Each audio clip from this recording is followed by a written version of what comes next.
Hello, can you guys hear me now? Hopefully everybody can hear me. Can you guys hear me now? All right, can you hear me now? Hello, can you guys hear me now? Yeah, you can hear me. Hopefully everybody can hear me. Can you guys hear me now? Yeah, there we go. All right, can you hear me now? Hello, can you guys hear me now? Yeah, you can hear me. I'm going to have to put my headphones on. Can you guys hear me now? Yeah, there we go. All right, can you hear me now? Hello, can you guys hear me now? Yeah, you can hear me. I'm going to have to put my headphones on. Can you guys hear me now? Yeah, there we go. All right, can you hear me now? Hello, can you guys hear me now? I'm going to have to put my headphones on. Can you guys hear me now? Yeah, there we go. All right, can you hear me now? Hello, can you guys hear me now? All right, I'm trying to eliminate the, what is it called, the feedback. Give me a second. I'm trying to eliminate the feedback. All right, I'm trying to eliminate the, what is it called, the feedback. I had to put my headphones on.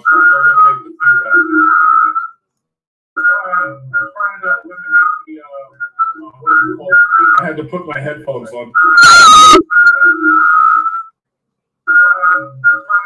Give the echo a second to go away. Hold on. I had to put my headphones on.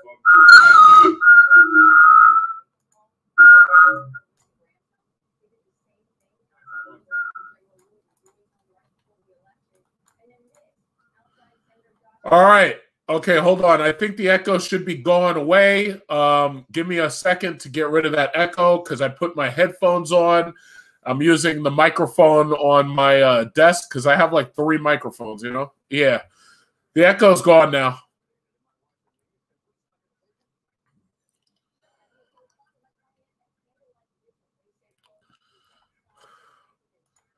All right, so let me just take a quick look at stocks real quick. So I'm going to share my screen with you. Oh, shit! I'm up $268! Oh, shit! Oh!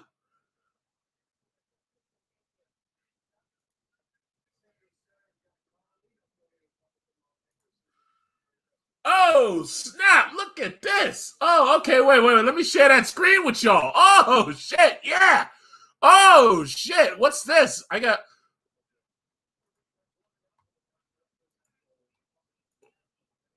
Oh, snap. Look at this shit. Look at this shit. Look at this. Oh, oh! Look at them stocks, boy. Oh! Oh! I just made 260. I'm just sitting on my ass.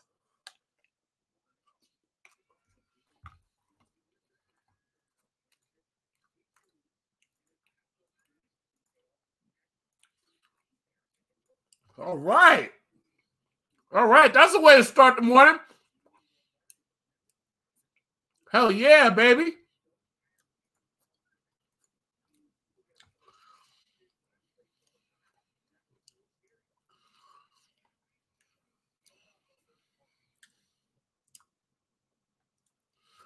Okay, so all right, so just looking at the day gain, I'm gonna go to the day gain real quick, and y'all can see exactly what I'm looking at.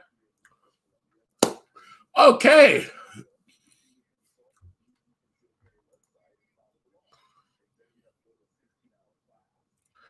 All right, so Citigroup has gone up $4 this morning. So you know, in this portfolio, I got 25 shares of Citigroup.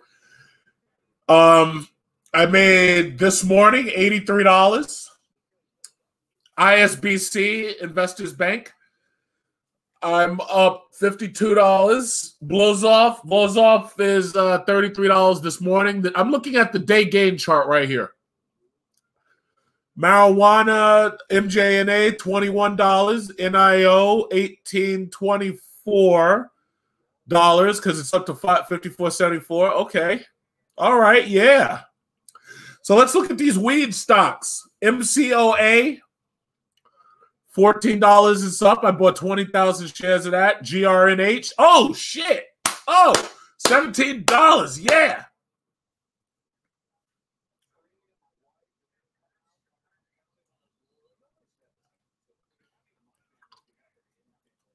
Okay.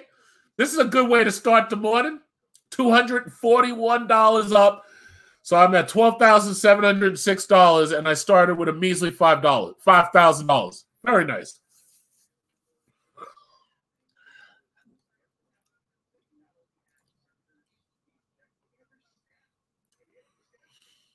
Very, very nice. Very nice. GRNH. Let me real quickly, let me text some of my family members just to let them know to take a look at these stocks specifically. Because I share my stock advice with my family, and they're very happy with my returns.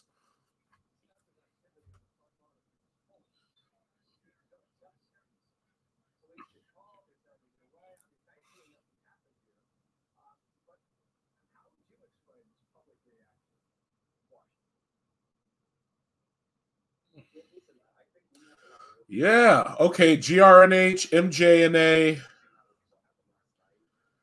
MCOA, MCOA, MC. I try to shorten them.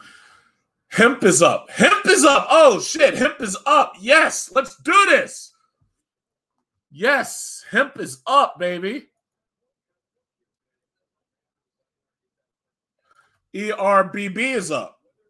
ERBB. Yes. Yes, here. This is what I'm talking about.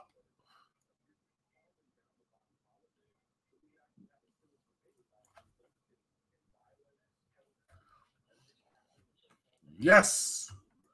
Yes. It's funny. When I told everybody to buy MCOA and MJNA, I told you all about those at the exact same time. And it was funny because when I told everybody about them, they were really, really, really cheap.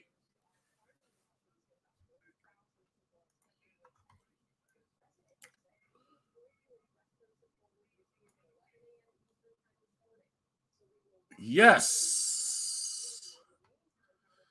So the day game is doing really well. Let's see market value. Let me check my market values. Okay. FCA. Chrysler. I just lost $53 on Chrysler because it went down from $18 and something. It went down from $19.50 to $17.90. I lost $1 per share. I'm not worried, though.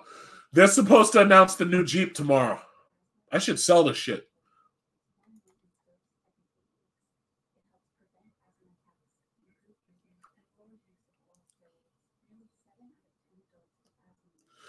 All right. Oh, and by the way, okay, so I got a comment from Jay Rory, and he says, meanwhile, Bitcoin is at 35,000, right? Okay, so here's the thing. Now, I already stated, if you had put your money into Tesla, you would have outperformed Bitcoin. Tesla has outperformed Bitcoin. First of all, because of the stock split. Yes, I do have Tesla. I have Apple, Tesla, and I have pretty much every EV maker I could buy. If you had put your money into Tesla, you would have outperformed Bitcoin.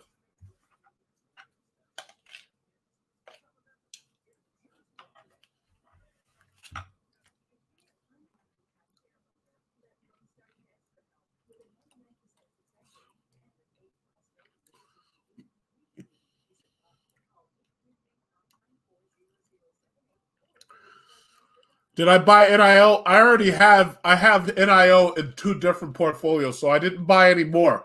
I just held on to the NIO that I have.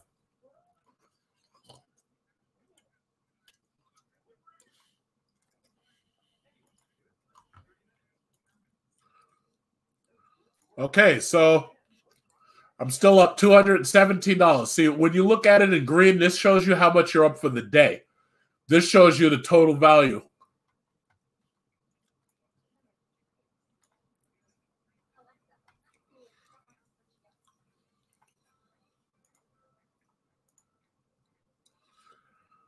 So far, Citigroup, I'm up the most for the day, $83. And that's just for today.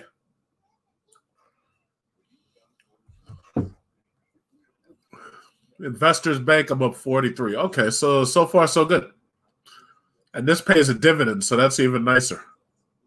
These two pay dividends.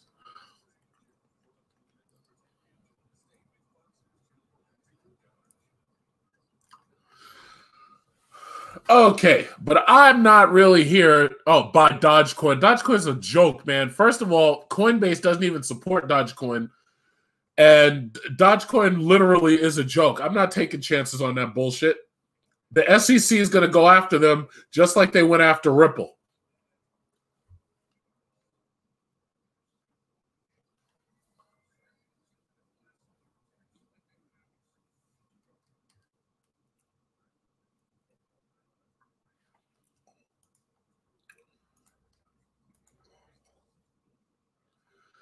All right, so let's take a look. Okay, now that I've gotten my little stock positive reinforcement, let's take a look at what's going on in the politics. Let's take a look at what's going on there, because it's not looking good for the Republicans. The Republicans basically lost every goddamn thing. It's a penny coin. Yeah, I know. Penny stock.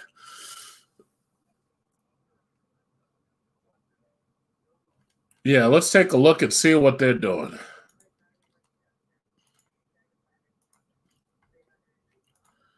Let's see what's going on.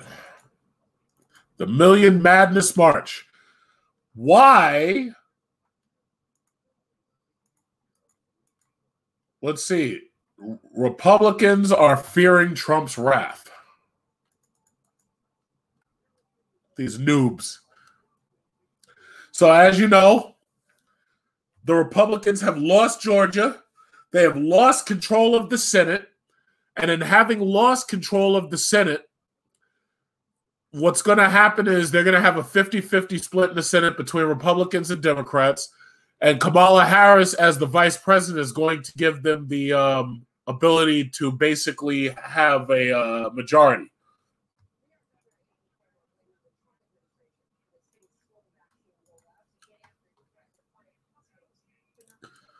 So say Republicans fearing Trump's wrath, splinter over bid to overturn the election. Washington, Republican divisions deepen Monday over an effort to overturn President-elect Joe Biden's victory as lawmakers weighed their fear of alienating President Trump and his supporters against the consequences of voting to reject the Democratic election. There was nothing that they could do about this one. It's over. This shit is literally over.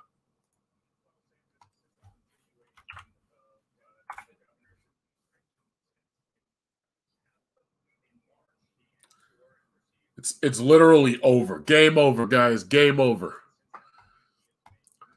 Game over.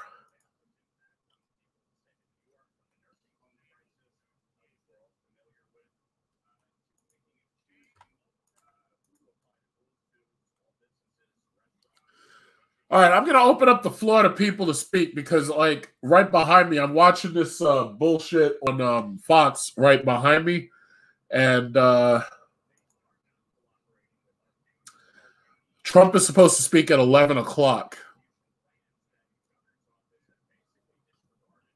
He's supposed to speak about how badly they lost, those morons. So, James, you're in the chat. What's up? I hope you got your mic. I hope you got your mic ready. You're in the chat. Uh-oh, yep. Okay, so, James, what do you think? What's on your mind? Well, I'm 19. I don't know anything about politics. Well, you better learn. Uh-uh. Now, I'll tell you what. At your age, you need to learn politics and you need to learn finances. Yes. I got TD Ameritrade because of you.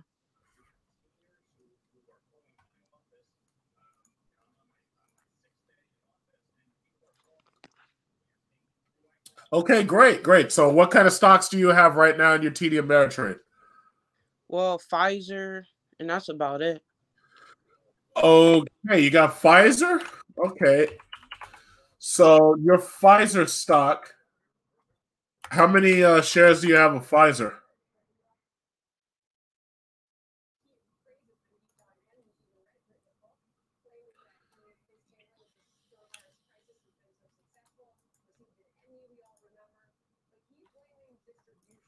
How many shares do you have of Pfizer?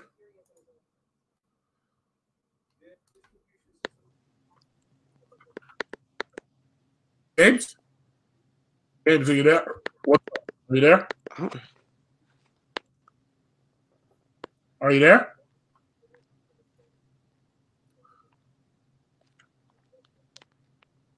I could kind of hear you. What's going on?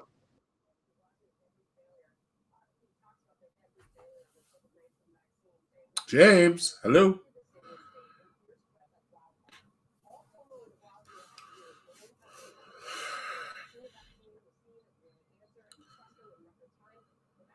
Hello.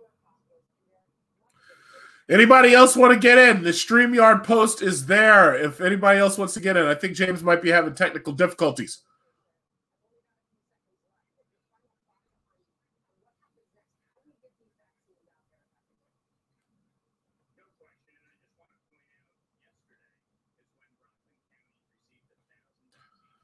Actually, I don't know. I think he may have talked to me. Wait, it says add to stream. James, are you there? Hello?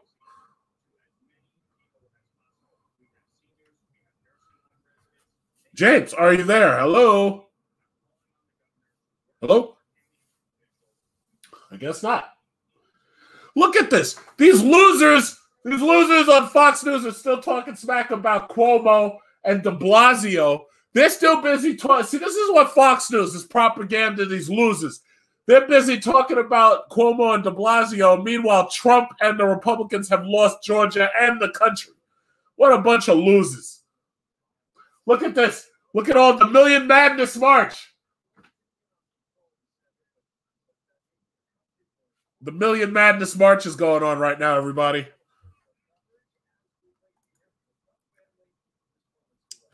Anybody else trying to get in here? No way. I found out my old... Uh-oh. Whoop. No, we can't have that. John Trey, stay on topic. Stay on topic, John Trey, please.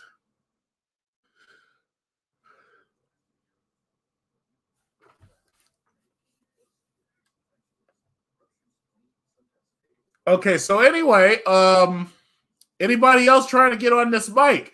Do I have any Trump supporters in here? Because I know when I'm posting my community chat, all of a sudden I have all these Trump supporters who pop up, and these guys are trying to give me problems. So where are you? Where are you now? Where are you now? Where the Trump supporters at? Where's that guy? What's his name? Frankie. Where's Frankie 72? Where the hell are you at?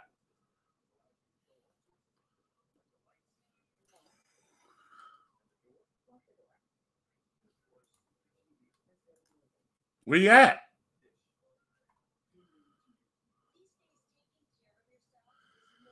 All right. Unsunken One says that I don't know a thing about stocks. Is there literature that you recommend for beginners?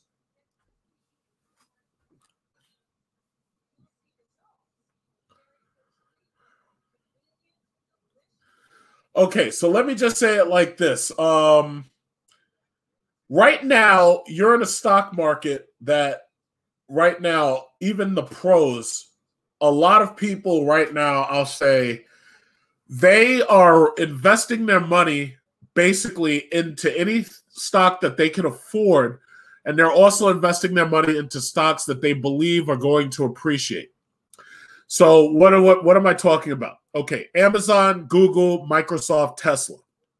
The reason why people are investing in those stocks is because they know that these companies have large fan bases, paying customers who aren't planning to go anywhere else, probably because there's no place else to go, and are going to buy their product. Learning about stocks isn't about reading literature. I'll tell you right now, Unsunken One, I've never read a single stock book, not a single one. I will tell you this. If you listen to YouTube and you listen to, like for instance, if you don't know about options trading and you go on YouTube and you ask, what is options trading? You're going to get a lot of videos that are going to tell you about options trading, the advantages, the disadvantages, so forth and so on. But I will say it like this. I have never read a single stock book. Not all of these multimillionaires and multi-billionaires who want to get even richer by selling their books. I've never read a single one of their books. I listen to the news. When you listen to the news, it tells you a lot about companies and about the politics behind companies and things that are happening. I listen to the news regularly.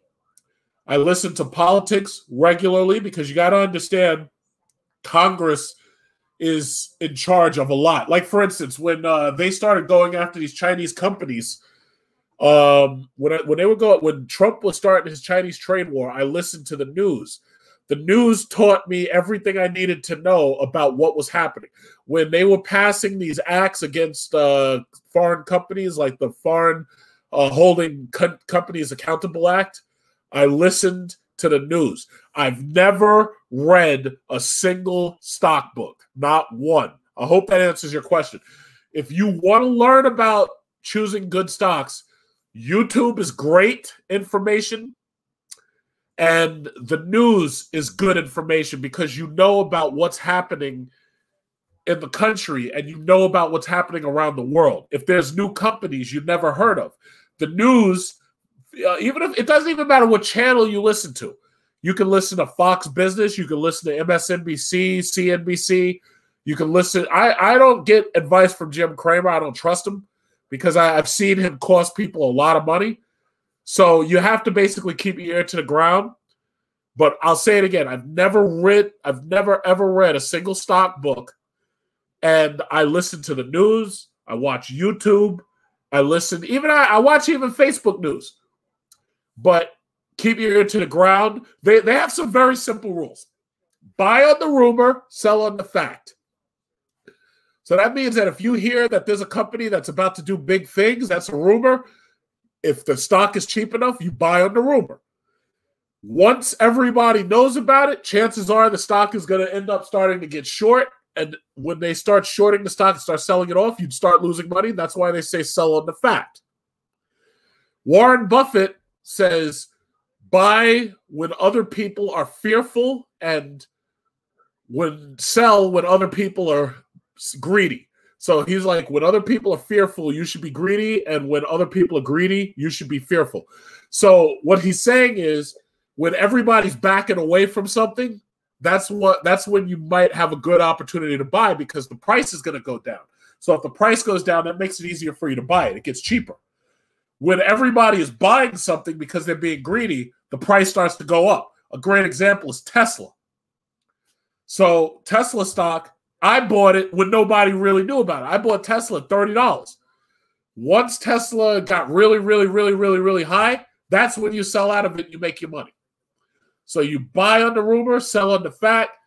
When other people are greedy, you be fearful. When everybody's fearful, you be greedy. And the other simple stock rule is buy low, sell high. That's like the number one rule. Buy low, sell high. Marijuana stocks are a perfect example of buy low, sell high.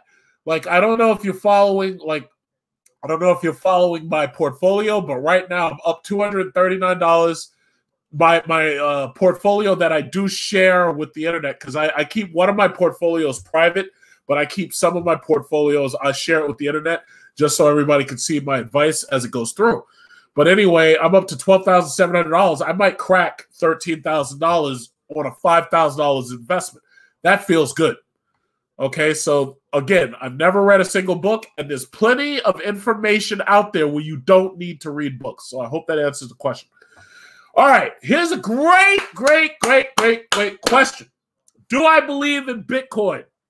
Do I believe in Bitcoin? All right, I'll say it like this. When you understand the fundamentals of cryptocurrencies, I'll get to your next question on Sunken One in a minute. Here's the problem with cryptocurrencies. Cryptocurrencies are what they call, in the stock world, they call it a speculative asset. A speculative asset means that if everybody decides to buy something, the the price on it is going to go up, obviously, because the supply of it goes down while the demand goes up. Gold is a speculative asset. The US dollar is a speculative asset. Basically, do I believe in Bitcoin? Well, okay. Even though I believe personally that Bitcoin's a Ponzi scheme, the reality is that the value of Bitcoin is going up, but not because Bitcoin has intrinsic value. Bitcoin has no intrinsic value.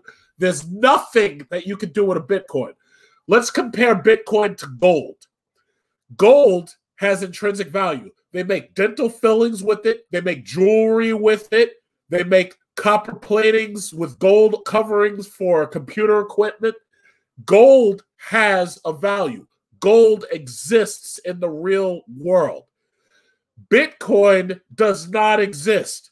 When the internet is not on or the electricity goes out, Bitcoin does not exist. Don't let anybody tell you otherwise. You cannot touch a Bitcoin. Now, they have some models of it, but it doesn't really exist. It's called digital currency for a reason. It doesn't exist. The US dollar exists. I can reach into my wallet. I can take $1 out. Gold exists. I can reach into the Fort Knox. I can take out a bar of gold. Daily Grind, thank you. So what I'm saying is, listen, if you bet on cryptocurrency, there's nothing wrong with you putting some money in cryptocurrency because you can use it as a hedge against the US dollar, just like they do with gold.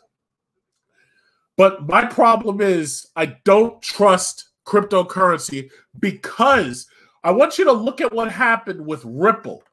Ripple is a perfect example. And let me see if I can pull that up. Ripple. If you look up Ripple online, if you look up Ripple, what you'll find is that Ripple suddenly started declining in value because the SEC called Ripple a unlicensed security. So what's happening here? The U.S. government is never going to allow cryptocurrency to threaten the power of the U.S. dollar. The Chinese government is never going to allow cryptocurrency to threaten the power of the Chinese yuan. And the same goes for any other country. They're never going to allow cryptocurrency to threaten their own currencies. America has a military-industrial complex. America pays its teachers, firemen, cops, pays them in dollars. They are never going to allow cryptocurrency to threaten the currency of the country. It will not happen. So let's take a look at what happened with Ripple.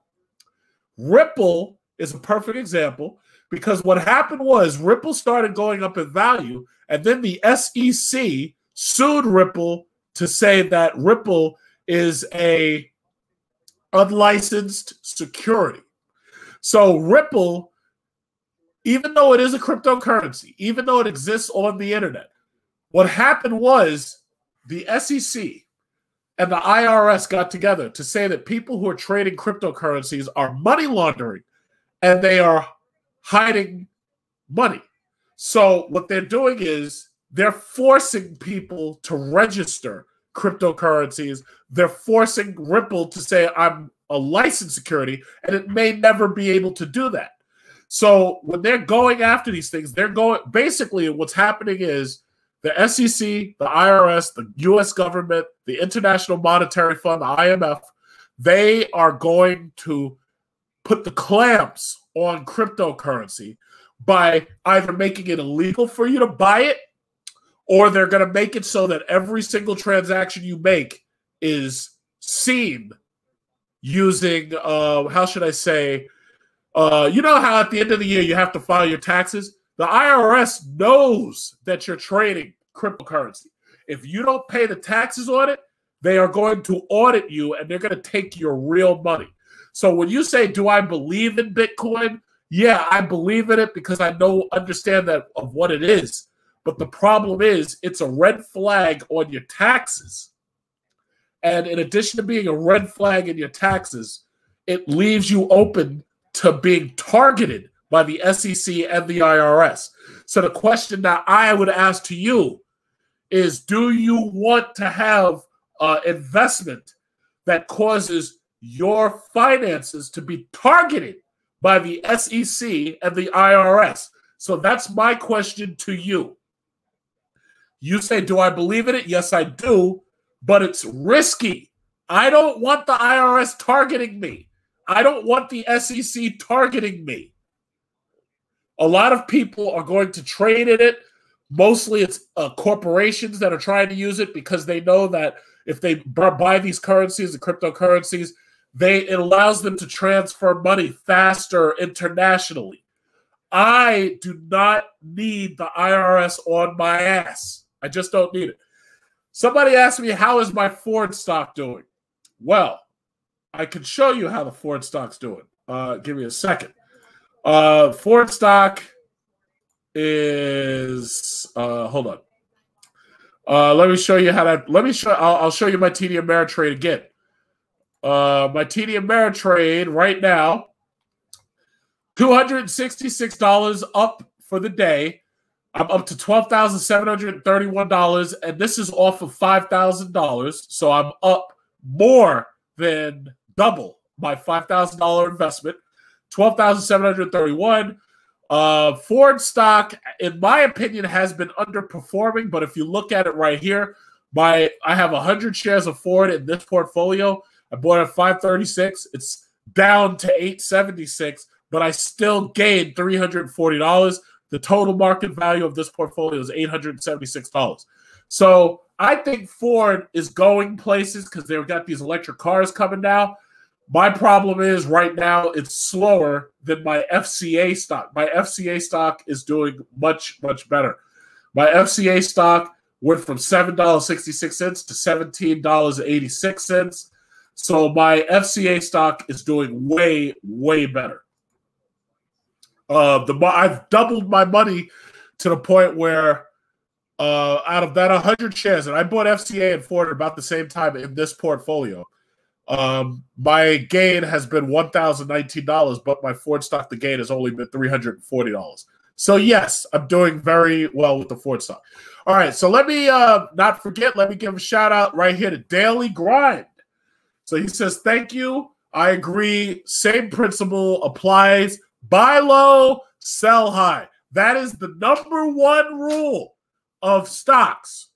Buy low, sell high. As long as you do that #1 rule, you cannot go wrong. But it doesn't matter what you're buying. It doesn't matter what you're buying. As long as you follow that #1 rule, buy low, sell high. And as long as you do that, you're good. Because you can't go wrong. Can't go. That's the fundamental rule of stock trading.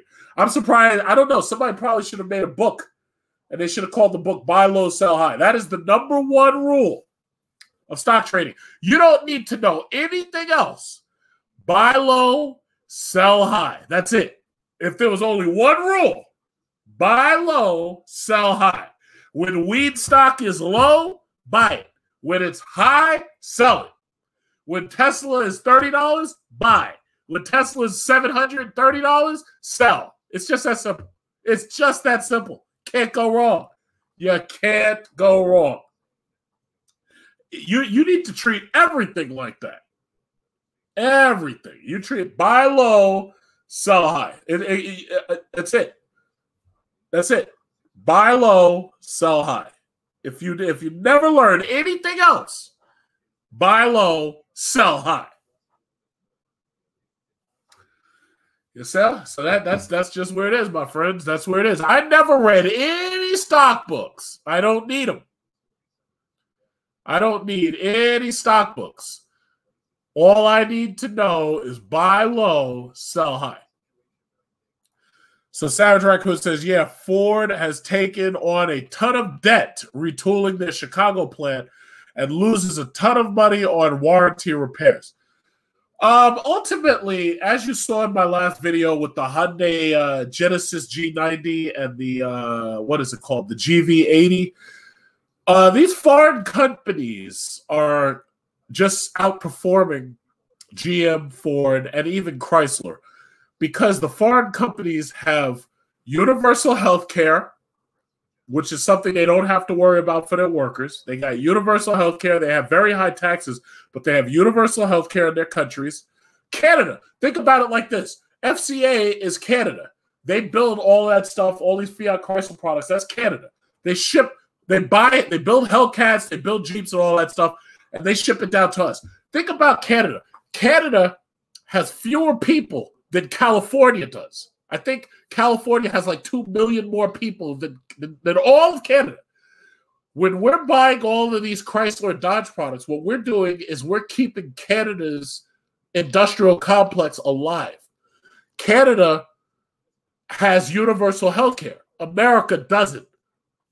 So Canada, they have high taxes, but they're able to at least give their people a decent quality of life. Meanwhile, Americans are going bankrupt.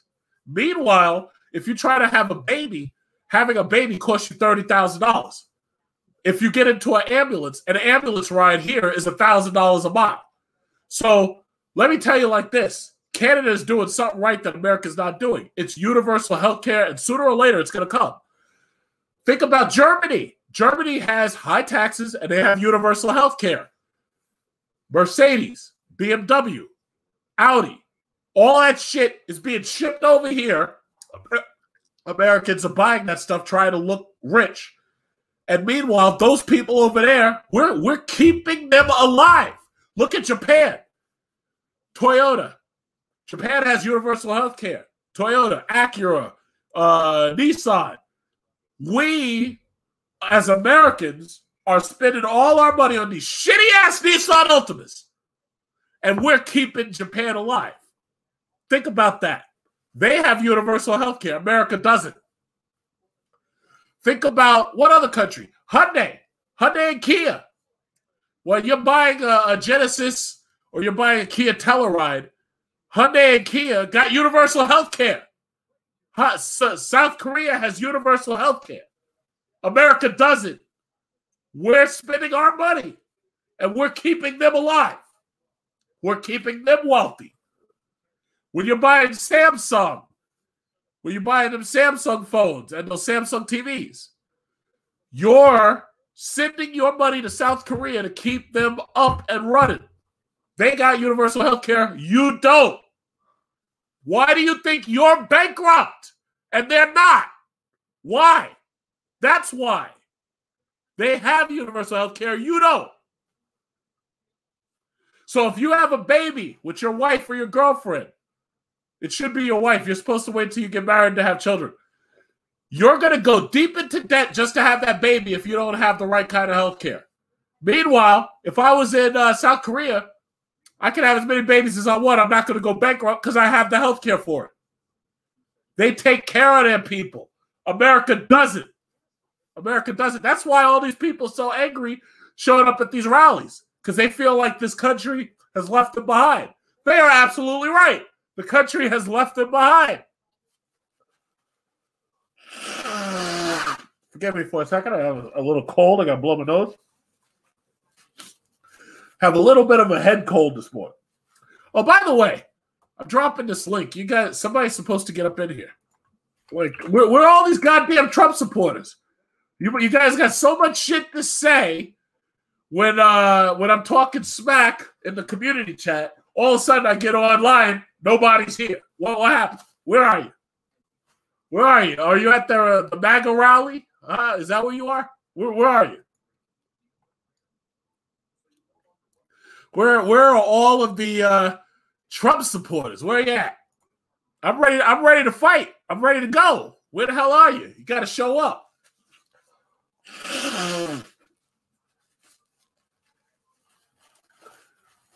Yep, and that's the reality, man. We need universal health care. I don't care how much the taxes go up. We really need it. And it's coming. It's not even like it's an option. It's going to come. We're not going to have a choice. And the reason why is because you've got an entire generation of deeply indebted kids to these colleges. They're not going to be able to afford health care. And they're also not going to be able to get a job where they can be guaranteed health care. So, no, it's coming one way or another. Oh, great. This is a good question. Unsunken One says, did I get paid on those bets? The answer is no. Mr. Fantastic, I think eventually he's going to pay on it, but I think they were trying to wait for today because they think that January 6th, Trump is going to magically pull out the election and win. No. So he owes me $100. I have another dude who owes me $100 on Ramil's channel. And on top of that, there is there's at least one person who owes me dinner. And I'm going to go out with that person sometime this week coming. And there's at least two. There's another person who owes me $100. That guy defriended me on Facebook so he can hide. And I'm sending people after him because I want my money. When I make a bet, I pay on it. And the problem is I don't lose my bets, so I don't have to pay. The people who make bets against me, they lose. And when they lose, they owe me money. I want my money. Yeah, we drained the swamp last night. That's right. Georgia is drained. The swamp in Georgia has been drained.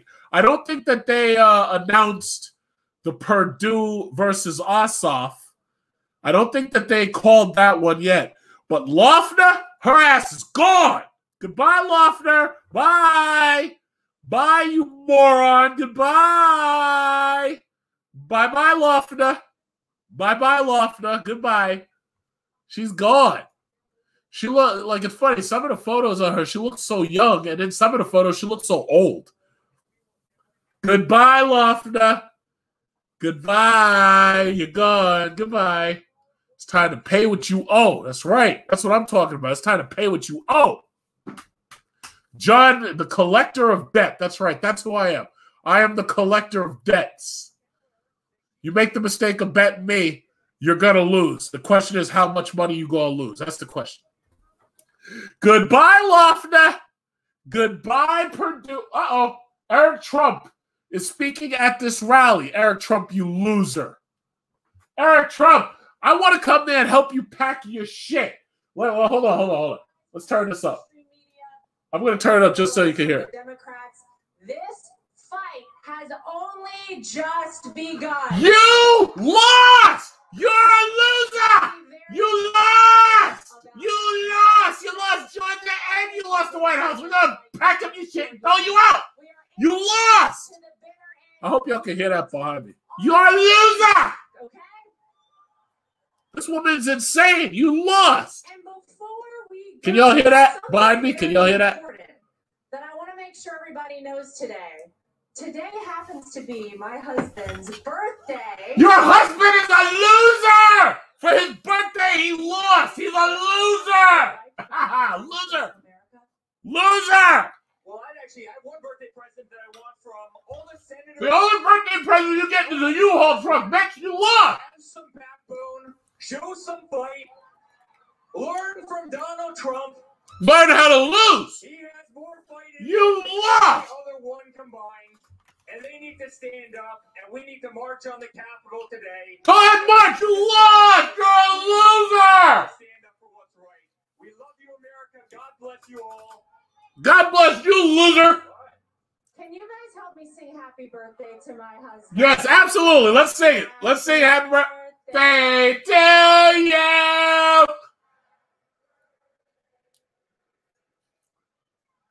Happy birthday, dear losers! Birthday to losers! No, I don't like you at all. You're a loser! Loser! Loser! You're a loser! Does everybody know the loser standing on stage? You're a loser! Loser! She's fought so hard. You guys are losers. All right, you have been watching the Save America rally. Save America. Yeah, the only thing you're saving is a loss. You're a loser. Loser. Where are all them Trump supporters at? I'm posting the link. Nobody steps up. What's going on here? Nobody steps up. Where the Trump supporters at? Or they couldn't be all hiding. Where they at? Losers! I've been saying this for the last 3 years, and now all of a sudden it's coming true, and all of a sudden the Trump supporters, they just disappear. What's going on here? What's going on here? Losers. What a bunch of losers. I've never seen such a bunch of losers. Usually when they have this many losers in the same place, it's like usually at like, you know, a Special Olympic or something. People are losers. I've never seen so many losers. Eric Trump is a loser. What a loser. Uh-oh, I'm up $298. Yes, $298. Let's go. Pump those stocks. Pump those stocks. Pump those stocks. Pump those stocks. Pump those stocks. Pump those stocks. Pump those stocks. Pump those stocks. Let's go. It's like I'm proud of the little things. You know, I'm not proud of my big portfolio. I'm proud of my small one. I'm just so proud of my little things. You know, the little things, every now and then you do something small and you're just so proud of it. You know, it's like I'm prouder of the small things than the big things. Pump those stocks. Pump those stocks. Can we get to $300? Can we get to $300? Let's go. Pump those stocks. Pump those stocks. Pump those stocks. Pump those stocks. Look at all those losers. Look at all those losers at that rally. A bunch of losers. A bunch of losers. Pump those stocks. Pump those stocks. Pump those stocks. Pump those stocks. 300. Let's go. $300. Let's go.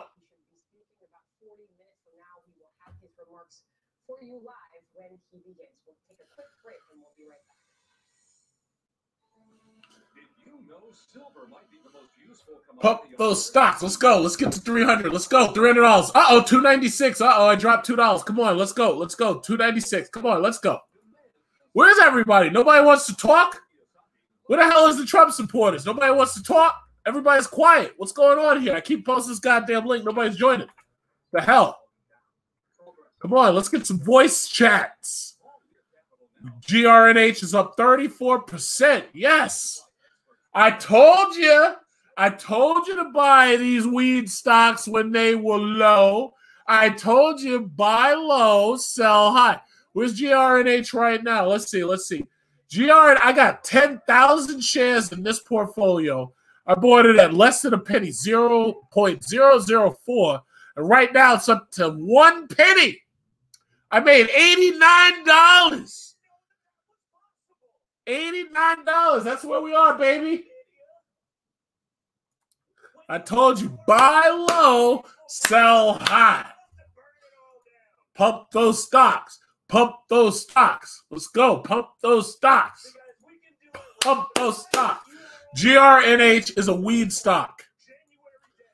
GRNH, MCOA, MJNA, ERBB, and what's the other one? Indo. Yeah, pump those stocks. Pump those stocks. Pump those stocks. Pump those stocks. Eric, you're a loser! You are a loser! There's a reason you lost. It's because you're a loser! This is Donald Trump's loss! You're a loser! Loser!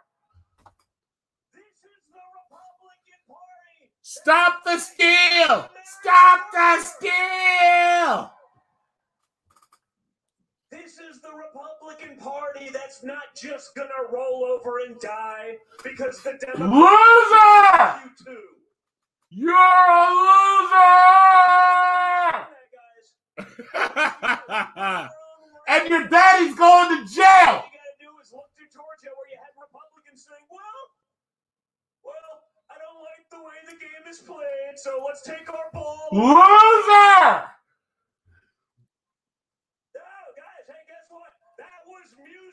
Chuck Schumer's ears. Schmuck Schumer. Schmuck Schumer. We call him Schmuck Schumer around here. Schmuck Schumer. I think that's so funny. The Republican establishment had created that sort of mentality. Okay, we'll turn the other cheek. We'll roll over and die. Okay, good. Loser! Give up. No more.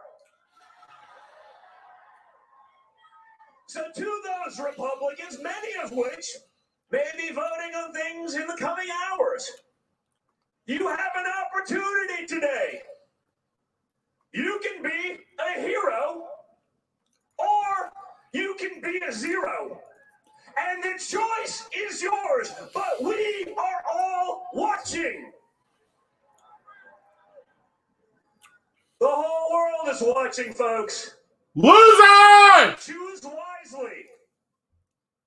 Because if you just roll over, if you don't fight in the face of glaring irregularities, statistical impossibilities,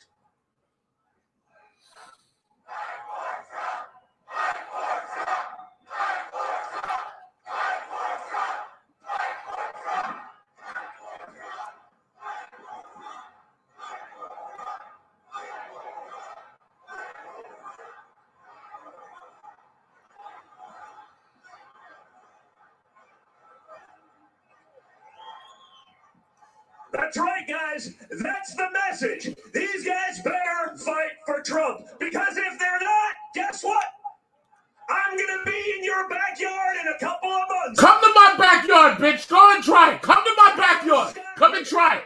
I got something for you. Wow. Come on, try it. Come to my backyard. Loser. Minutes to go through all the patriots that have been fighting, that have been on the ground, that have mobilized to put good Republicans in those positions. Guess what, folks? If you're going to be the zero and not the hero, we're coming for you, and we're going to have a good time doing it. Okay, yeah, try that shit. We got to start fighting like the Democrats do, right? We got to play their game. We got to take their fight to them their way. Our reluctance to do that over the last few decades is why we are in the position that we are in. So today, Loser! Republicans. Goddamn, politics is fucking fun, man. Again, I love this shit. I should run for office. So Kimberly, thank you for all of your fight. How'd Kimberly do, folks? She's a loser! That's how she did. She's a loser! One of the great fighters out there. To my family, to my father, but most importantly, to all of you red-blooded, patriotic Americans. Thank you. Mitch McConnell in your backyard. That shit would be funny. Thank you for standing up to the bullshit. Hey, you curse. You're not supposed to curse. Right? He's cursing. A man and a woman. Right? A man and a woman. Ha, ha, ha. No, yeah, I know. But that shows you literally the mentality of where the Democrat Party is, right? I think I put it up on my Instagram, which is being censored to hell right now, but like I put it up yesterday. They spent money on a study that came to the incredible conclusion yesterday that trans women playing in female sports have a competitive advantage. No shit. Who could have seen that coming? I had no idea. I'm glad. Donald Trump Jr. speaking to Trump supporters there in Washington. This is the Save America rally happening. Losers! Electoral results. Uh-oh. We're at $299. Uh-oh, my portfolio's up to $299. Let's go. Pump those stocks. Pump those stocks. Pump those stocks.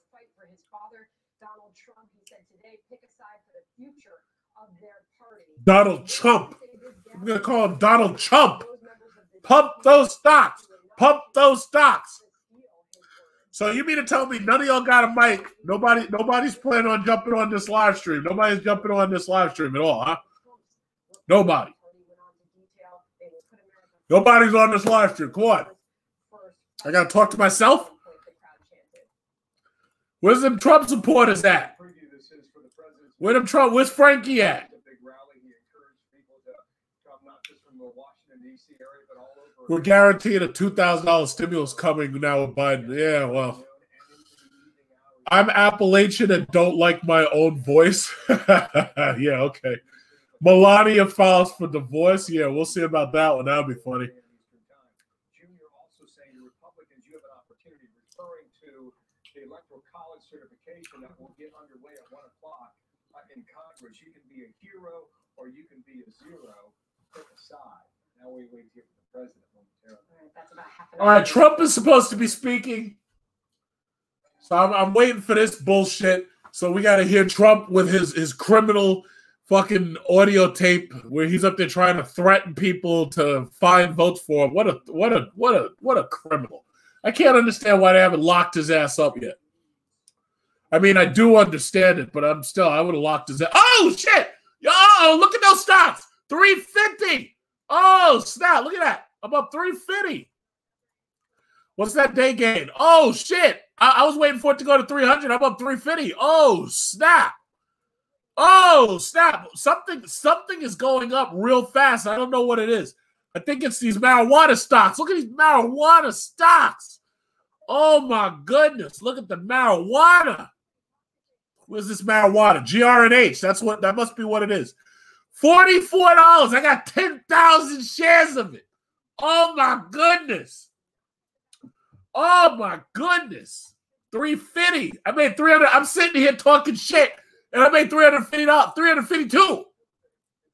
I'm just sitting here watching TV and talking shit in my drawers, and I made $352. That's the magic of the stock market. Look at the magic of the stock market. Look at the magic. I'm just sitting here making money. I'm just sitting here watching TV. Oh, look at that.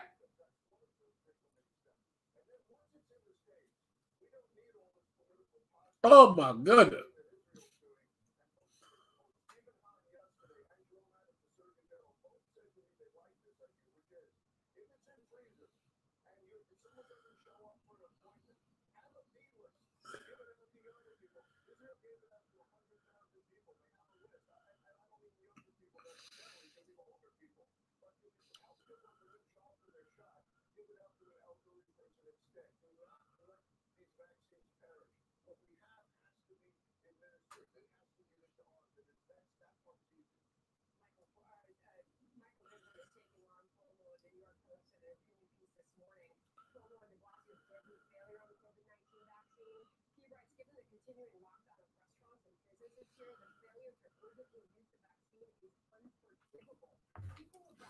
Pump those stocks. Pump those stocks. Where are we? Holy shit. I might crack $13,000 today off a $5,000 investment. Holy shit. Do I think Trump will get arrested for his taxes? The answer is no. When they say Trump's not paying taxes, that's not actually accurate. He's not paying more than he should be paying, and he also has like a bunch of lawyers trying to make sure he doesn't have to pay what they want him to pay. But the reality is he's paying enough to keep the IRS from fucking him up. So Trump's not going to jail for taxes. I don't know if there's anything else they can get him on, but I don't think it's taxes. He could go to jail for campaign finance abuse, but they're never going to put an American president in jail. It doesn't matter what they do. American president is never going to jail. It's not going to happen. Like, this is not like South Korea where they can literally put you in jail for abusing your power. America is so corrupt that a corrupt president is never going to prison. It's not going to happen. You know who is going to prison? Everybody tell me, you know who is going to prison? Tell me, you know who's going to prison? I got a name for you. You know who's going to prison? Guess who's going to prison? Guess who's going to prison? Kyle Rittenhouse is going to prison. That little bastard. That little murdering piece of shit. He's going to prison. Kyle Rittenhouse is going to jail. You want to see somebody going to jail? Kyle Rittenhouse. Kyle Rittenhouse is going to jail. That's who's going to jail. Kyle Rittenhouse. You know what's so funny? I got to argue with all these losers on the internet who keep on telling me, oh, yeah, well, he didn't do nothing wrong. Oh, yeah, It was self-defense. Blah, blah, blah. Guess what? Self-defense is when you stay home in your house and you don't go somewhere trying to shoot people who you think are breaking the law. That's called vigilantism. And Kyle Rittenhouse is going to the booty house. They're going to get his little booty because he's going to jail. Hey, look, Andy. Hey, Andy. I'm dropping the link. Andy's up there typing racial epithets in the chat. Hey, Andy, here's the link. Why don't you join the show, you coward? Andy, join the show, you coward. Look what he did. He typed the look what Andy did. Andy typed the N-word, and he thinks that I'm upset. Hey, Andy, we beat you in Georgia. We beat you for the White House. I won. You lost, Andy. You lost. You're a loser. Andy's a loser.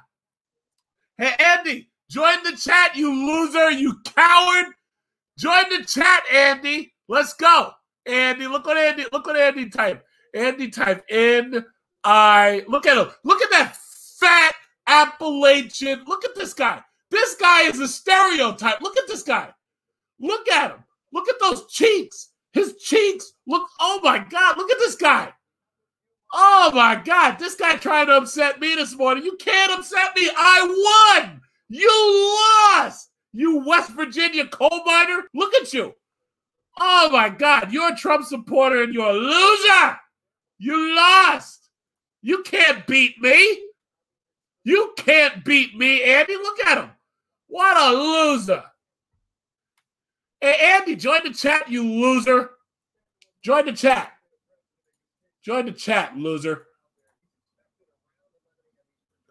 Come on, Andy, join the chat. You West Virginia coal miner looking, Trump supporting, shit kicking, cousin fucking loser. And you trying to call me a Negro? Oh, please. Listen, Andy, I won. You can't upset me, bro. I won. I was right about the whole thing for 2 years. You lost. Loser. I'm not going to block him. You know why? Because I want to see his coward ass join the chat, but he ain't going to do that because he's a bitch. You're a loser, you inbred loser. You're a loser. Where are you, Andy? Come on, join the chat, Andy. Where are you at? Where you at, Andy? Come on, Andy. Where you at? Join the chat, bro.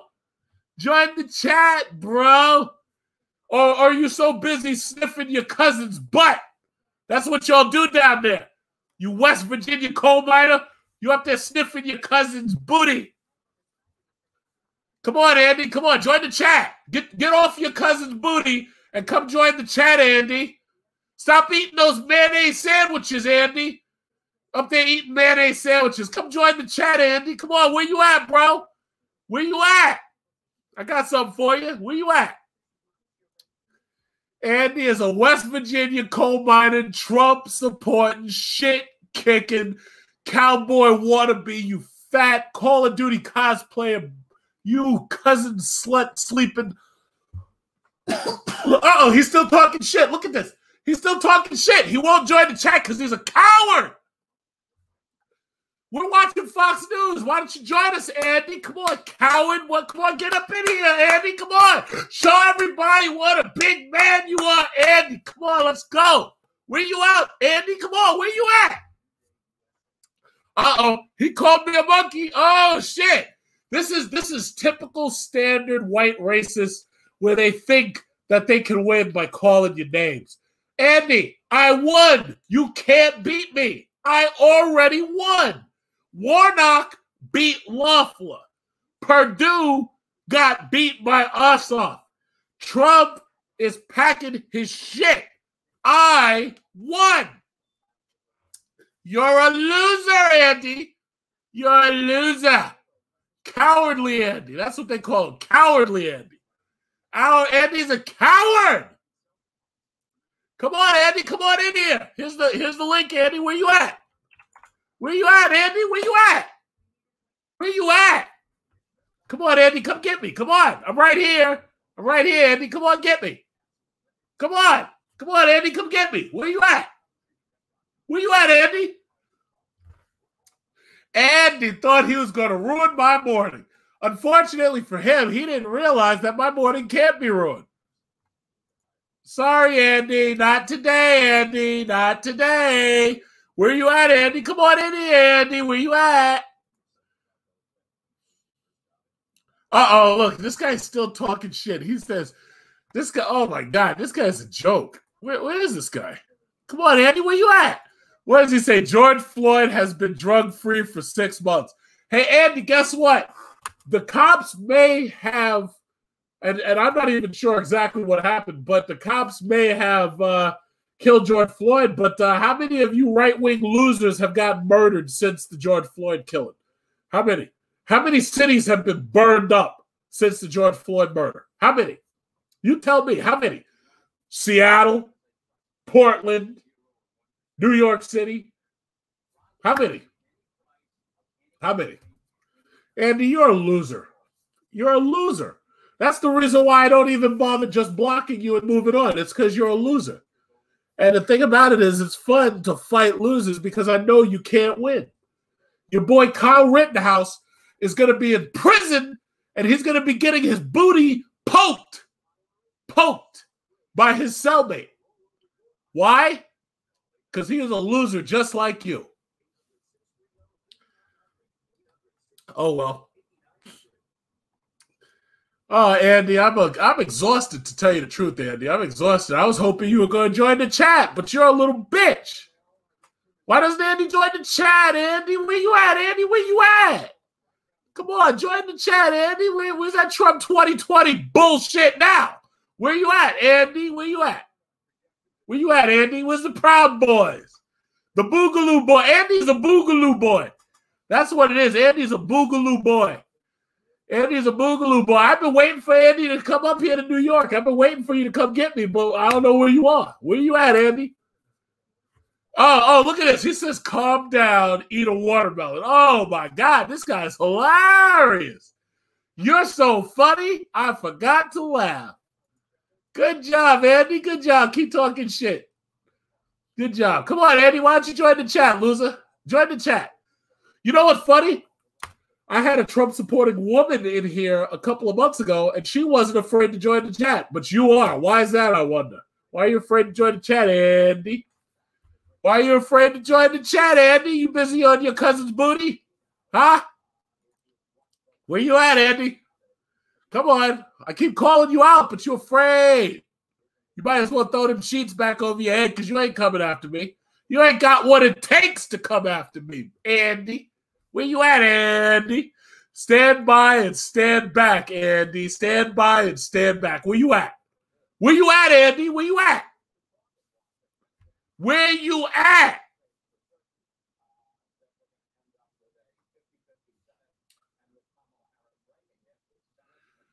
Oh, well. Oh, man. My energy. I think I'm depleting my energy arguing with this loser, Andy. What a loser. What a loser.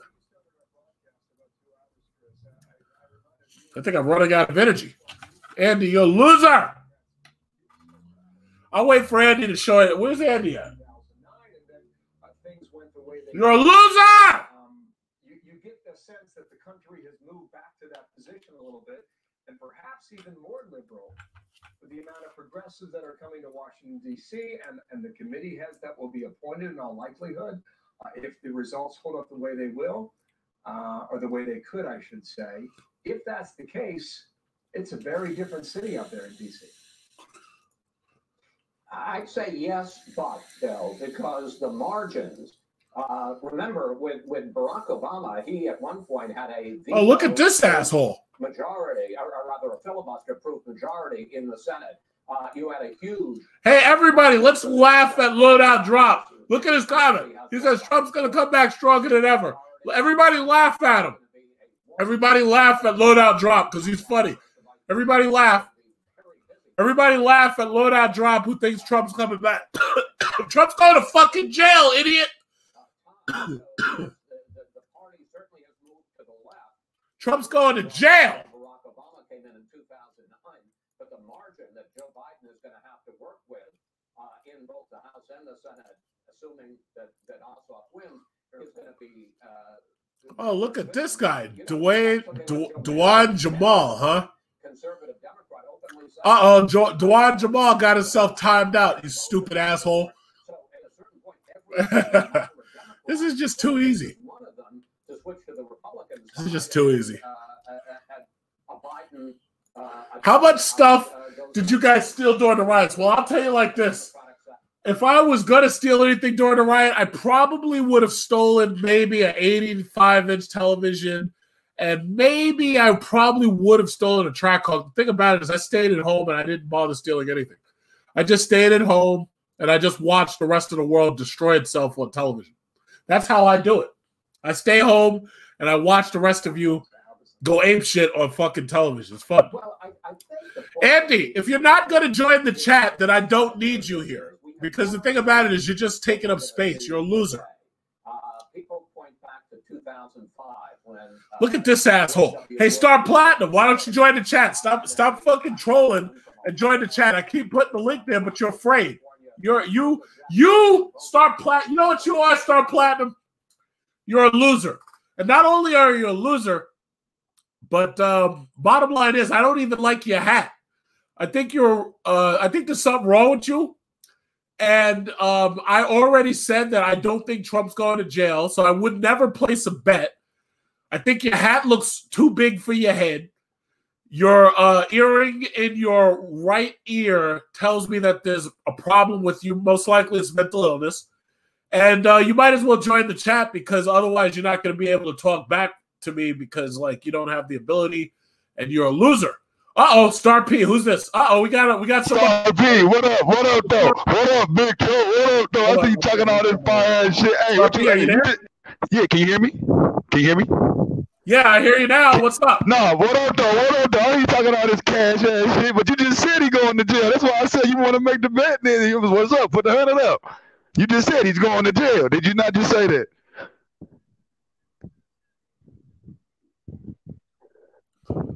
Hello. Wait. How many? You just gonna give me the silent? You just gonna give me the silent treatment? Hold on. How many people are talking simultaneously? Yeah, can you hear me?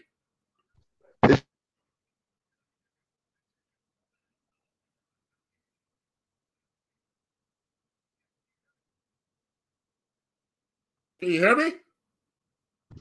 Yeah, I can hear you, but you muted me. I'll go back on mute. Oh, okay, yeah. All right, so good. I'm sorry. What were you saying? Go ahead. Go ahead. No, you just said Trump was going to jail, and I'm like, he's not going to go to jail. That's why I said let's put the 100 up. Let's make the bet. You just said he's going to jail.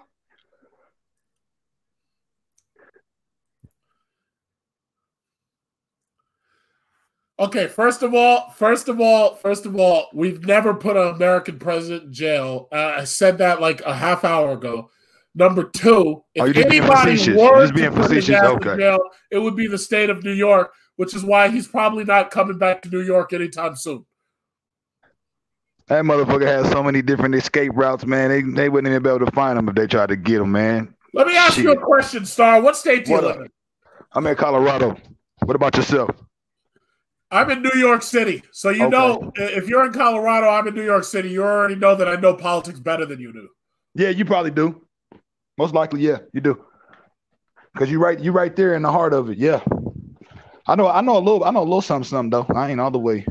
Here's the question. Are you a Trump supporter? I'm not necessarily a supporter, but I do want him to win. Yeah, but Trump lost already. So what you want is irrelevant. Trump lost. I thought it wasn't over to the 8th.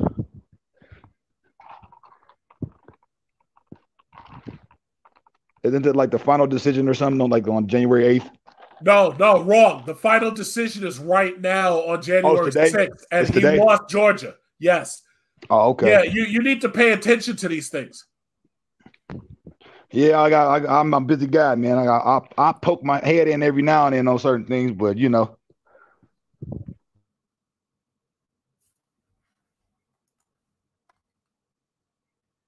But you said you're gonna run for office. What seat you thinking about taking, man? Maybe I'll take the presidency, considering how things go. President Big Truck. I mean, hell nah. That's hilarious. That's what's up, man. Now I'm just coming here to talk some shit, man. Yeah, I know. I'm messing with you because the thing about it is I'm waiting for these Trump supporters to try and get in here, but the Trump supporters all of a sudden they disappeared. Yeah, I don't mess with the kangaroo fucking voting bullshit. It's all bullshit any motherfucking way. The local, you'll get better results voting locally than you will federally, in my opinion.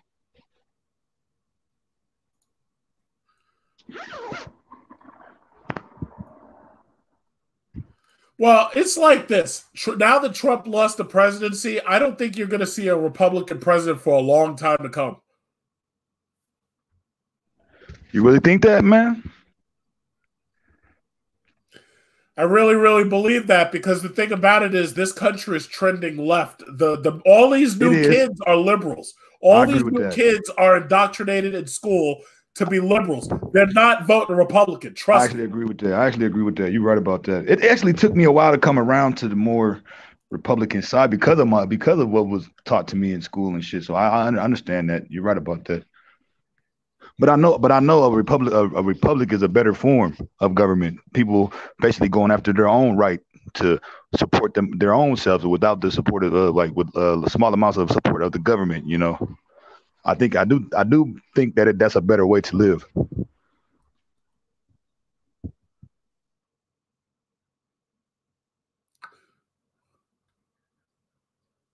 I agree. I really think it is. But unfortunately, this country has bankrupted these kids and they're coming to vote left.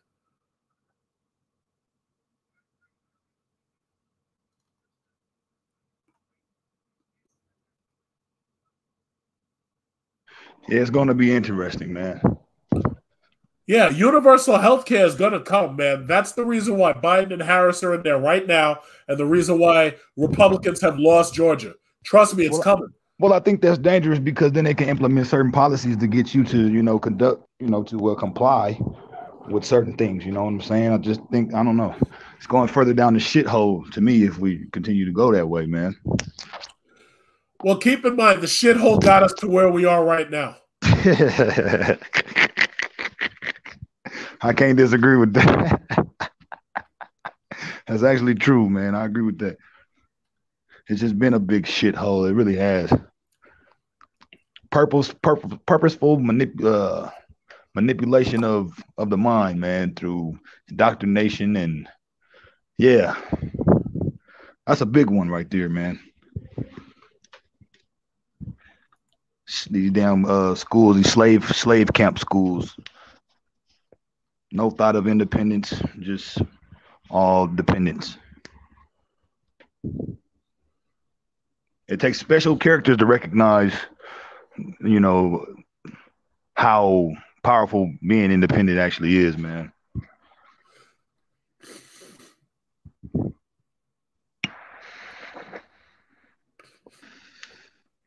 But it is what it is. You got to understand, America's not independent, though. That's the whole thing. See, that's a lie that they've been selling for a long time. America's not independent. America started out using slave labor, and then when they couldn't use enough slave labor, they brought in impoverished Europeans to work here, and they pushed the black workers aside. And now look what they've done. They sent the factories overseas. So America's not independent at all. The only people who are benefiting are the corporations and stockholders. Yeah, yeah, and I guess they did have to utilize other people in order to get the position. You're right about that. So that is not a complete independence. That's correct. No, America, but see, that's the lie that they have shared for so long. America has never been independent.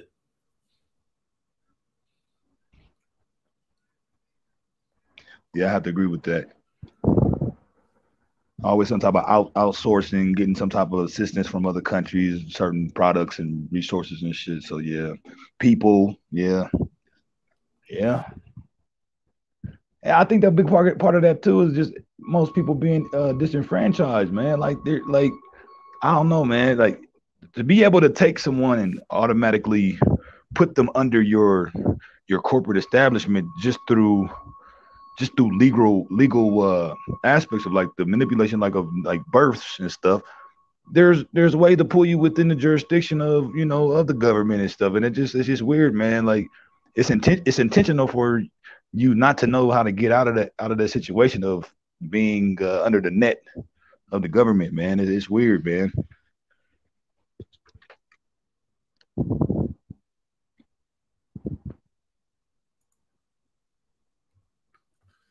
Well, but you got to understand, first of all, they put America on an unsustainable trajectory the second that they outsourced all of our factory work. But the reason why they did that was to ensure that our unions would be broken. And they did that because they didn't like the fact that American workers were getting so strong. So they put us on an unsustainable trajectory, and it's a race to the bottom. Well, I think that the main thing to me is that America doesn't own its own currency. That's a red flag, like a motherfucker. Like how the fuck is the control of your currency in the hands of a foreign, private, goddamn, organization or corporation? That doesn't make sense to me. That's a major problem.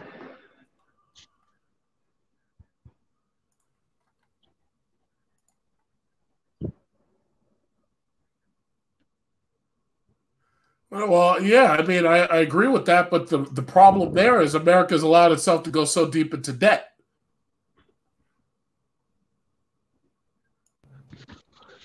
Now, when you speak of debt, like how would you define debt in your own words? How would I what? Define debt in your own words.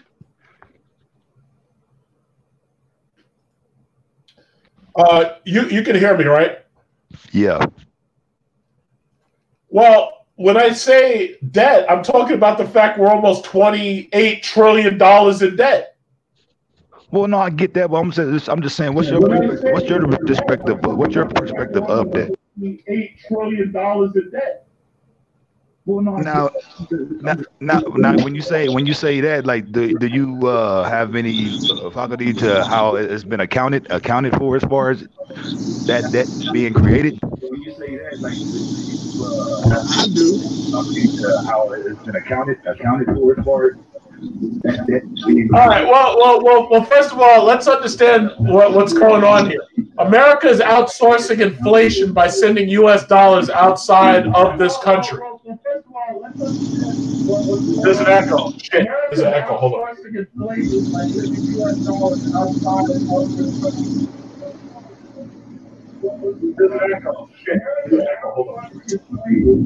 Yeah, so it's over. Whoever the new person that joined, that's them echoing.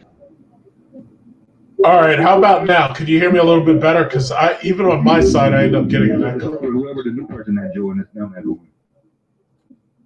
All right, how about now? Can you hear me a little bit better? Because even on my side, it shouldn't be me because I just cut it off. I'm only on StreamYard, so it shouldn't be me.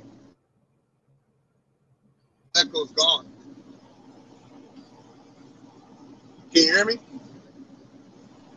Yeah, that echo just went away. Can you hear me? Who's talking? Yeah, I hear somebody there. Yeah. Okay, yeah, Daily Grind. Yeah. It was probably me then. I just cut off my, with StreamYard, you got to cut off YouTube and just be on the show only, in order for it not to be an echo. For some reason on phones, that's how it works. Are you on a speakerphone? No, I'm on my headset, but I can switch headsets if I'm echoed or sound far away. You want me to switch headphones? Yeah, you sound pretty far away, man. All right, hold on. I'm gonna exit out the show and come back. Okay. Yeah, that probably will work better. Yeah, I think it might work better because it sounds like you're far away and it sounds like you're in traffic.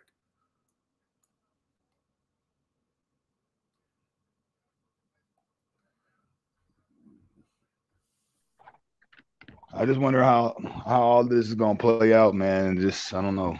I have a big question mark in my head. Well, I don't know what the next 2 years is going to look like, but you're going to find out.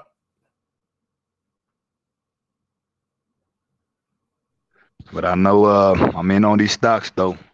It's all gold. And you said you right about that the Bitcoin thing, man. It's real risky, it's real shaky. This XRP thing, they going to fucking court, SEC, all this other fucking bullshit. I don't know if they're going to be able to claim it as a security though, man. I don't know how that's going to work. And then there was another company making a claim against XRP. Was it not Trojan, but it was something about, I guess. I have to look it up. I don't know what they're talking about, but there's another company trying to bring up a suit also against XRP, but it doesn't seem valid, the claim that they're trying to make, because they're still holding XRP trust, like they're still holding XRP, the company that's making that claim. So I don't know, man. I'm still gonna take the risk though. Fuck all that.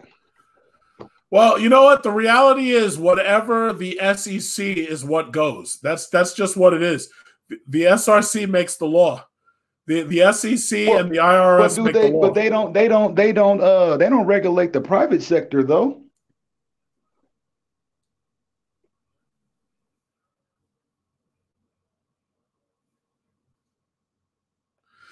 Yeah, well, here's the thing. They regulate stock trading and they regulate the purchase of stocks, securities, and whatnot. They have a lot of power.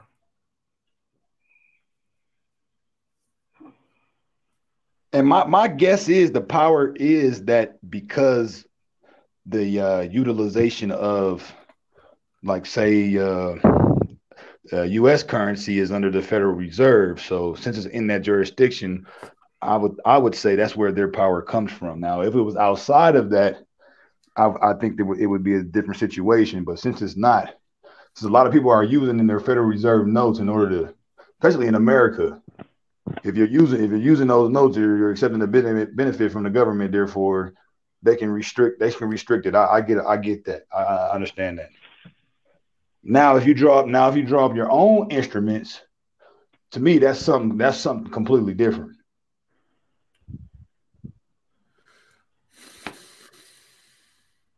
Mic check. Well, but okay, bottom line is this. If you're an American citizen and you're trading money or you're trading currency or whatever, all of that has to be announced to the IRS, right? The SEC regulates the securities, the shares, the stocks, whatever that you're trading. So one way or the other, they're in your pocket and they have their eyes in your portfolio. Ripple found out the hard way, and Ripple and Ethereum are basically the same issue. So they can go after either one. And Bitcoin is already being regulated by the SEC. Bitcoin is being watched right now by the IRS, and they're forcing you to have to register all of your trades with Bitcoin. They're forcing you to register your trade. Now I'm wondering how does that extend internationally, because there's other markets that hold XRP that are outside of the regulation of United States. But I'm guessing they have their own regulations there, so it wouldn't really matter at that point. I'm guessing.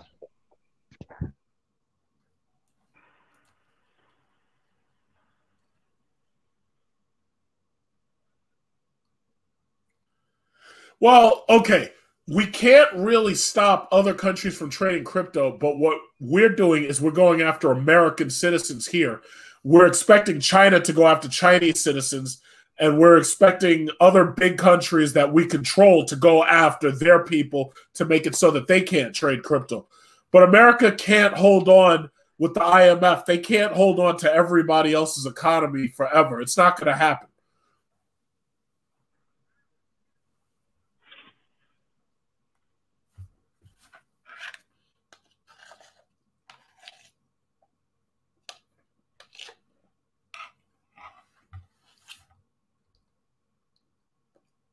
You're okay with that? Well, all I say is enjoy the ride, man, I guess. Yeah, like I hold foreign currency myself. I have foreign currency. Nobody cares. And I'm wondering, I'm gonna do some research on how if there's a way to either avoid some type of way to avoid taxation. I know evasion is illegal, but avoidance is not, as far as when it comes to taxation. I'm gonna look into that. I'm gonna do some more research on that and see if there's some type of backdoor or something. Because it will have to. I already see it being regulated in America, and it's not gonna. You're not gonna get around that if you're in America and you're trading in America. Yeah, it's gonna be kind of hard. But yeah, I'm gonna do some more research. But yeah, man, interesting times, man. Look, it's Joe Biden on television with Warnock. They're celebrating. Look, they're celebrating up there. Own short-term political interests over the concerns of ordinary people. And the people of Georgia rose up and they rebuked that last night. Early this morning, basketball superstar LeBron James tweeted he may be interested in buying Loeffler's WNBA women's basketball team, the Atlanta Dream. The team became an issue during the campaign when Loeffler opposed efforts by the league to have players wear jerseys in support of the Black Lives Matter movement. And if you take a look behind me, you can see a rally going on. This is actually not a protest of Democrat victories in Georgia, but supporters. They were driving around in vans that had been offering free rides to voters with placards in support of Ossoff and Warnock. Now they've gotten out of those vans and are holding a rally as they continue counting votes here in DeKalb County. Bill, back to you. Thank you, Jonathan. Sarah, thank you, sir, watching all that for us.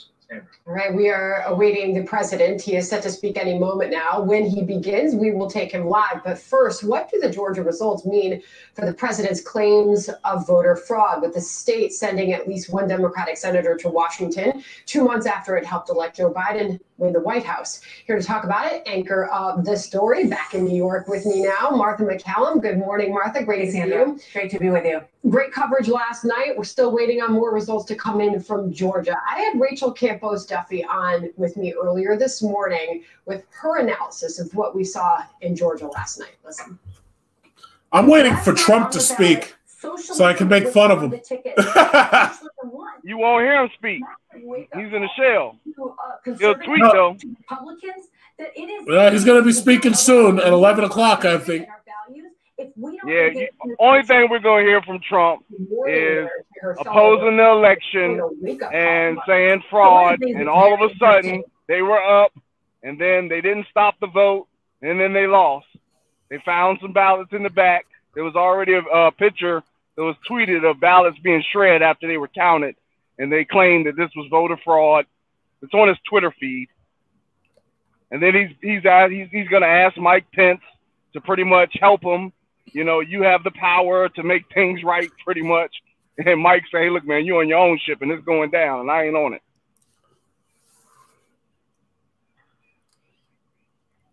We already know.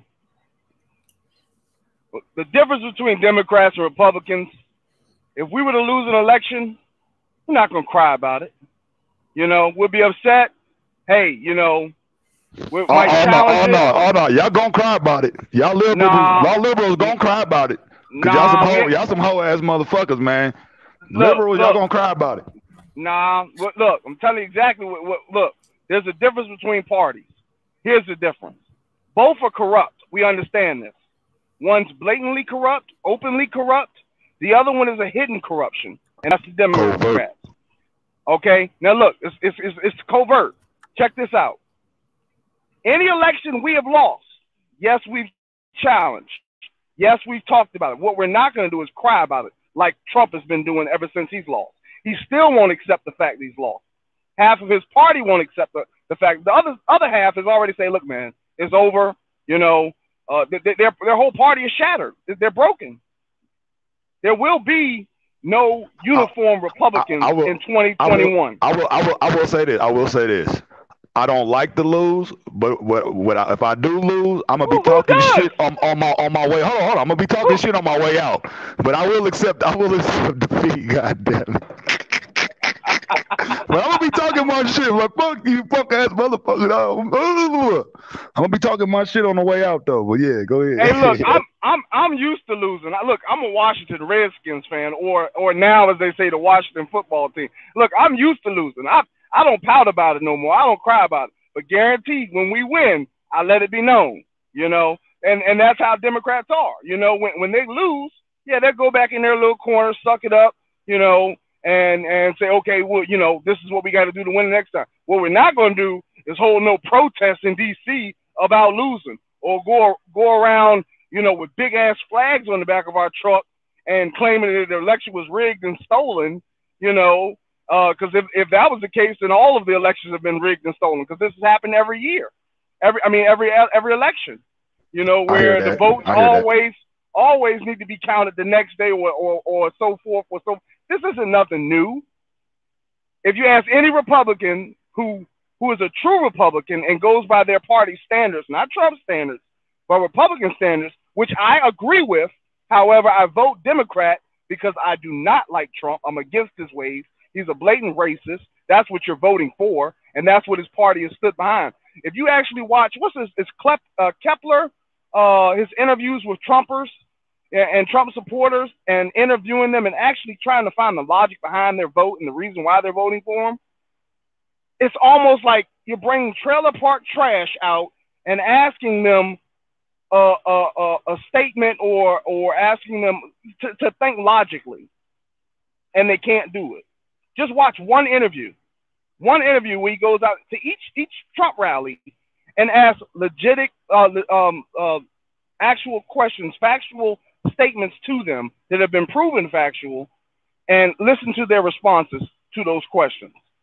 You know, and it scares you, because if you are a Republican and you know what your party stands for, and you know what's right and what's wrong, that's your opportunity, like have some Republicans have done, and stood up and said, hey, look, you know, that's why some of them vote on certain bills with the Democrats. There's bipartisan views on some bills, because they understand it. They're true to their party and their ways. Some things like Mitch McConnell. You can't explain to me at all why Mitch McConnell does what he does. There's no way, especially when it comes to stimulus. I mean, especially that. I mean, that's minimal compared to what he's done in the past. But I'm just saying, there are people out here suffering. You know, whether you believe that, hey, everybody's independent, doesn't need to feed off the government. There are literally people out here suffering. And the same people that they're on their party that still will vote Republican will not agree with Mitch McConnell and the fact that they're not struggling. You see what I'm saying? There are actual like businesses out here struggling that have actually paved the way for themselves, don't rely on the government for anything, but are struggling because of this pandemic. This wasn't caused by us, you know. Why should we be punished? We pay all this money in taxes, and certain states property taxes. You're gonna be punished because the fucking government. We all the government's bitch at the end of the day. Yeah, because the government wasn't prepared. They weren't prepared. Instead of taking all this money, like they send money overseas to study gender in America. Like we can't do that shit on our own. It's so corrupt on both sides. I agree, on both sides.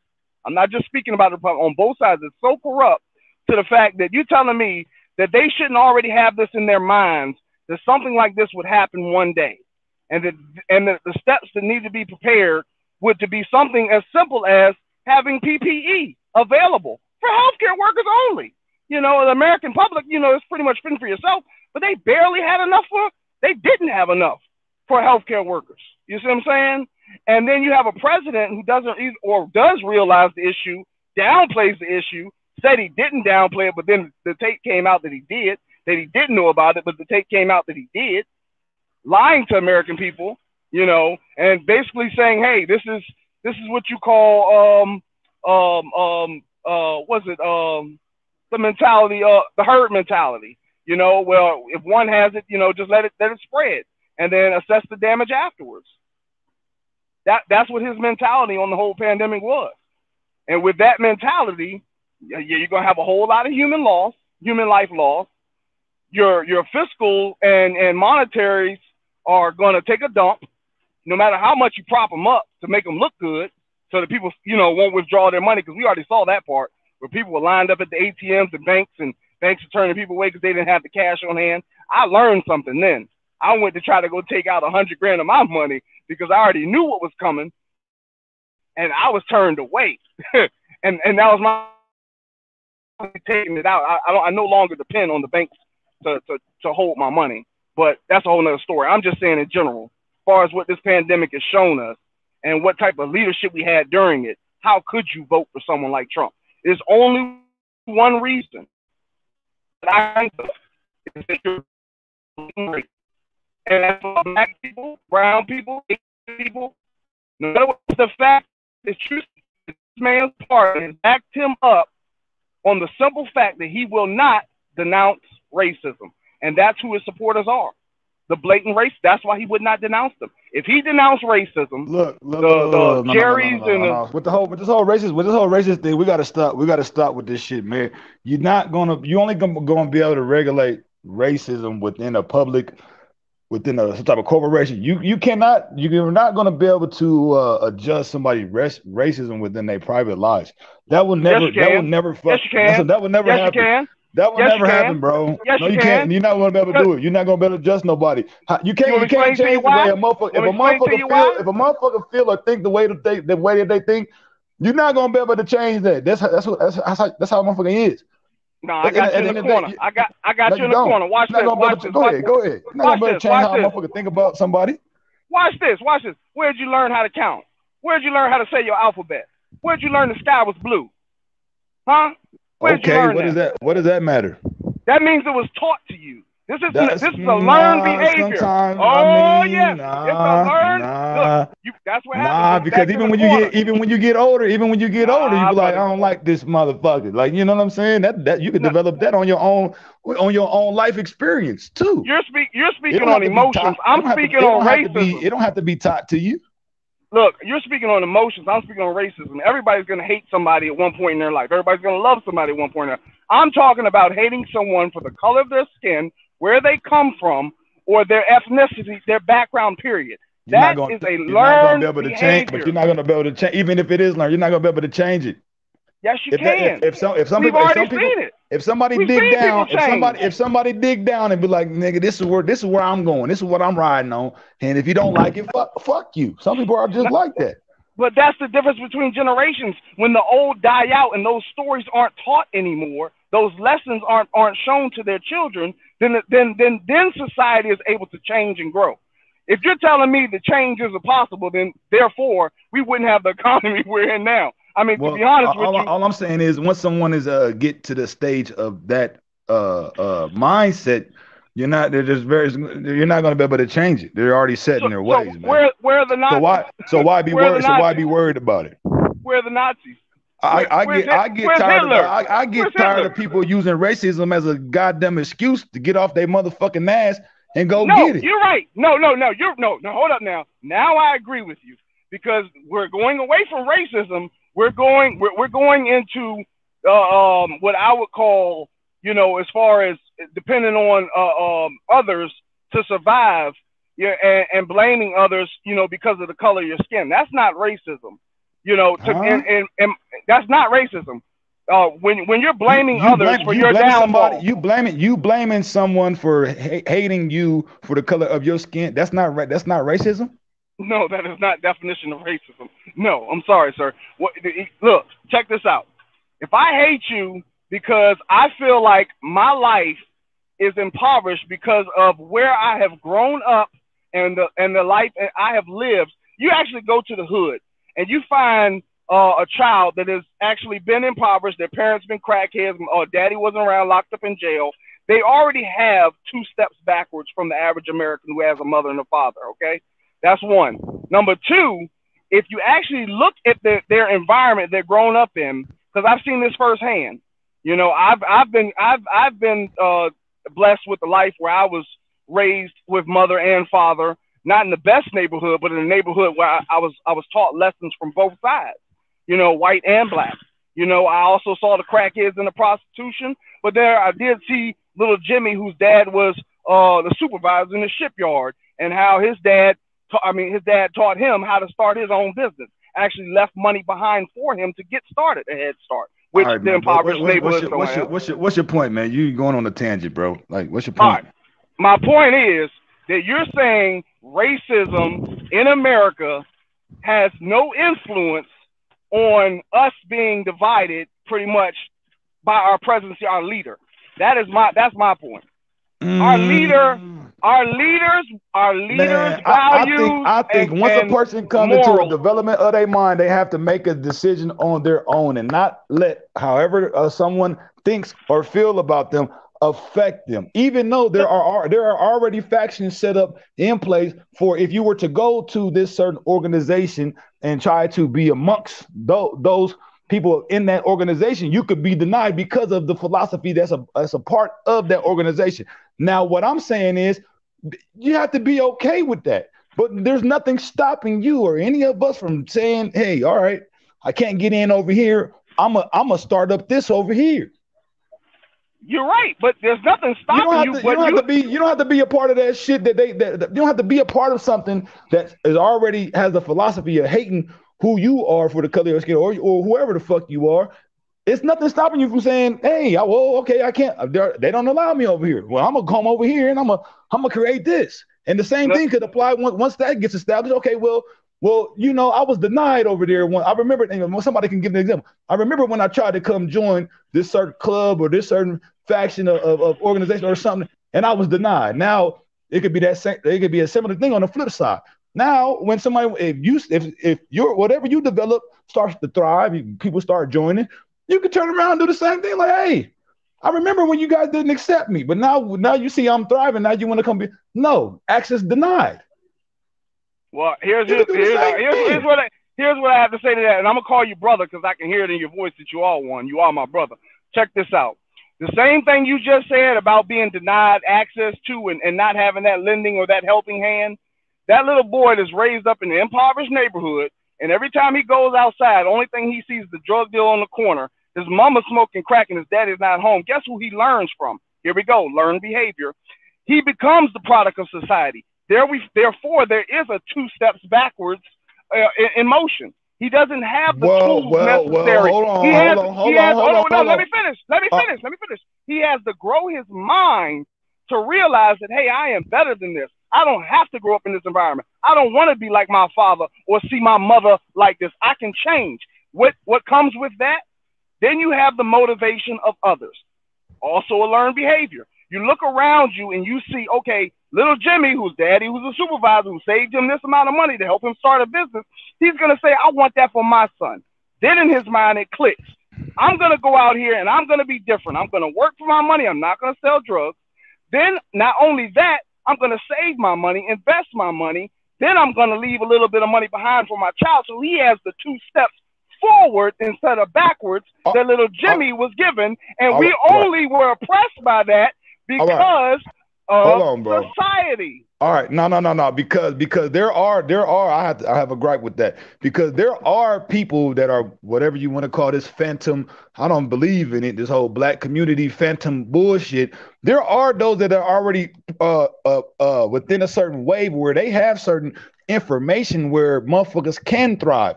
But you know what the problem is? These motherfuckers want to hoard. It's basically everybody is out to find out or figure it out on their motherfucking own at the end of the day. This whole phantom, I get tired of this shit. This black community shit, it does not fucking exist, bro. That shit does not fucking exist. That shit is phantom as hell. Sorry. And I'm gonna tell you why. I'm gonna tell you why it don't. I'm gonna tell you why it doesn't. It doesn't exist because as soon as let's say you in that dilapidated neighborhood, soon as you find some type of opportunity and you start to raise amongst the ranks within your community, you know what's going to happen? That entire community is going to look to take from you because they're in a fucked up situation, bro. Hold on. No,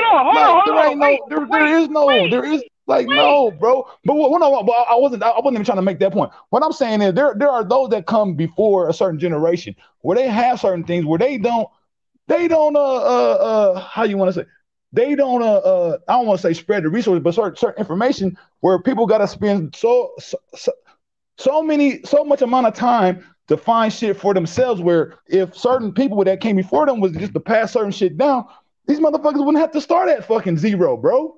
Man, But you see this all the time because people don't want to lose their position of power, bro. That's the thing. People that are before the prior generation, they establish themselves, they get a good life for themselves. They know the next wave generation is coming in. They hoard that and they leave motherfuckers to strive for themselves. Like, I mean, I'm saying, I mean, that's okay. I have an issue with it only because I have to start over. And I know other young men have that same type of thing. But damn, when I get up, nigga, don't talk about this brother shit to me. Once I figure this shit out on my motherfucking own, don't come out talking about my brother this and my brother that. Cause I'm gonna spit in your face. Well, that's where you have a problem with character. See, a man, and especially a black man, the true character of a man is to provide. Okay, so when you look at, actually, I'm gonna make a point before I get to that. You look at the principles on which America was founded. Okay, and it was to take instead of actually start and earn. Okay, we'll go to that. If you want to go to as far as you uprising and coming from nothing and not getting the help you need, to have to go and learn on your own and to be able to provide for yourself. You look at the principle on which America is founded. America is never created, okay? Never created. I'm not talking about individuals and developing or, what's the word I'm looking for? Actual, shit. Making like the stoplight, and I'm not talking about that as far as creating. I'm talking about is starting something. We're so dependent on other countries to provide for us. Like, we're not an independent nation. So you look at how we're being taught in our schools growing up, how our parents are teaching us. What I'm saying is, you, brother, if you do make it to success and you realize the fact that you earned it on your own and wasn't given any handouts, it's a each one teach one mentality. And what I was saying about the Jews is their own banking system, how they raise their children, their bar mitzvah, how they're giving money a head start. What I'm saying is, if you do happen to earn it and learn it on your own, give back. Your morals will be much stronger. I don't see where this each one teach one thing. I don't see where does that exist at in this so-called phantom black community? It starts with you. So the onus is on me because I'll raise myself out the ashes and get some. Okay, since I'm the one I'm raised in my antennas, I'm responsible for everybody else. Yes, because you're in the environment with everyone else. Hell no. You're not living on this world by yourself. Nigga, never. Wow. So you're missing what I'm saying as far as the father and son raising them up. If you're going to earn yours on your own and it wasn't given to you, you're basically telling me you're not going to leave anything behind for your son. You want him to go and earn it and get it on his own. You want him to struggle to see the real. I ain't just gonna hand it to him. I'm gonna have certain specifications. But you have it, and just in case he falls on bending knee, you are the father that can show him, hey, look, son. For my son, that's a given. I'm talking about for everybody else, though. Everybody, like outside, people act like there's a mesh of this phantom black family. It is. Community. I don't see where. Show me where it's at in America. Because it starts with you. You're the problem.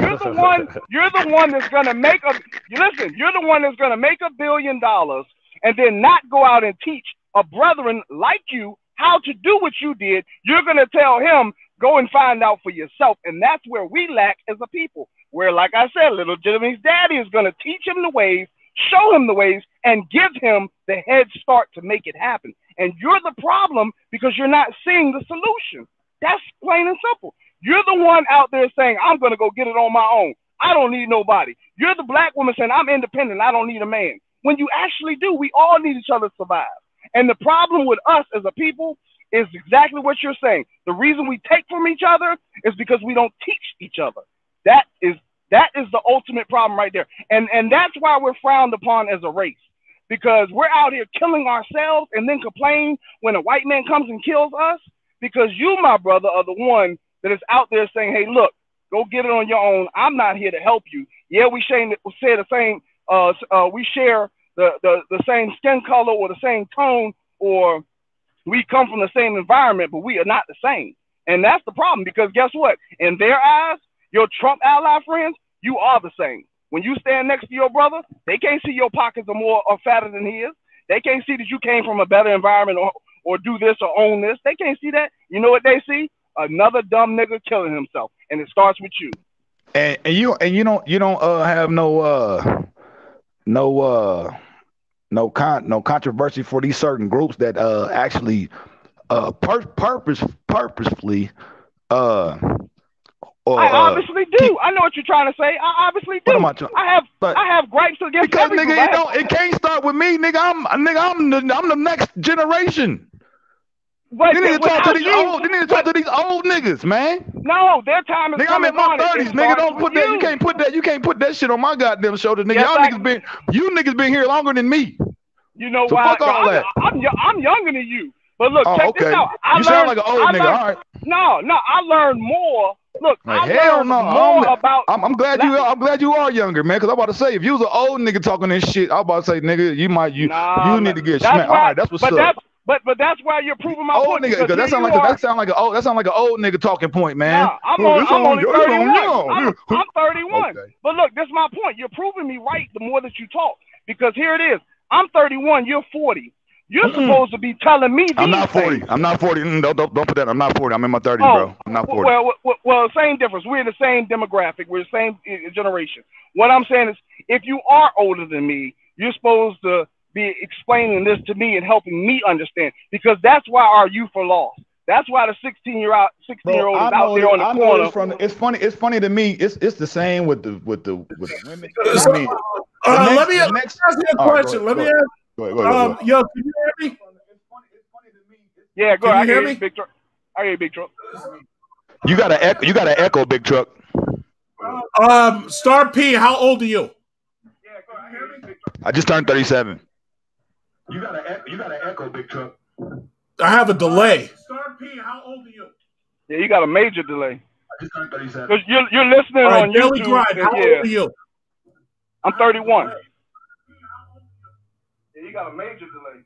Because you're listening on YouTube. Grind, how old are you? Yeah, you got to mute YouTube and listen on StreamYard.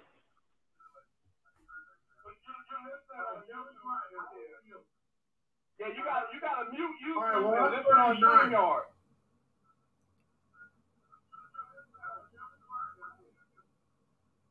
Mute your tab. Mute your YouTube tab and listen on StreamYard through the ear. All right, yeah, y'all can go back to talking. I was just waiting for Trump to get on with his speech. Now, I want to hear your views, Big Truck. Go ahead. I want to hear your views. Mute YouTube, right? I got to figure out how to mute YouTube. I was waiting for Trump to get on with his speech. Now, I want to hear your views, Big Truck. Go ahead. I want to hear your views. Mute YouTube, right? I got to figure out how to mute YouTube. I want to hear your views, Big Truck. Go ahead. I want to hear your views. YouTube, right? I got to figure out how to mute YouTube.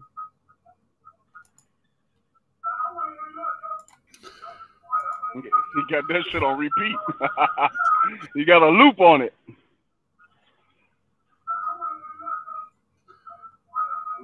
got that shit on repeat. You got a loop.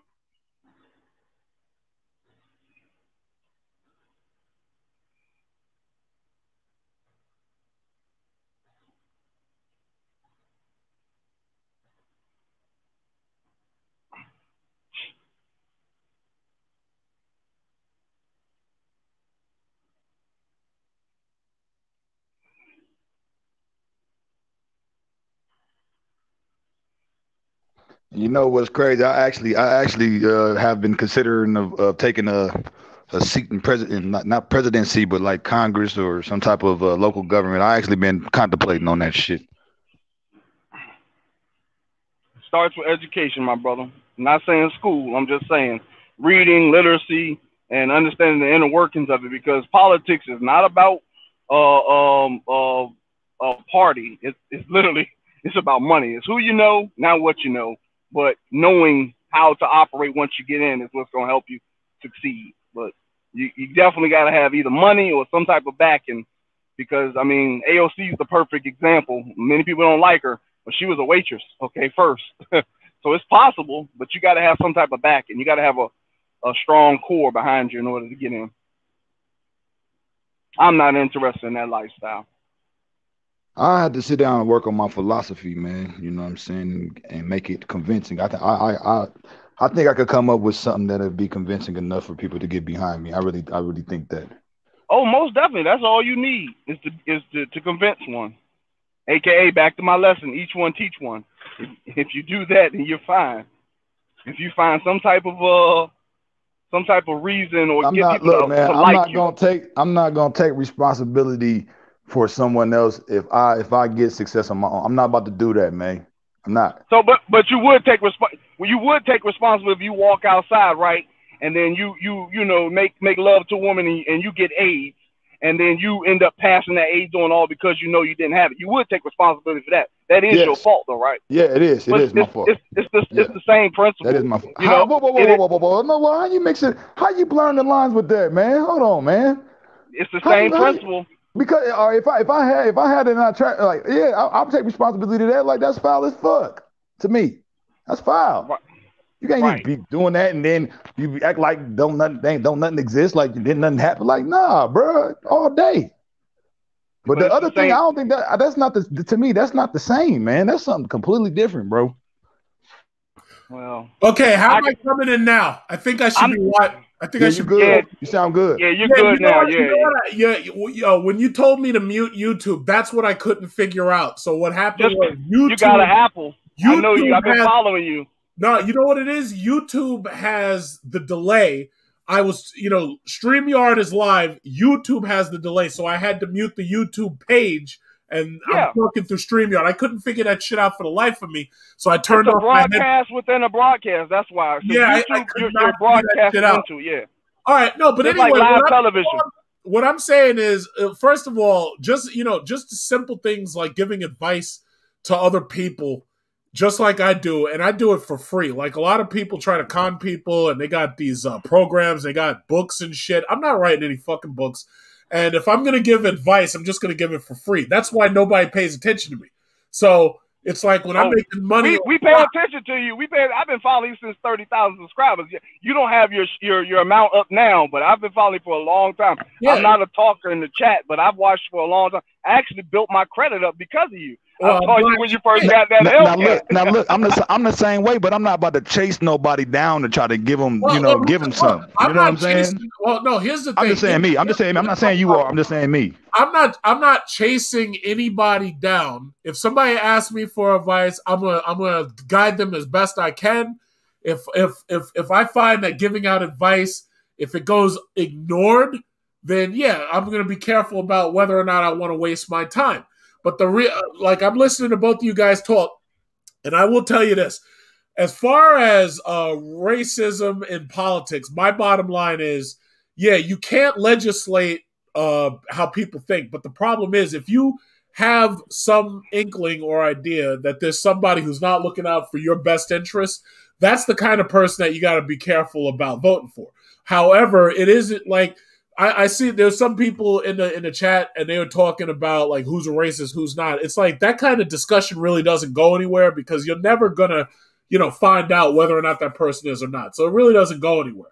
That doesn't go anywhere. I don't vote for just the person. I vote for obviously their policies, and I also pay very close attention to who's supporting that person. And their morals and their character, right? Yeah, personally, I'm not happy. I'm not happy looking at the people who support Trump.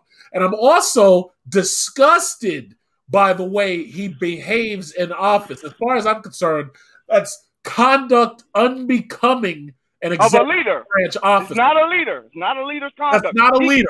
He can do all those things behind closed doors, but in the public's eye, you keep your mouth shut and you say and do what's right. What kills me. In the public, this is how this person acts. Yeah, so that tells you something. That's the type of person that the Constitution would never have allowed to get into office if they had ever thought far enough to think that there could be somebody like that in office. Like a megalomaniac, socialist, like a sociopath megalomaniac. Be that as it may, he's on his way out. So going forward, he's already out. He ain't on his way. He gone. After today, all that March on Washington shit is done. It's done. But my bottom line is going forward, people really do need to be responsible for themselves. People need to work on their relationships so that they're not getting divorced. They need to make sure that they're keeping their money and their inheritance for their kids, their legitimate kids. Here's the problem. If you're getting children and you're not married and everything, you're only setting yourself up for financial problems down the road. So my thing is, as long as people do manage themselves a little bit better, things will improve. My problem is, I don't think a lot of these people have the education it takes to manage themselves. I think each one teach one, AKA each one teach one. Yeah. You have to learn it from somewhere. I mean, I learned a lot of stuff from YouTube University, things that I was never taught, so I had to learn it somewhere else. Absolutely. But I would have never learned that if someone wasn't willing to share it. That's my point to my brother that's listening. If you're not willing to share what you have learned, you will never learn it. Like here I am. I'm giving out free advice on improving credit, free advice. Let me just add this real quick. My thing is, I think it's more lucrative when someone is seeking. Because sometimes a motherfucker will like, yeah, we'll share it, but they're not really seeking the information where they have to do their due diligence. Everybody wants a handout. There's responsibility on the individual, man. They need to take steps to the plate and take some goddamn initiative, man. Like, I'm serious about that shit. Motherfuckers want to wait till you make it and be like, yeah, you made it. Now, hey, can I get something? No, don't wait on me, motherfucker. You need to be working too, goddamn it. You gotta everybody wants a handout, brother. Everybody wants a handout. Who's gonna deny $1 million if it was given to them? That's what people are seeking. They want to get rich quick. They don't want to earn it. Everybody wants a handout. Everybody wants to get rich quick. Yeah, that's the problem. But it's okay, because guess what? If they actually put in the work as possible and they're seeing that that's why I love YouTube, because not only are we being exposed to other people's lifestyles, but it's also a motivational platform, because if you have come from nothing, you can learn, create, and then teach using YouTube. And I love it. The problem is people don't want to put the work in, bro. They just want somebody else make it around them. They want a blood suck off of that person that did put in the motherfucking work. And I don't appreciate that shit, bro. But that's where your inner morals, your inner character can read between the lines and say, look, I'm gonna do my part. I'm going to teach. You can lead a horse to water, but you can't make it drink. Okay, look, I can show you the material. I can give it step by step. But what I won't do, and here's my morals, here's my character, I won't do the work for you. You have to do it on your own. And you just got to leave it at that. And what I was telling you, brother, is you might become successful. You might already be successful. I was just about to say that, nigga, already. Go ahead. Well, that's good. You're doing yourself a disservice, though, by not showing or at least sharing. It feels good to say I helped someone. You know what hurts and it feels bad is to say that, damn, my friend had committed suicide. All he needed was $50 to pay his bill, but that bill made him lose his life. But it would be easier to say, man, I helped my friend live because. Do you know some people you just can't help, bro? Some people you can't get to. That's life. Some people you can't teach. Some people don't want to learn. Some people you can't help. But you're still a part of the problem if you're not trying. That's my point. You gotta try. I'm not about to put energy towards some shit that it's like beating a dead horse, bro. I'm not saying go out of your way. Oh no, I'm not definitely. That's what I'm saying. Yeah. I'm not going out my way. I put some things out there. You pick it up. If you don't, you don't. That's where I'm at with the shit. Yeah, that's up to each individual, and that's how I think. It's like I learned a lot from, like I said, Big Truck. Now, me, in my personal aspect, I'm as much money as I make, and I won't disclose, I still won't go out and buy myself a Hellcat. But it sure damn look good to me. It sure sound good. I love seeing people with them. I love seeing people being successful. But my character, my morals won't let me. I don't care if I was a billionaire. I'd probably be Warren Buffett, still driving a little Honda Accord that barely tick, tick, boom down the street. That's me. You know what I'm saying? But I also take tidbits from people. I like the econo boxes of Big Truck, but I like seeing the charges weave through traffic. Yeah. Well, Warren Buffett is a rich man, and all he does is buy old Cadillacs. Yep, but he also teaches, doesn't he? That's right. Yeah, and that's the whole thing. People are so concerned over what other people have that they don't pay attention to their. Yep, that does not make who you are. So somebody like nobody listens to Warren Buffett, but they listen to these people on YouTube flashing Lamborghinis. Yeah, and Warren can buy a Lamborghini dealership. He can buy all the dealerships. Yeah, he can buy. That's not what he's about. He can buy the whole goddamn company. But the thing about it is, it's not what the younger people see. The younger people are too busy worried about what kind of sneakers he's wearing. Yep.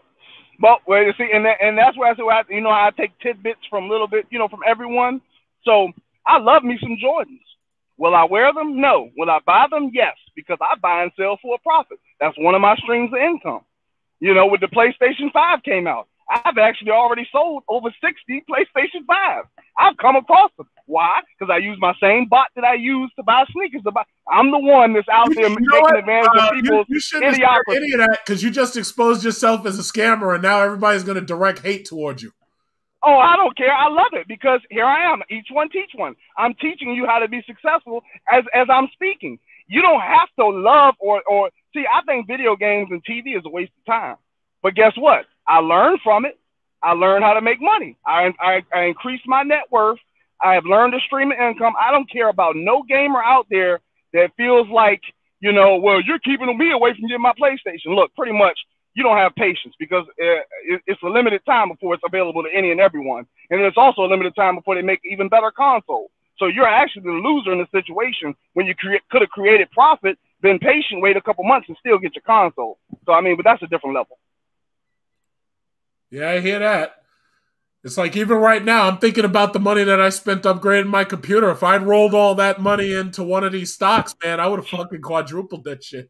Yeah, you saw my post where I said I only had 3 Bitcoin. But look, I damn near doubled my profit on selling yesterday. I bought in at 15 and everybody was laughing at me. Oh, you're too late, da-da-da-da-da. It's like, I'm not here to hold. I'm here to wait for the Well, I'll tell you like this. Tesla is at $768 right now. Tesla has in 2022 it'll be back. It'll be up to 1,500. No, but you know what? If they do another split, oh shit! If they do another split, man, because oh man, that's just gonna be crazy. It's crazy now. But see, a lot of people don't look at it like that. But that's on a whole nother level. What I was talking about is just simple, life principles and my views on politics. Because to be honest, no one in office is for me. They're not helping me get through every day. They're not helping me brush my teeth, wash my ass every day. And that's what my man said. If you actually want to actually do something, instead of on the national scale, your local administrations, mayors, governors, they're the ones you actually create policies to benefit you. It all matters, where a lot of people don't feel like their vote matters. But on a smaller scale, the things that you want to create and do, just like in my own, like New York, how expensive it is to live. We're looking at California, people moving away in droves because of how expensive it is, where they're creating an environment that the average worker, can't even survive there. And most stores and businesses are going to close down because they're not going to be able to find work.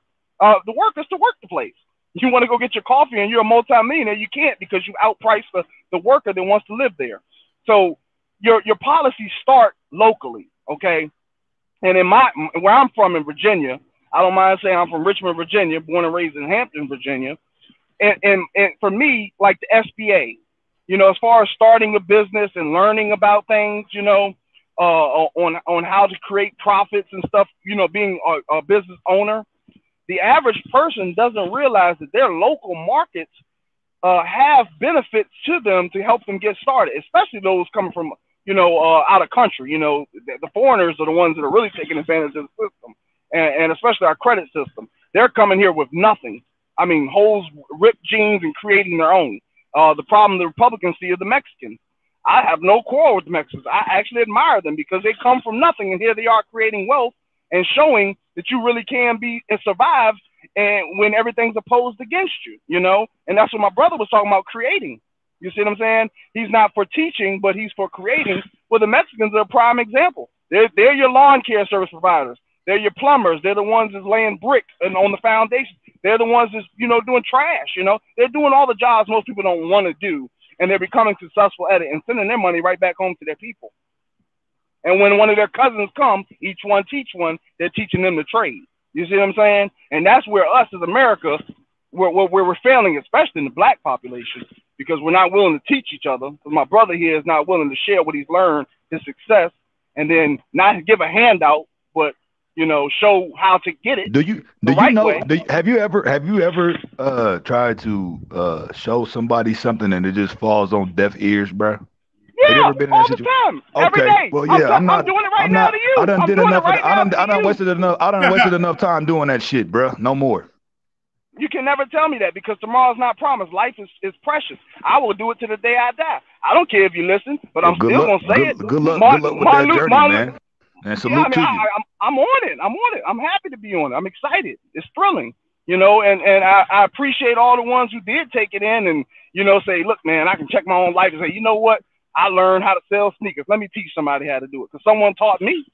You know what I'm saying? Oh, he earned some money selling PlayStation. You know what? I got this PlayStation. I ain't gonna play it but once or twice and then get tired of it. Let me sell it, make a profit. Then go put my money where I want it.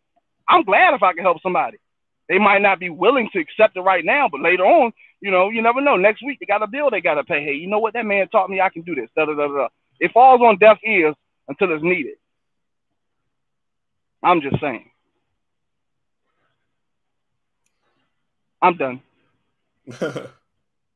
Yeah, I love y'all, man. I love y'all. Spend my energy in that way anymore. I'm good. I understand. Yeah, obviously you've been hurt in the past. Something has done something to you. You don't understand how quickly good advice falls on deaf ears until you try to convince somebody to take the money that they normally would spend on some Air Jordans and to put it in the stock market. That's when you have your issues right there. Well, true, but I wouldn't tell them. Actually, I wouldn't tell them to take their money and spend on the Jordans and put in the stock market. I'd tell them, hey, if you're gonna buy some Jordans that's gonna make you some money, because right now the sneaker game is its own stock market. I mean, profit margins are amazing. That's called no. The sneaker game, it's not exactly a stock market, but what you're doing is buying speculative assets. Yep. It's just like buying PlayStations and selling them. That's a speculative asset. So the issue that I have with that, though, is that there are inherent risks. The profit can be very good, but the problem is it doesn't last forever, because eventually the stores are going to bring back the supply, and then all of a sudden the demand for your scalp product is going to drop through the floor. It's just like the stock market. I mean, life itself is based on the same principles. I mean, if you actually think about the human life, you wake up hoping to wake up, hoping to be productive, hoping to make some money, hoping to go see your family, but it's all speculative. You never know. So it's the same way. It's supply and demand with everything. With cars, how the pandemic has affected the auto industry. It's supply and demand. How the rise of a truck. I remember last year I was going to go buy me a truck. I was going to spend me some money, which I normally don't do, but I had a great deal, and I regret it. But the same truck that I was going to buy last year, a Toyota Tundra 2019 with 9,000 miles for $38,000. You know, a 2019 with 40,000 miles right now is selling for $47,000. You see what I'm saying? That's supply and demand right there. It's all speculative. No one knows. That's life. Yeah, no, well, everything's a speculative asset that you spend money on, and the reason why is because the cash that you have itself is a speculative asset. The reason why people spend their money is because, first of all, they need to buy things with it, and second of all, because the value of your money decreases over time. Yep.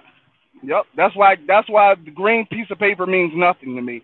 I can guarantee you one thing. The only thing I care about, and it's really about family, because like I said, life is so precious. Can't take none of this shit with you. So you got to leave it behind to someone or the government. But like what I was telling my brother, you can learn everything you want and you can earn everything you want.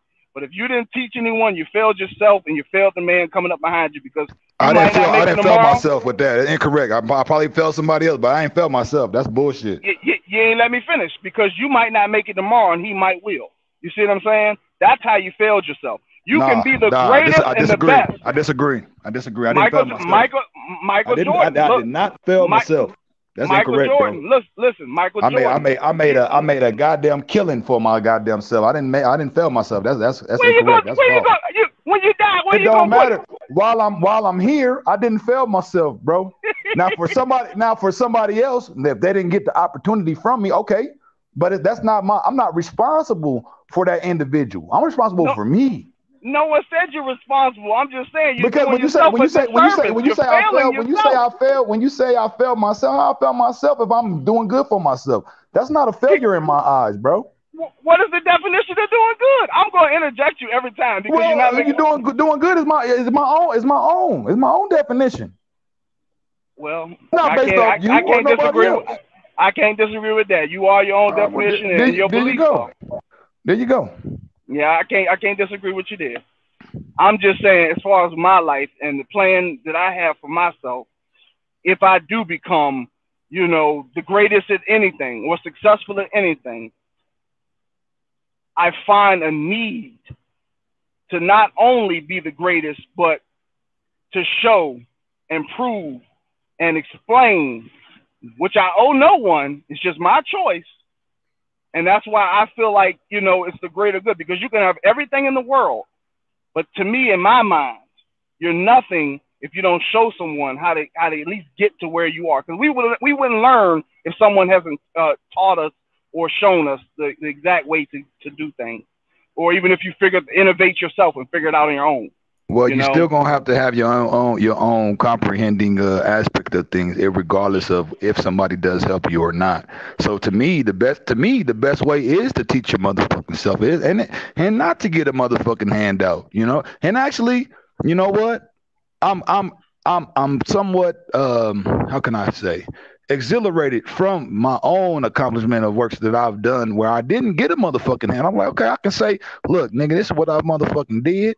This is what I'm standing on. Can't nobody tell me shit because I put in the work for this shit. Can't nobody say shit to me about nothing. That's a great accomplishment to me, man, to be able to say something like that. But yeah, go ahead though. Yeah, I mean, that's just pretty my point. I mean, I can understand. That's where I said in society how there are differences. Just like me and you conversing right now. We have our own beliefs. We have our own standards of life. We have our own principles and morals. Our character is different. So it makes us unique. My beliefs will never be yours. Yours will never be mine. But the convincing of mine, can't help someone. And I like I said, I might not be able to help you today. You might not need my help. What I'm saying is someone that is listening is learning. And me doing just by speaking here on this platform, which I appreciate Big Truck for allowing us to have, just by me doing this alone is teaching someone something. What Big Truck does is what you're doing is teaching someone something. You don't even realize it. You're teaching someone to go out there. I do realize it. I actually do. And I appreciate that. It's just like I'm thankful for what I have and what I don't have, because it's making me a better person every day. I'm learning every day. And if I would have died today or tomorrow, whatever, this very second, breath taken from my body, I'm thankful and I'm happy with my life. And I'm just young. I'm 31. The intention not to teach is also the intention to teach at the same time. It's a dichotomy. I get that. Go ahead, though. Yeah, I mean, that's pretty much it. That's just my philosophy. And that's why when it comes to politics and us as a nation, I mean, it's the old language. United we stand, divided we fall. All right, gentlemen, I'm really sorry to interrupt you, but coming through, we got the president, soon to be former president, right here. President taking a celebration. Sound a little. God bless the USA is playing. The flags are blowing. I know y'all have the ability to watch this at home, but supporters. This rally. I'll be back, Phil. I got a phone call. Yeah, cool. Okay. Yeah, he's about to start talking shit, so we got to hear this. To fight for this president. I don't understand what they talk about when they keep saying fight for a president. He's gone. He lost. What are you fighting? What? I don't get it. This guy's done. He's been done, but there's always a loophole. There's always a loophole. There ain't no loophole on this shit. Turn it up a little bit so I can hear it. Yeah, I'll turn it up. I'm out here grinding. Republican Party. This is Donald Trump's Republican Party. Obviously, that divide in the party could be addressed by the president any moment now. It's unbelievable. I mean, think about this moment in our nation's history, Sandra. Mm-hmm. We've never seen two runoffs before for the U.S. Senate to decide the balance of power in Congress, and the day after go for certification of a presidential election that happened 2 months ago, with the sitting U.S. president now 14 days removed from welcoming the next president into Washington, D.C. Inauguration Day is January 20th. It's 2 weeks from today. And in the halls of Congress behind him, in 60 minutes from now, Sandra, we're going to see a debate play out. On the House side, where well over 100 Republicans could speak. And on the Senate side, at least a dozen senators are going to speak on his behalf as well. And they're going to cast doubts on the election system in the U.S., and they're going to require and request and hope to get an election audit for the election system in the U.S. Hey, Big Truck. Big Truck. Yeah. It is indeed. We'll turn the coverage over. I'm on 95 right now, and the Proud Boys are in a convoy headed 95 southbound. I'm coming through D.C. right now. I saw those losers on election day, and they were on the I think it was the Van Wyck. And 13, 14, yeah, listen, 15, if they want to drive and have rallies and convoys, that's all fine and good, but it doesn't mean shit. Not now. 22. I just counted 22 with their flags and their little convoy, and yeah, 22 of them. You're on your phone? No, I'm actually driving a big truck. Wow. I'm driving big trucks. I'm headed to New York. Northbound or southbound? I'm headed to you. I'm headed to Staten Island. I'm not headed exactly where you are, but I'm headed to Staten Island. Oh shit, you headed to Staten Island. What kind of load you got? Amazon. Amazon. Oh my God, I'm sick and tired of hearing about Jeff Bezos. God, didn't you see where I said I sold off my BTC and I'm putting it all in on Amazon because I can see the greater good. Okay, Amazon is good. I would have put it in Tesla, but okay. You want some insider information? Are you allowed legally to give that over the fuck? Yeah, go ahead and give it to me. Yeah. Here it is. Allegedly, because I gotta say that 2022, Amazon will become their own private fleet, just like FedEx and UPS. You know, they just bought a bunch of airplanes. No, they also have over hundreds of big trucks parked nationwide. Look, I travel the nation. Okay, look, I'm telling you now. And you can do what you want with this information. Right now, Amazon's a private contractor. FedEx is too. FedEx Ground is privately contracted out. FedEx Freight is company owned. But Amazon is pushing the narrative to go in that, allegedly, is pushing the narrative to go in the same direction. And what you're going to witness is a powerhouse, a monopoly powerhouse, strong enough to take on USPS, UPS, and FedEx combined. That's my take. That's all I can give you. That's all I know. But I'm watching it happen. So that's why I dumped.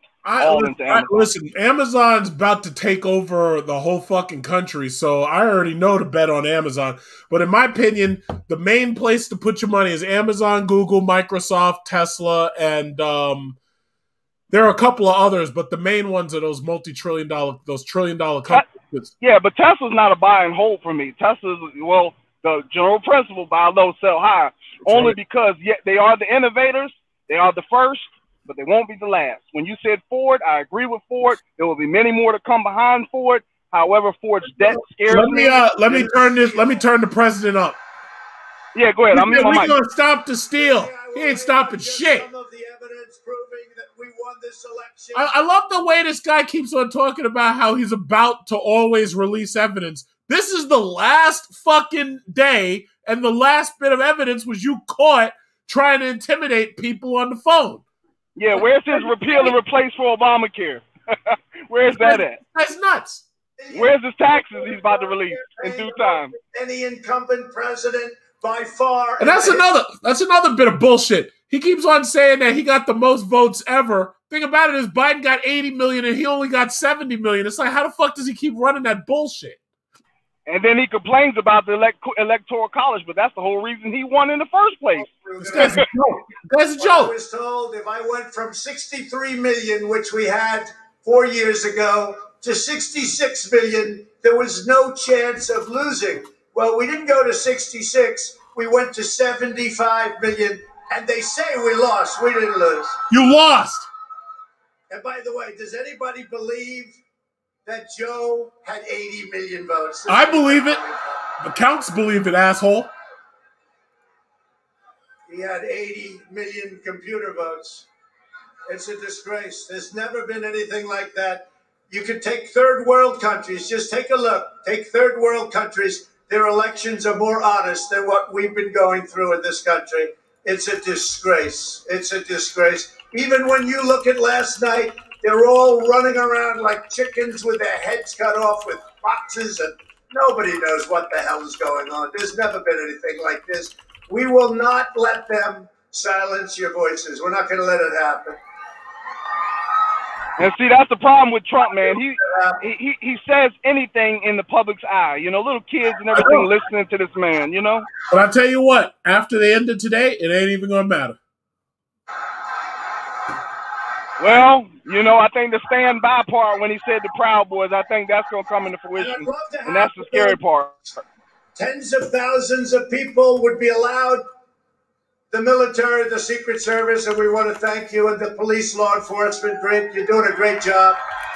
But I'd love it if they could be allowed to come up here with us. Is that possible? Can you just let them come up, please? And Rudy, you did a great job. He's got guts. You know what? He's got guts. Unlike a lot of people in the Republican Party. He's got guts. He fights. He fights. And I'll tell you, thank you very much, John. Fantastic job. I watched. That's a tough act to follow, those two. John is one of the most brilliant lawyers in the country, and he looked at this and he said, what an absolute disgrace that this could be happening to our Constitution. And he looked at Mike Pence, and I hope Mike is going to do the right thing. I hope so. I hope so. He's a disgrace to our Constitution. The right thing. We win the election. All he has to do. I consider it a disgrace to the Constitution that this asshole's up there allowed to say this bullshit, but whatever. After today, it ain't even going to matter no more. He has the absolute right to do it. We're supposed to protect our country, support our country, support our Constitution, and protect our Constitution. States want to revote. The states got defrauded. They were given false information. They voted on it. Now they want to recertify. They want it back. All Vice President Pence has to do is send it back to the states to recertify. And we become... I told you that's all he was going to say. I told you that's what he was going to get up there and say. He's going to get up and say what? To put it on Mike Pence. To put it on Mike Pence. All he's going to get up there and say is cheated. Here's the problem that he has. Mike Pence wants nothing to do with that bullshit because Mike Pence already knows. He's like, yo, listen, we can't turn the election back. It's not going to happen, and you're not going to pin this shit on me. Exactly. But that's all his speech was about today. I knew that's what he was going to say. He was going to say it was rigged. He's going to say he won. He's going to beg Mike Pence to change things, which he can't. And pretty much this is his last hoorah. That's it. Extraordinary love for this amazing country and this amazing movement. Thank you.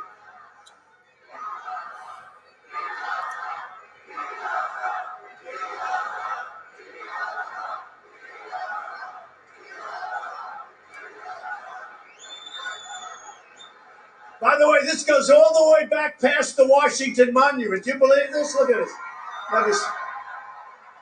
Unfortunately, they gave the press the prime seats. I can't stand that. No, but you look at that behind. I wish they'd flip those cameras and look behind you. That is the most amazing sight. When they make a mistake, you get to see it on television. Amazing. Amazing. All the way back. And don't worry, we will not take the name off the Washington Monument. We will not. Cancel culture. You know, they wanted to get rid of the Jefferson Memorial. Either take it down or just put somebody else in there. I don't think that's going to happen. It damn well better. You know, what kills me is how Trump just points to the size of his crowds as if that means anything. Guess what? If you have 75 million votes or whatever, but you still get beat, then just by having 1 or 2 million people show up at a crowd, that doesn't mean anything. It means nothing. It's laughable. Like this guy, and what bothers me is the idiots who repeat this shit, and they repeat the rhetoric, and they're like, oh yeah, well, what about Joe Biden's crowds? I'm like, yo, guys, I didn't show up to his crowd, and I went and voted for him. What difference does any of that bullshit you're saying mean? It doesn't mean nothing. Nothing. It's fucking incredible. Just because I stayed home and I still went out that day to vote, just because I don't show up at a crowd, that means something? That doesn't mean anything. It's laughable. It's laughable. But you know what? Again, after the end of the day, it ain't even going to matter. It don't matter. That's what I'm excited about. It's like, hey, look, whatever y'all got to do to get this man out, I don't care if you drag him out. He's getting out of there. They totally lost control. I mean, you know what? And by the way, Farrakhan had that many people out there. What difference did that shit make? Nothing. Whether he had 1 million or whether he had 700,000, it doesn't matter how big your crowd is. What matters is the people who showed up to vote. Yep, it's the blind leading the blind, as we can see live and direct. You're guaranteed. I said, I'm not interested right now. Do me a favor. Go back 8 weeks. I want to go back 8 weeks. Let's go back 8 weeks. We want to go back and we want to get this right.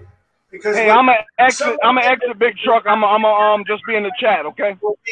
Yeah, sure, no problem. All right, thank you, man. Yeah, you're welcome.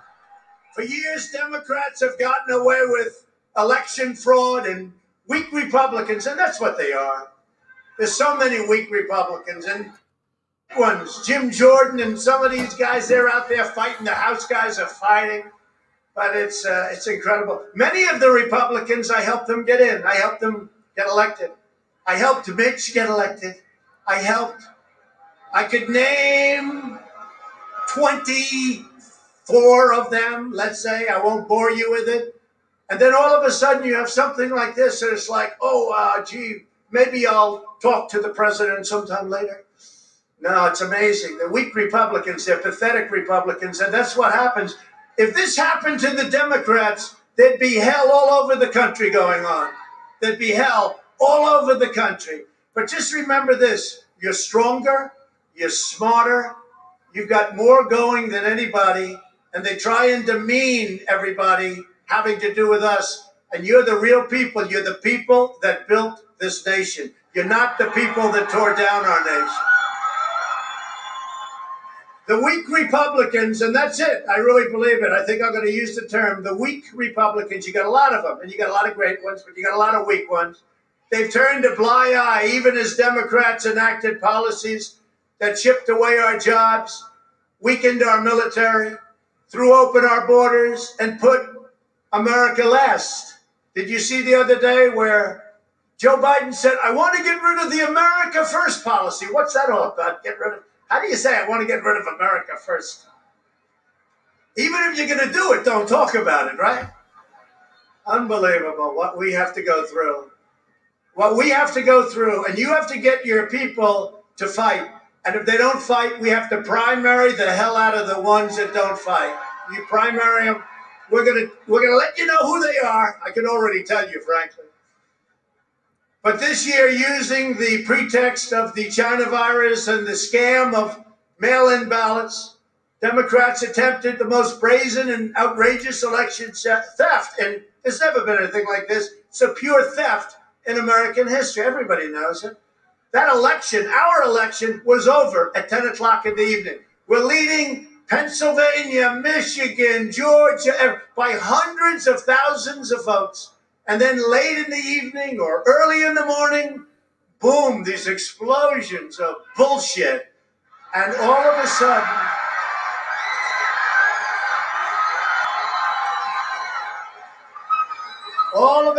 it started to happen.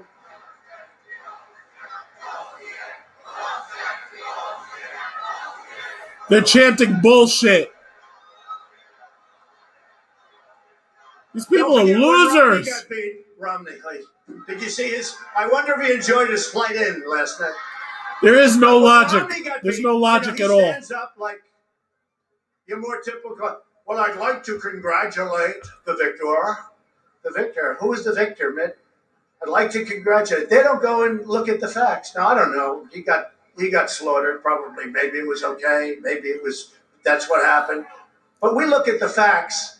And our election was so corrupt that in the history of this country, we've never seen anything like it. You can go all the way back. You know, America is blessed with elections all over the world. They talk about our elections. You know what the world says about us now? They say we don't have free and fair elections. And you know what else? We don't have a free and fair press. Our media is not free. It's not fair. It suppresses thought. It suppresses speech. And it's become the enemy of the people. It's become the enemy of the people. It's the biggest problem we have in this country. No third world countries would even attempt to do what we caught them doing. And you'll hear about that in just a few minutes. Republicans are constantly fighting like a boxer with his hands tied behind his back. It's like a boxer. And we want to be so nice. We want to be so respectful of everybody, including bad people. And we're going to have to fight much harder. And Mike Pence is going to have to come through for us. And if he doesn't, that will be a sad day for our country. Because you're sworn to uphold our Constitution. Now it is up to Congress to confront this egregious assault on our democracy. And after this, we're going to walk down, and I'll be there with you. We're going to walk down. We're going to walk down anyone you want, but I think right here, we're going to walk down to the Capitol. And we're going to cheer on our brave senators and congressmen and women. And we're probably not going to be cheering so much for some of them. Because you'll never take back our country with weakness. You have to show strength, and you have to be strong. We have come to demand that Congress do the right thing and only count the electors who have been lawfully slated. Lawfully slated. I know that everyone here will soon be marching over to the Capitol building to peacefully and patriotically make your voices heard. Today we will see whether Republicans stand strong for integrity of our elections, but whether or not they stand strong for our country. Our country. Our country has been under siege for a long time, far longer than this 4-year period. We've said it on a much straighter course, I thought, 4 more years, I thought it would be easy. We created the greatest economy in history. We rebuilt our military. We get you the biggest tax cuts in history, right? We got you the biggest regulation cuts. There's no president, whether it's 4 years, 8 years, or in one case more, got anywhere near the regulation cuts. It used to take 20 years to get a highway approved. Now we're down to 2. I want to get it down to 1, but we're down to 2. And it may get rejected for environmental or safety reasons, but we got it down to safety. We created Space Force. Look at what we did. Our military has been totally rebuilt. So we create Space Force, which by and of itself is a major achievement for an administration. And with us, it's one of so many different things. Right to try. Everybody know about right to try. We did things that nobody ever thought possible. We took care of our vets. Our vets, the VA now, has the highest rating, 91%, the highest rating that it's had from the beginning. 91% approval rating. Always you watch the VA. It was on television every night. People living in a horrible, horrible manner. We got that done. We got accountability done. We got it so that now in the VA, you don't have to wait for 4 weeks, 6 weeks, 8 weeks, 4 months to see a doctor. If you can't get a doctor, you go outside, you get the doctor, you have them taken care of, and we pay the doctor. And we've not only made life wonderful for so many people, we've saved tremendous amounts of money, far secondarily, but we've saved a lot of money. And now we have the right to fire bad people in the VA. We had 9,000 people that treated our veterans horribly. In prime time, they would not have treated our veterans badly, but they treated our veterans horribly. And we have what's called the VA Accountability Act. And the accountability says if we see somebody in there that doesn't treat our vets well, or they steal, they rob, they do things badly, we say, Joe, you're fired. Get out of here. Before you couldn't do that. You couldn't do that before. So we've taken care of things. We've done things like nobody's ever thought possible. And that's part of the reason that many people don't like us, because we've done too much. But we've done it quickly, and we were going to sit home and watch a big victory, and everybody had us down for a victory. It was going to be great. And now we're out here fighting. I said to somebody I was going to take a few days and relax after our big electoral victory. 10 o'clock, it was over. But I was going to take a few days. And I can say this. Since our election, I believe, which was such a catastrophe when I watched, and even these guys knew what happened. They know what happened. They're saying, wow, Pennsylvania is insurmountable. Wow, Wisconsin. Look at the big leads we had, right? Even though the press said we would lose Wisconsin by 17 points. Even though the press said Ohio's going to be close, we set a record. Florida's going to be close, we set a record. Texas is going to be close. Texas is going to be close. We set a record. And we set a record with Hispanic, with the black community. We set a record with everybody. Today we see a very important event, though, because right over there, right there, we see the event going to take place. And I'm going to be watching, because history is going to be made. We're going to see whether or not we have great and courageous leaders, or whether or not we have leaders that should be ashamed of themselves throughout history, throughout eternity. They'll be ashamed. And you know what? If they do the wrong thing, we should never, ever forget that they did. Never forget.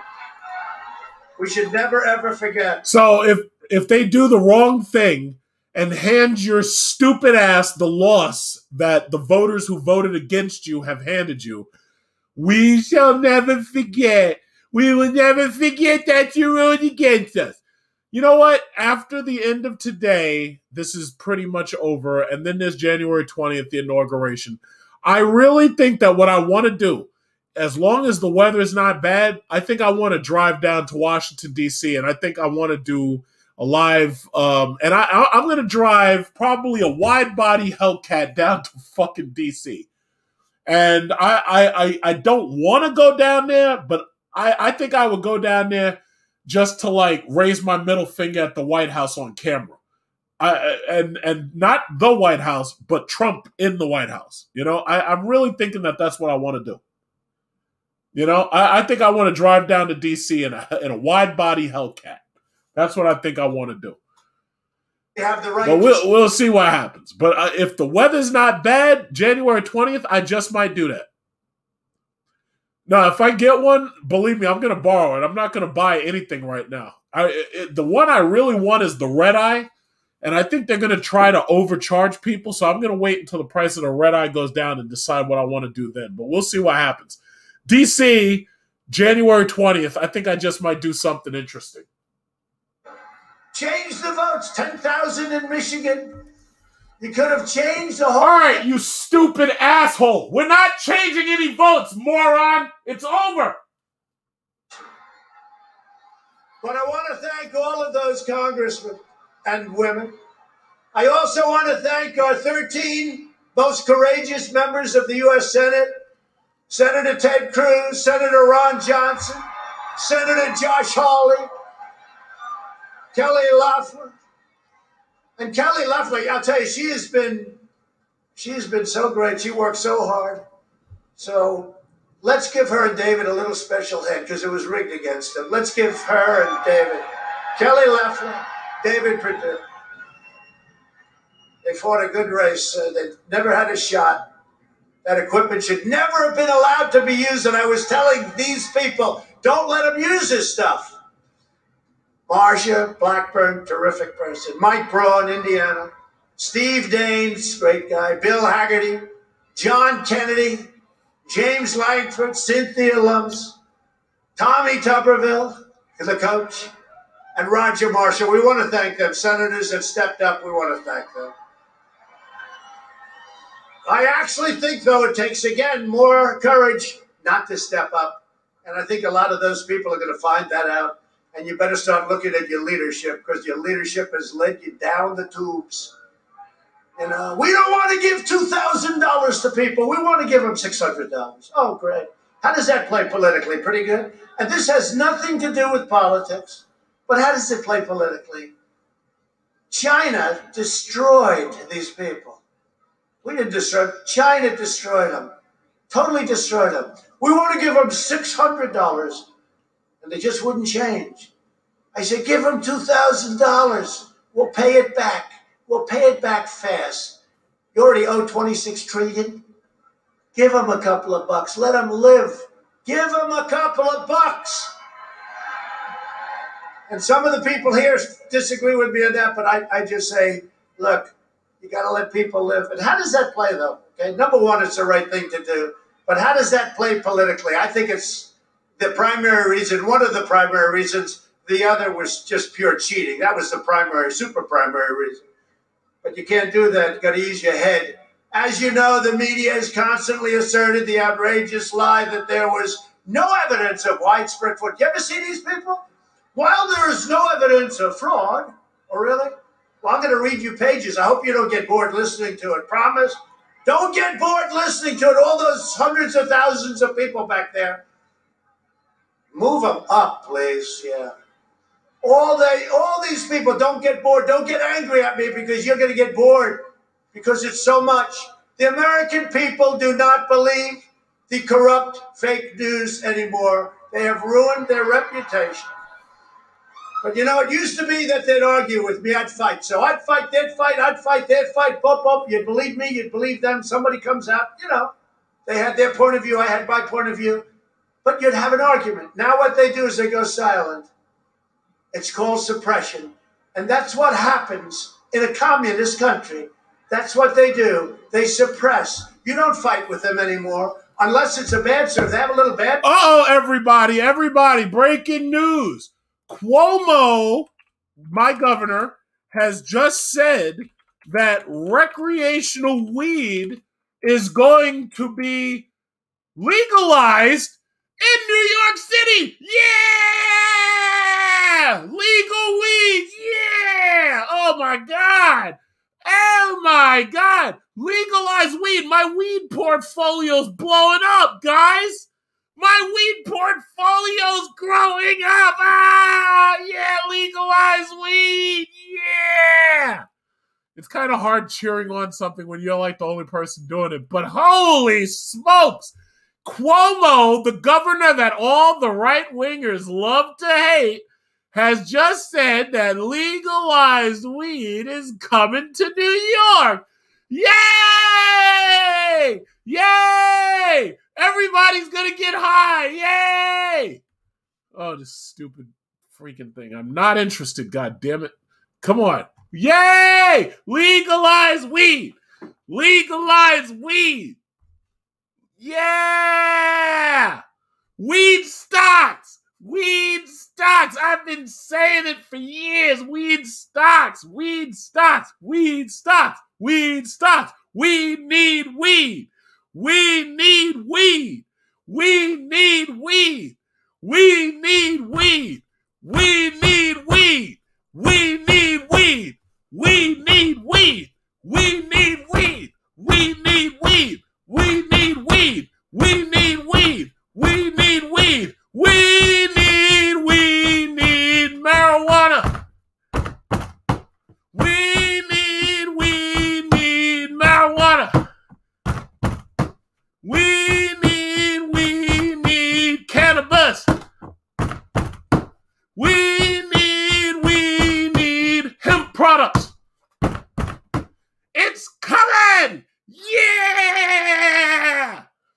What a week! We need marijuana.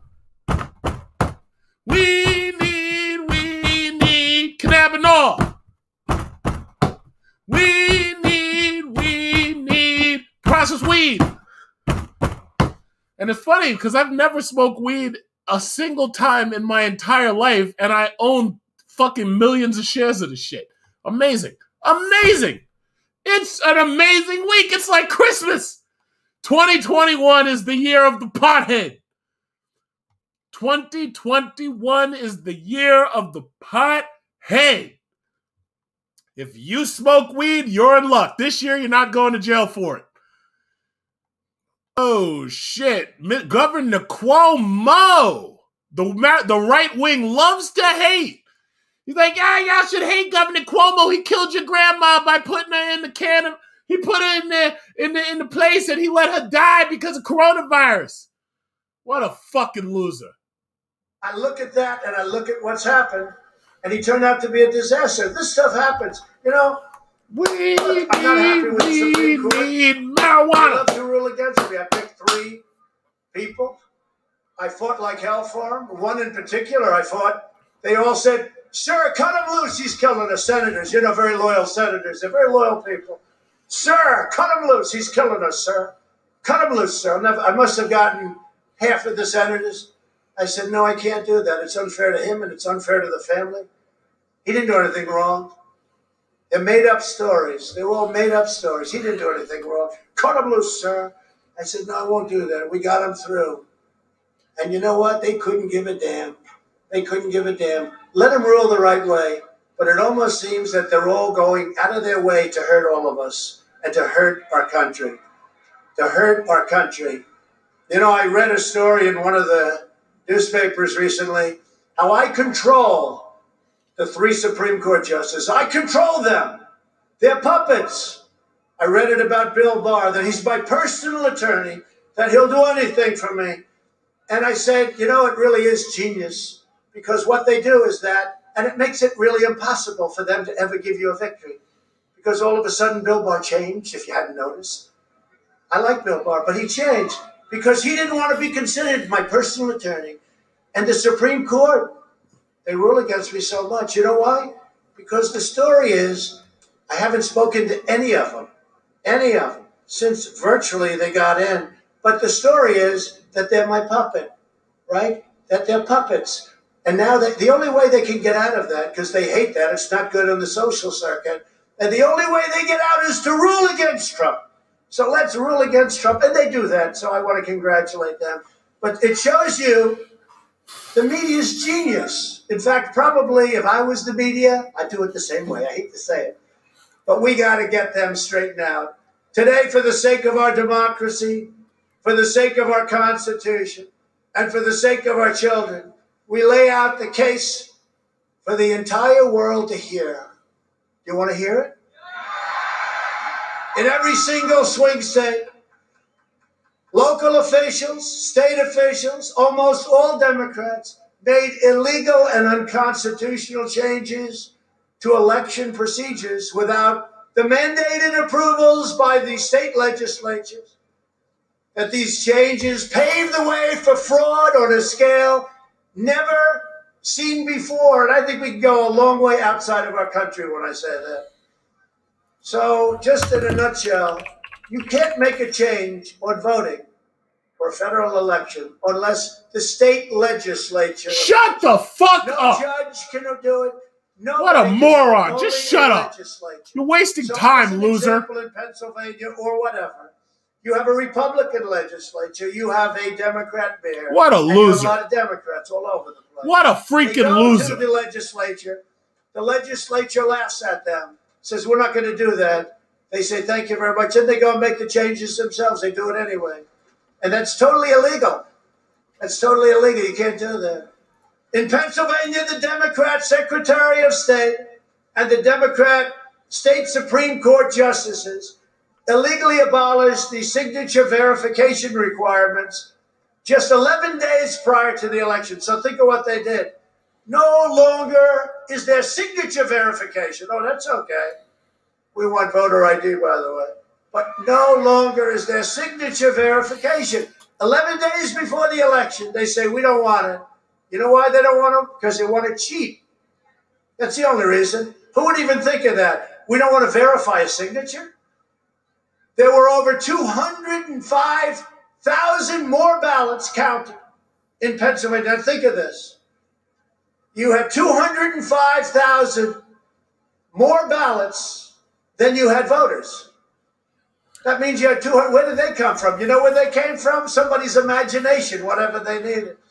So in Pennsylvania, you had two. Oh my God, you're such a turkey. It's too long after Thanksgiving for this turkey to be standing up there lying.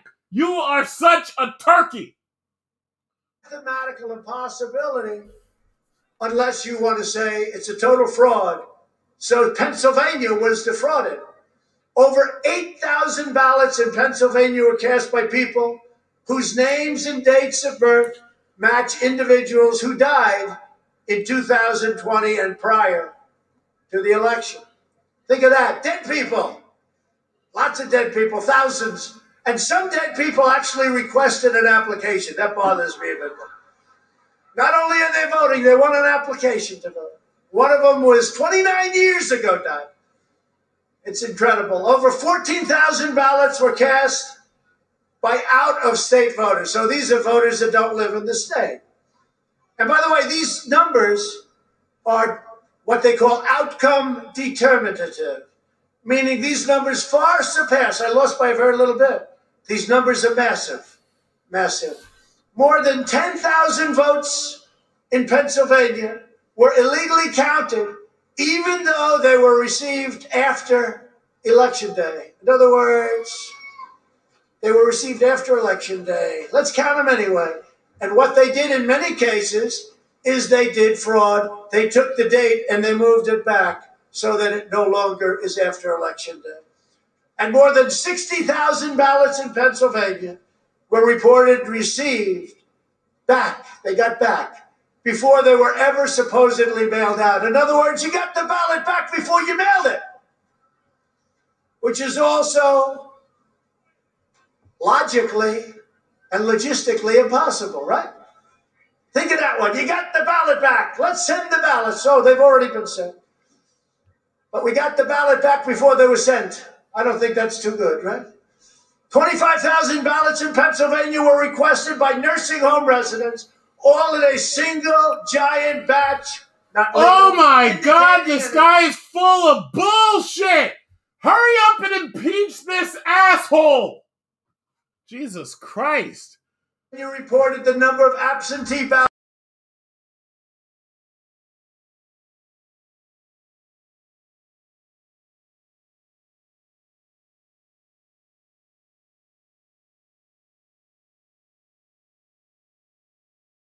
Ballots 1 day after the election.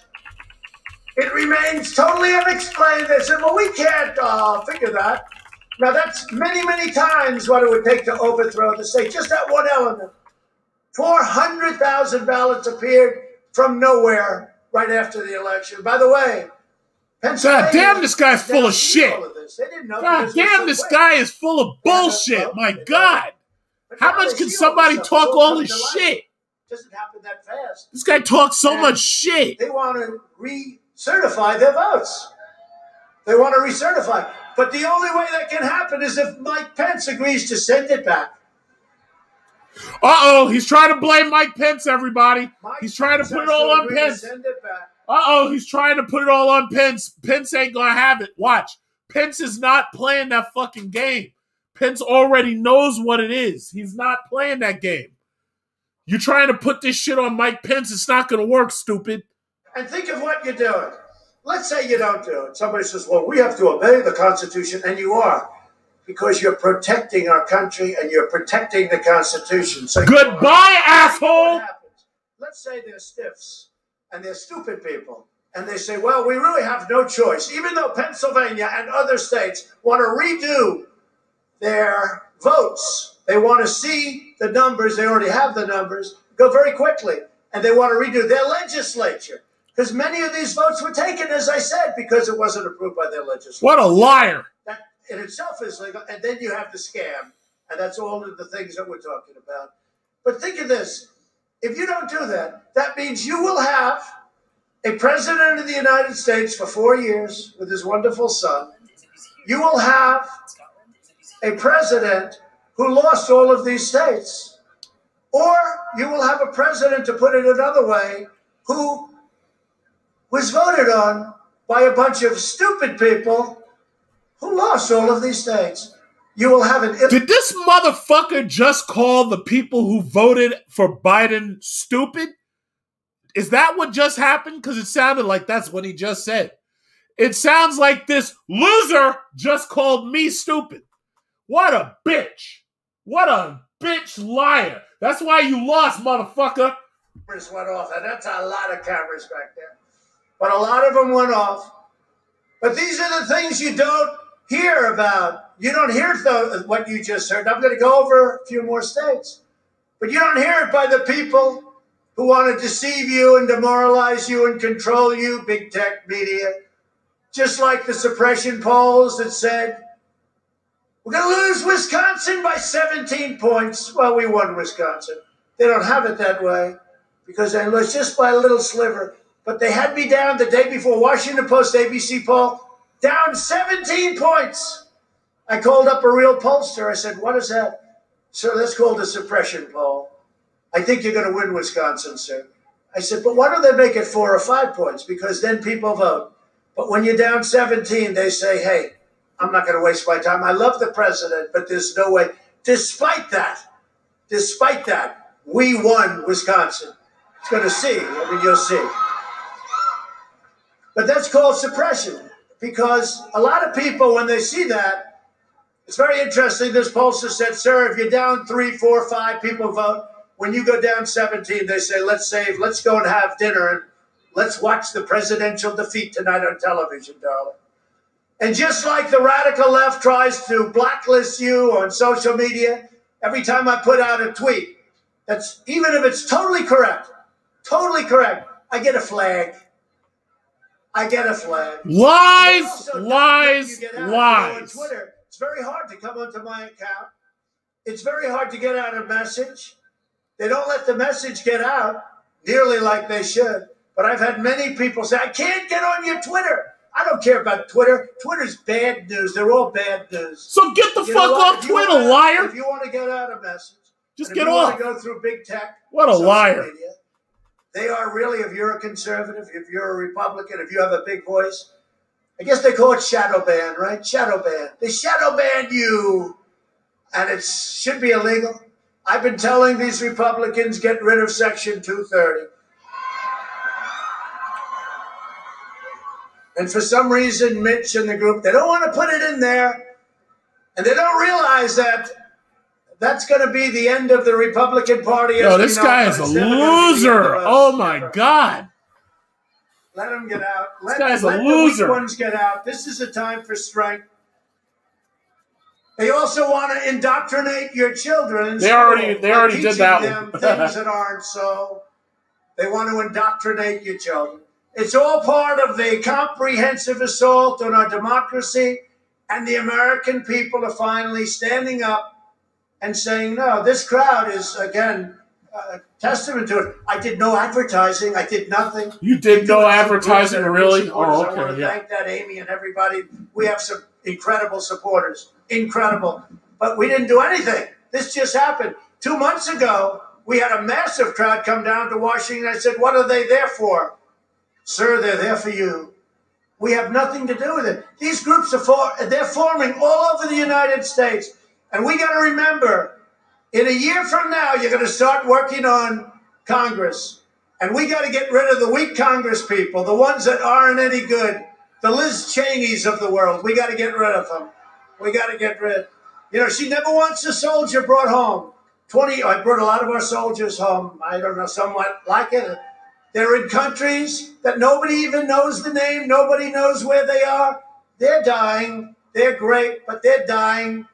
They're losing their arms, their legs, their face. I brought them back home, largely back home. Afghanistan, Iraq. Remember I used to say in the old days, don't go in Iraq, but if you go in, keep the oil. We didn't keep the oil. So stupid, these people. And Iraq has billions and billions of dollars now in the bank. And what did we do? We get nothing. We never get it. Why we people? Do, actually. We kept the oil here. We did good. We got rid of Why the people? ISIS caliphate. We got rid of plenty of different things that everybody knows. And the rebuilding of our military in 3 years, people said it couldn't be done. And it was all made in the USA. All made in the USA. Best equipment in the world. In Wisconsin, corrupt Democrat-run cities deployed more than 500 illegal, unmanned, unsecured drop boxes, which collected a minimum of 91,000 unlawful votes. It was razor thin, the loss. This one thing alone is much more than we would need. But there are many things. They have these lock boxes, and they'd pick them up and they'd disappear for 2 days. People would say, "Where's that box?" They'd disappear. Nobody even knew where the hell it was. In addition, over 170,000 absentee votes were counted in Wisconsin without a valid absentee ballot application. So they had a vote, but they had no application. And that's illegal in Wisconsin, meaning those votes were blatantly done in opposition to state law. And they came 100% from Democrat areas such as Milwaukee and Madison. 100%.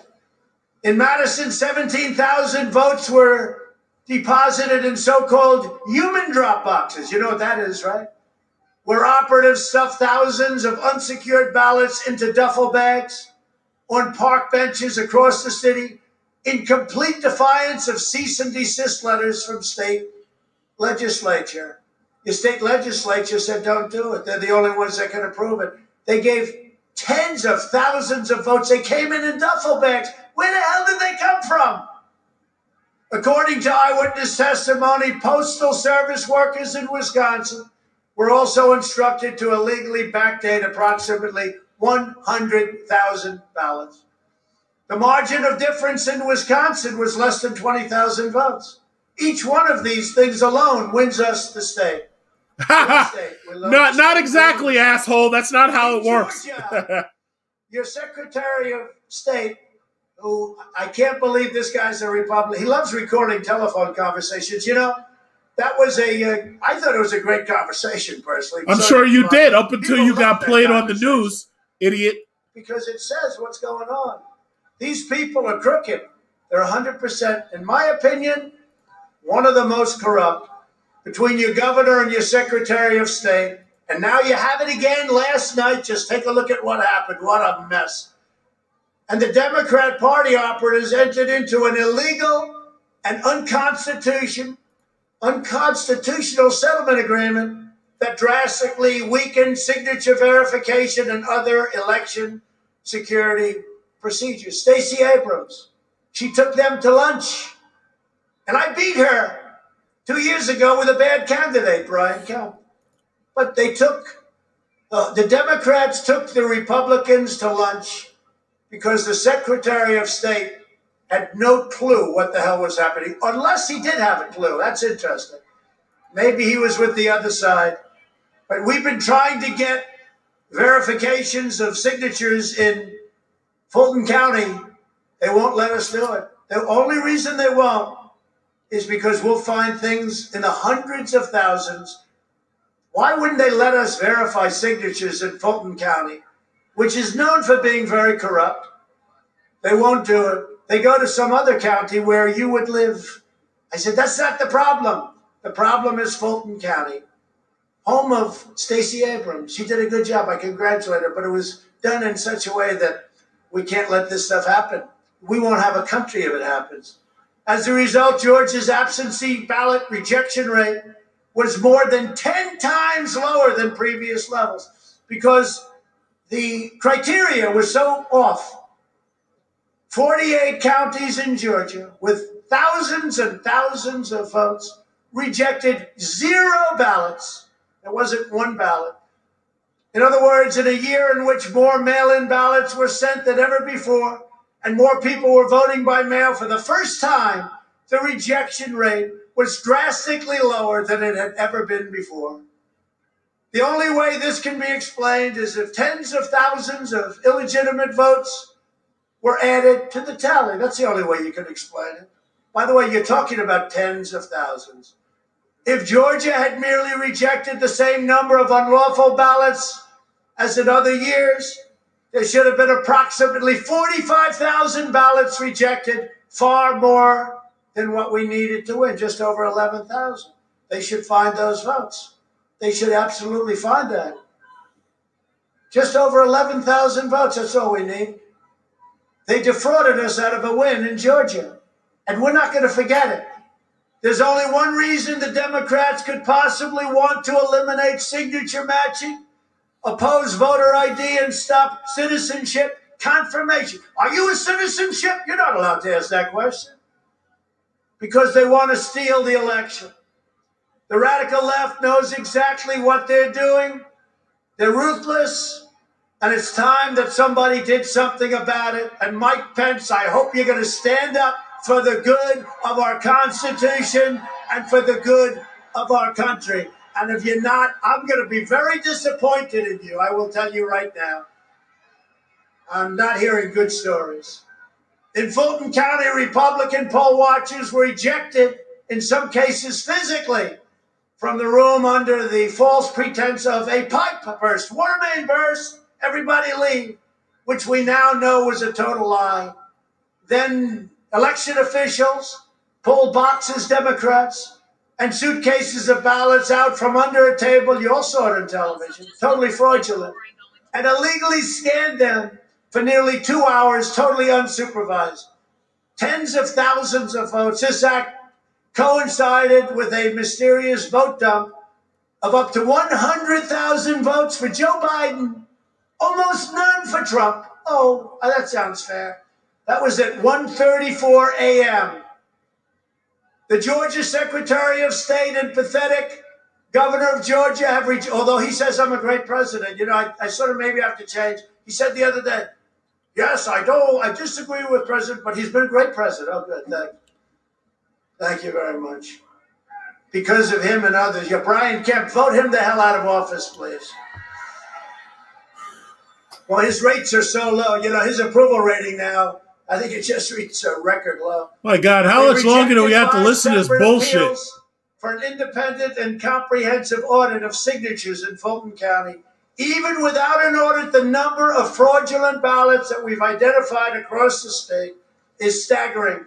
Over 10,300 ballots in Georgia were cast by individuals whose names and dates of birth match Georgia residents who died in 2020 and prior to the election. More than 2,500 ballots were cast by individuals whose names and dates of birth match incarcerated felons in Georgia prison, people who are not allowed to vote. More than 4,500 illegal ballots were cast by individuals who do not appear on the state's own voter rolls. Over 18,000 illegal ballots were cast by individuals who registered to vote using an address listed as vacant, according to the Postal Service. At least 88,000 ballots in Georgia were cast by people whose registrations were illegally backdated. 66,000 votes. Each one of these is far more than we need. 66,000 votes in Georgia were cast by individuals under the legal voting age. And at least 15,000 ballots were cast by individuals who moved out of the state prior to November 3rd election. They say they moved right back. They moved right back. Oh, they moved out, they moved right back. Okay. They miss Georgia that much. I do. I love Georgia. But it's a corrupt system. Despite all of this, the margin in Georgia is only 11,779 votes. Each and every one of these issues is enough to give us a victory in Georgia, a big, beautiful victory. Make no mistake, this election was stolen from you, from me, and from the country, and not a single swing state has conducted a comprehensive audit to remove the illegal ballots. This should absolutely occur in every single contested state before the election is certified. In the state of Arizona, over 36,000 ballots were illegally cast by non-citizens.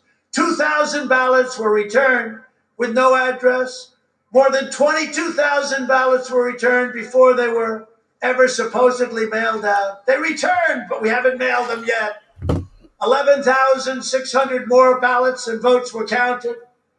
More than there were actual voters. You see that? So you have more votes, again, then you have voters. 150,000 people registered in Maricopa County after the registration deadline.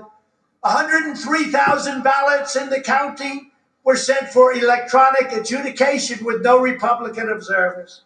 In Clark County, Nevada, the accuracy settings on signature verification machines were purposely lowered before they were used to count over 130,000 ballots.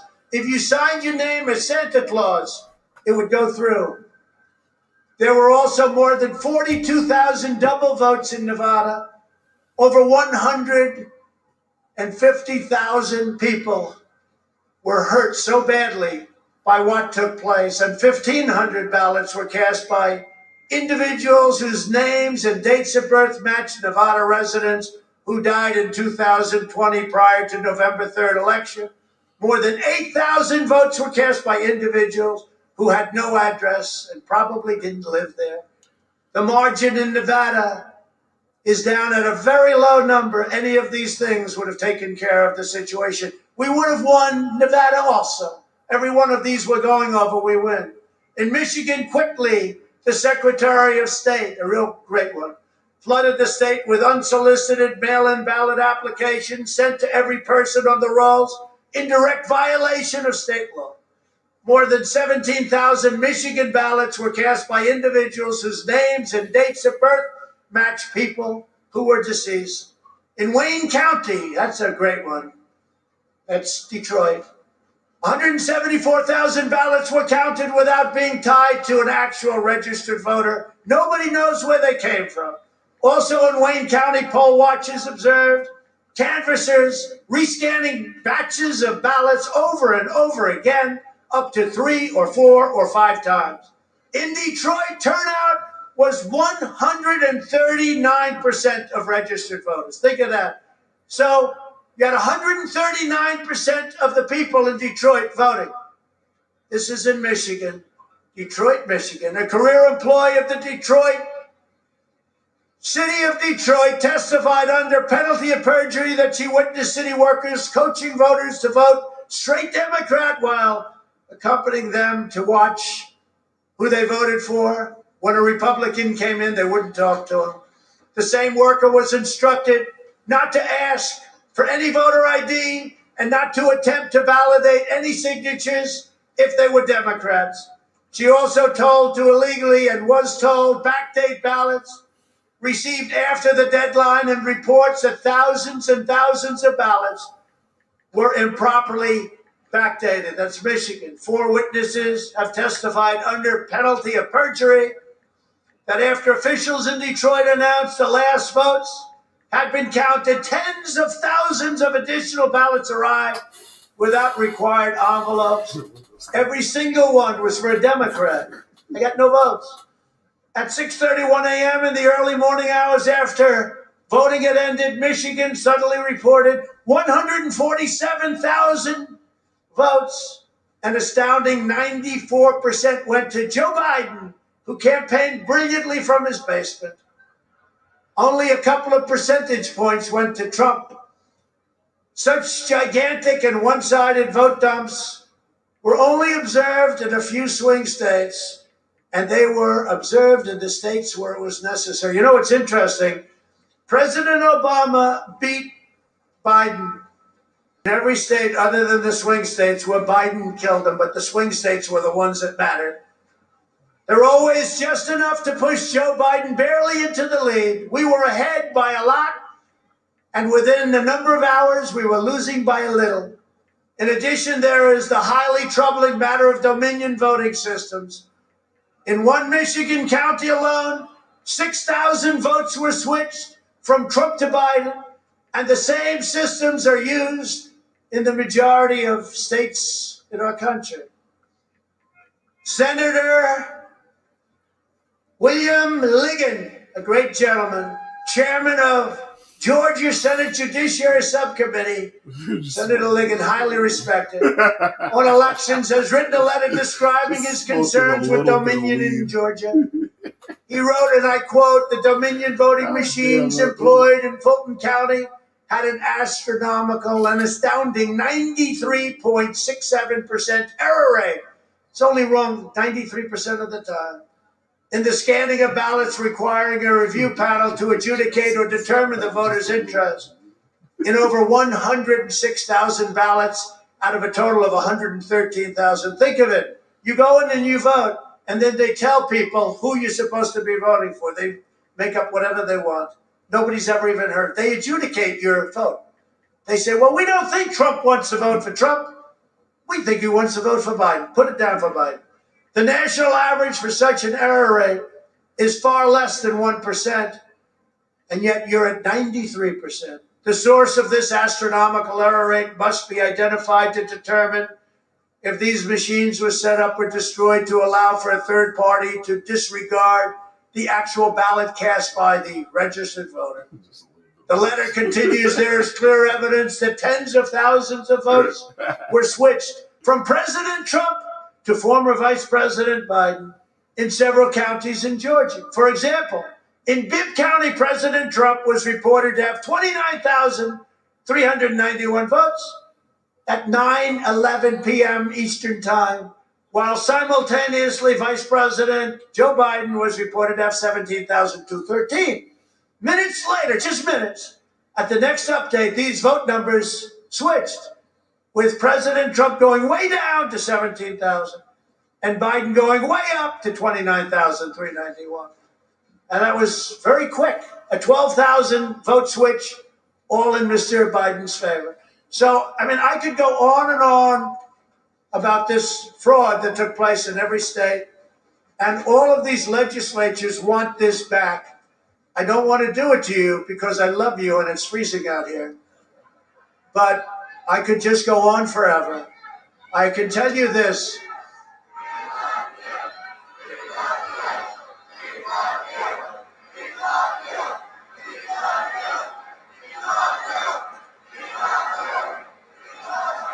So when you hear, while there is no evidence to prove any wrongdoing, this is the most fraudulent thing anybody said. This is a criminal enterprise. This is a criminal enterprise. And the press will say, and I'm sure they won't put any of that on there because that's no good. You ever see, while there is no evidence to back President Trump's assertion, I could go on for another hour reading this stuff to you and telling you about it. There's never been anything. Oh my God, is this guy still talking shit? When the fuck does this guy shut the fuck up? You're no longer president, goddammit, just shut up. Oh my God. This guy just keeps going. I think that's almost better than dead people, if you think. He doesn't even have a speech ready. This guy's just talking shit. And the other states also. It's a disgrace that the United States of America, tens of millions of people are allowed to go vote without so much as even showing identification. Oh In no state is there any question or effort made to verify the identity, citizenship, residency, or eligibility of the votes cast. The Republicans have to get tougher. You're not going to have a Republican Party if you don't get tougher. They want to play so straight. They want to play so, sir, yes, the United States. The Constitution doesn't allow me to send them back to the states. Well, I say, yes, it does, because the Constitution says you have to protect our country and you have to protect our Constitution. And you can't vote on fraud. And fraud breaks up everything, doesn't it? When you catch somebody in a fraud, you're allowed to go by very different rules. So I hope Mike has the courage to do what he has to do. And I hope he doesn't listen to the rhinos and the stupid people that he's listening to. It is also widely understood that the voter rolls are crammed full of non-citizens, felons, and people who have moved out of state, and individuals who are otherwise ineligible to vote. Yet Democrats oppose every effort to clean up their voter rolls. They don't want to clean them up. They're loaded. And how many people here know other people that when the hundreds of thousands and then millions of ballots got sent out, got 3, 4, 5, 6, and I heard one who got 7 ballots. And then they say, you didn't quite make it, sir. We won in a landslide. This was a landslide. They said it's not American to challenge the election. This is the most corrupt election in the history, maybe of the world. You know, you can go third world countries, but I don't think they had hundreds of thousands of votes and they don't have voters for them. I mean, no matter where you go, nobody would think this. In fact, it's so egregious, it's so bad that a lot of people don't even believe it. It's so crazy that people don't even believe it. It can't be true. So they don't believe it. This is not just a matter of domestic politics. This is a matter of national security. So today, in addition to challenging the certification of the election, I'm calling on Congress and the state legislatures to quickly pass sweeping election reforms, and you better do it before we have no country left. Today is not the end. It's just the beginning. With your help over the last 4 years, we built the greatest political movement in the history of our country, and nobody even challenges that. I say that over and over, and I never get challenged by the fake news. And they challenge almost everything we say. But our fight against the big donors, big media, big tech, and others is just getting started. This is the greatest in history. There's never been a movement like that. You look back there all the way to the Washington Monument. It's hard to believe. We must stop the steal, and then we must ensure that such outrageous election fraud never happens again, can never be allowed to happen again. But we're going forward. We'll take care of going forward. We got to take care of going back. Don't let them talk. Okay, well, we promise. I've had a lot of people. Sir, you're at 96% for 4 years. I said, I'm not interested right now. I'm interested in right there. With your help, we will finally pass powerful requirements for voter ID.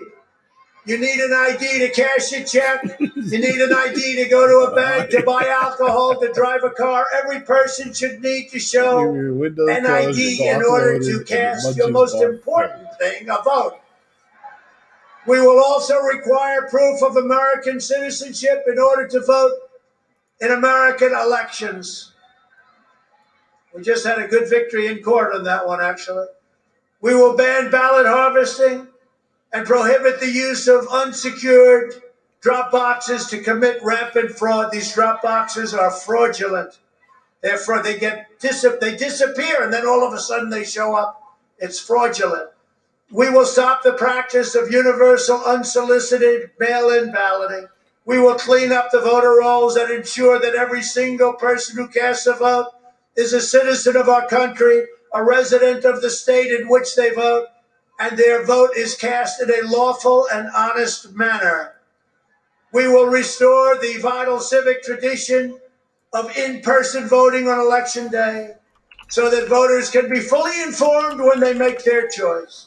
We will finally hold big tech accountable, and if these people had courage and guts, they would get rid of Section 230, something that no other company, no other person in America, in the world has. All of these tech monopolies are going to abuse their power and interfere in our elections, and it has to be stopped. And the Republicans have to get a lot tougher, and so should the Democrats. They should be regulated, investigated, and brought to justice under the fullest extent of the law. They're totally breaking the law.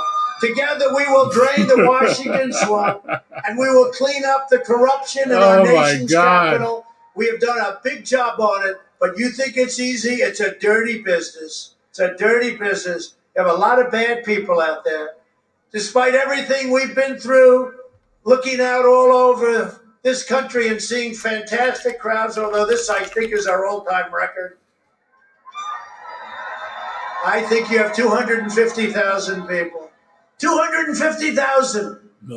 Looking out at all the amazing patriots here today, I have never been more confident in our nation's future. Well, I have to say we have to be a little bit careful. That's a nice statement, but we have to be a little careful with that statement. If we allow this group of people to illegally take over our country, because it's illegal when the votes are illegal, when the way they got there is illegal, when the states that vote are given false and fraudulent information.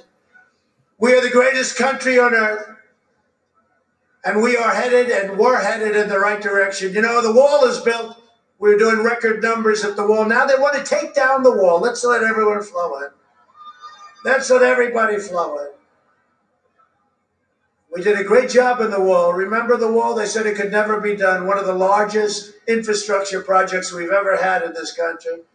And it's had a tremendous impact. And we got rid of catch and release. We got rid of all of the stuff that we had to live with. But now the caravans, they think Biden's getting in. The caravans are forming again.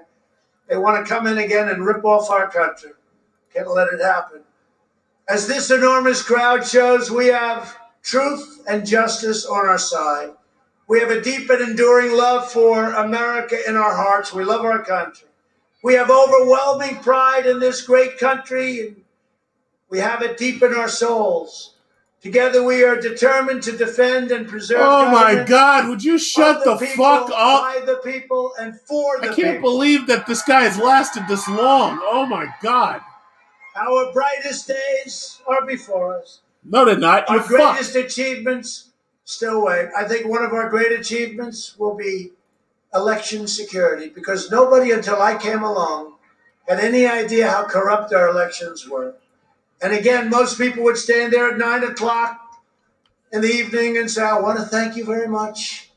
And they go off to some other life. But I said, something's wrong here. Something's really wrong. Can't have happened. And we fight. Oh, look, yo, Pence is over there. Pence is certifying the election.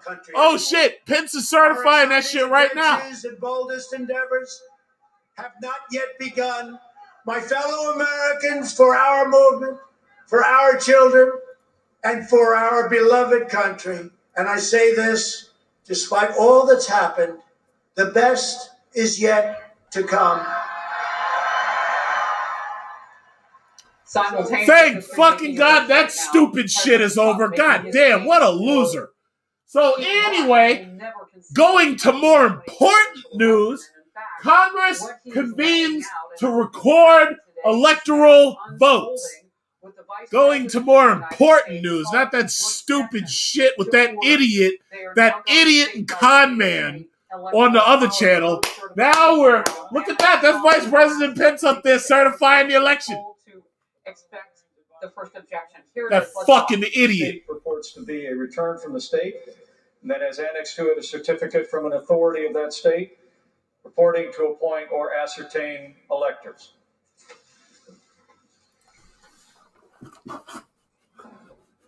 Yes.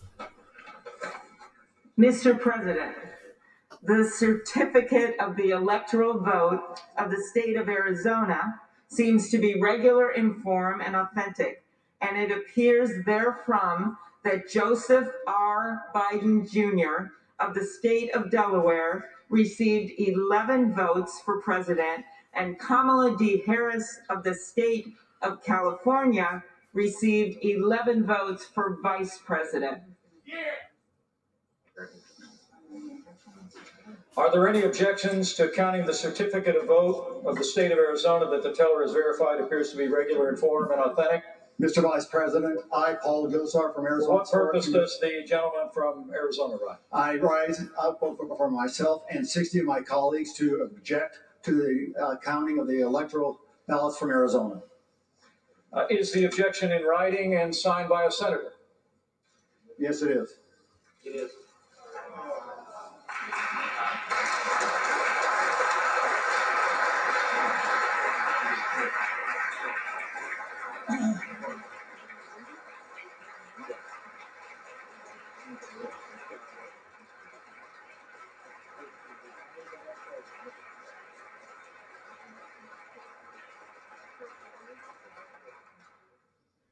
An objection presented in writing and signed by both a representative and a senator complies with the law.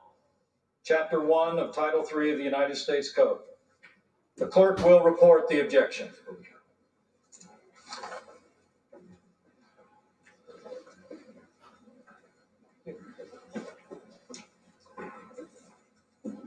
Next page, please. Objection to counting the electoral votes of the state of Arizona.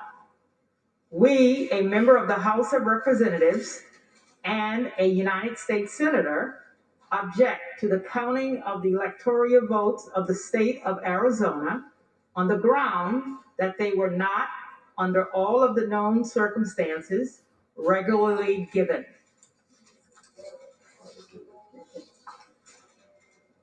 Are there further objections to the certificates from the state of Arizona? The chair hears none. The two houses will withdraw from joint session. Each house will deliberate separately on the pending objection and report its decision back to the joint session. The Senate will now retire to its chamber. You are watching our special coverage of the electoral vote certification there on the House floor.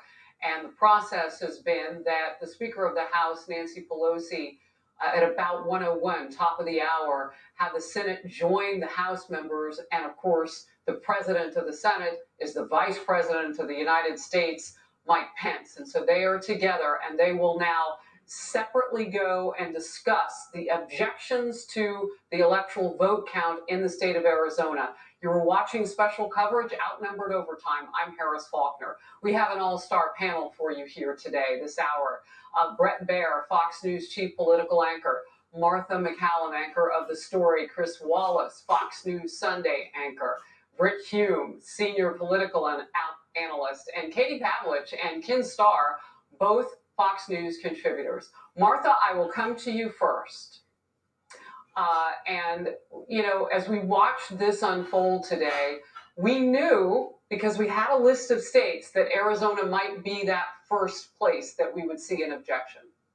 Yeah, Arizona and others likely to come, Pennsylvania, Georgia, Wisconsin on that list of what we may see today. And really, Harris, I was just struck so much by the presence of Vice President Mike Pence in this chamber.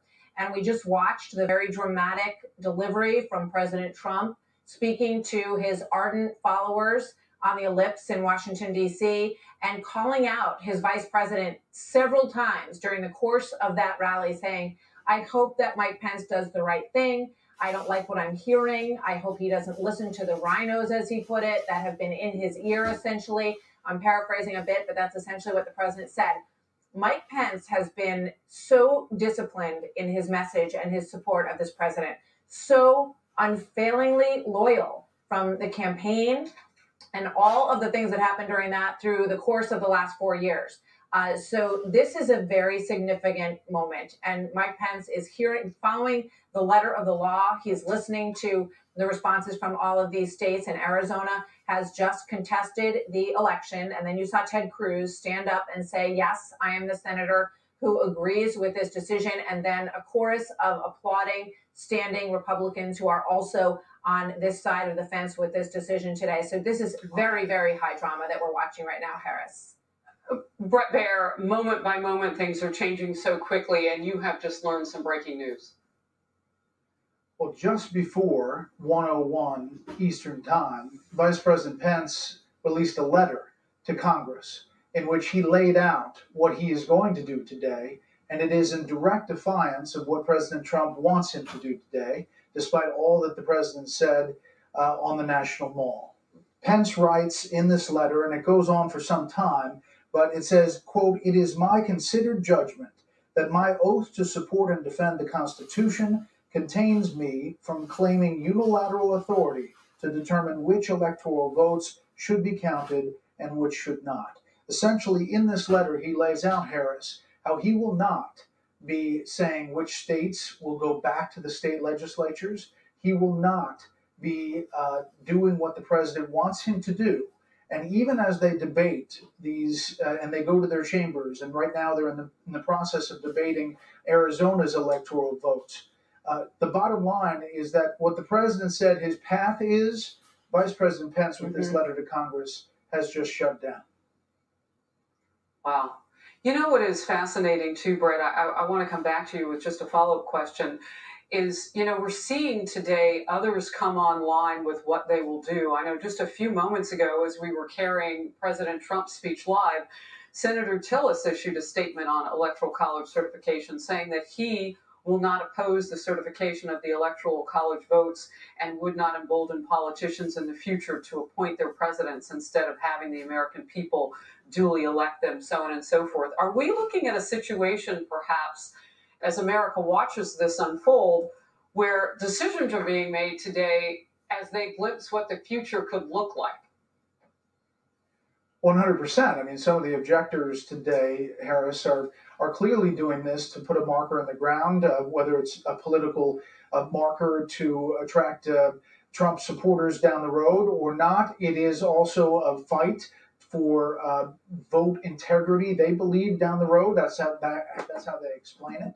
But they're not going to have the votes with Democrats clearly, but Republicans who've made a lot of statements, Mitt Romney, Tim Scott, Rob Portman, you can keep going down the list of why they believe this is a threat to the Constitution. Chris Wallace, you heard Martha talking about, and Brett as well, talking about what is really at stake for Vice President Pence today, what his role will be. And then that breaking news of at the top of the hour, he issued a statement making it very clear what his role would be today. But when the president says, you know, I'll paraphrase him now, during that speech, he did it a couple of nights ago ahead of the election runoffs in Georgia, when he says that the vice president has to do the right thing, what does he mean by that? And is there some sort of political ramification if Pence follows the law and not President Trump? Yeah, I think to be just straight about it, what Donald Trump is saying when he says do the right thing is do the right thing for Donald Trump, not do the right thing for the Constitution, not do the right thing for the 150 million plus Americans who voted in this election.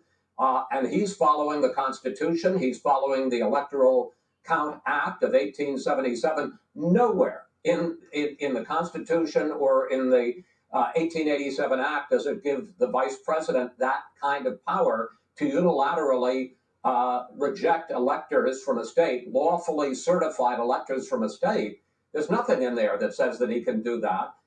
And so he's following the Constitution. I'm not surprised. Mike Pence has been an utterly loyal vice president. But when it comes to a direct choice, and that's what basically Donald Trump was asking him to make, between the Constitution and helping his president, he chose the Constitution. I think it's the only choice he could have made. I think it's the right choice and the courageous choice. But just very briefly, you know, what we're seeing today, people need to understand how utterly unprecedented it is. For the last hour, we've heard the sitting president of the United States refuse to concede and say that he will never accept the results of an election, you know, and he makes all of these statements about election fraud, Harris, you know, and it says, well, there's all this evidence.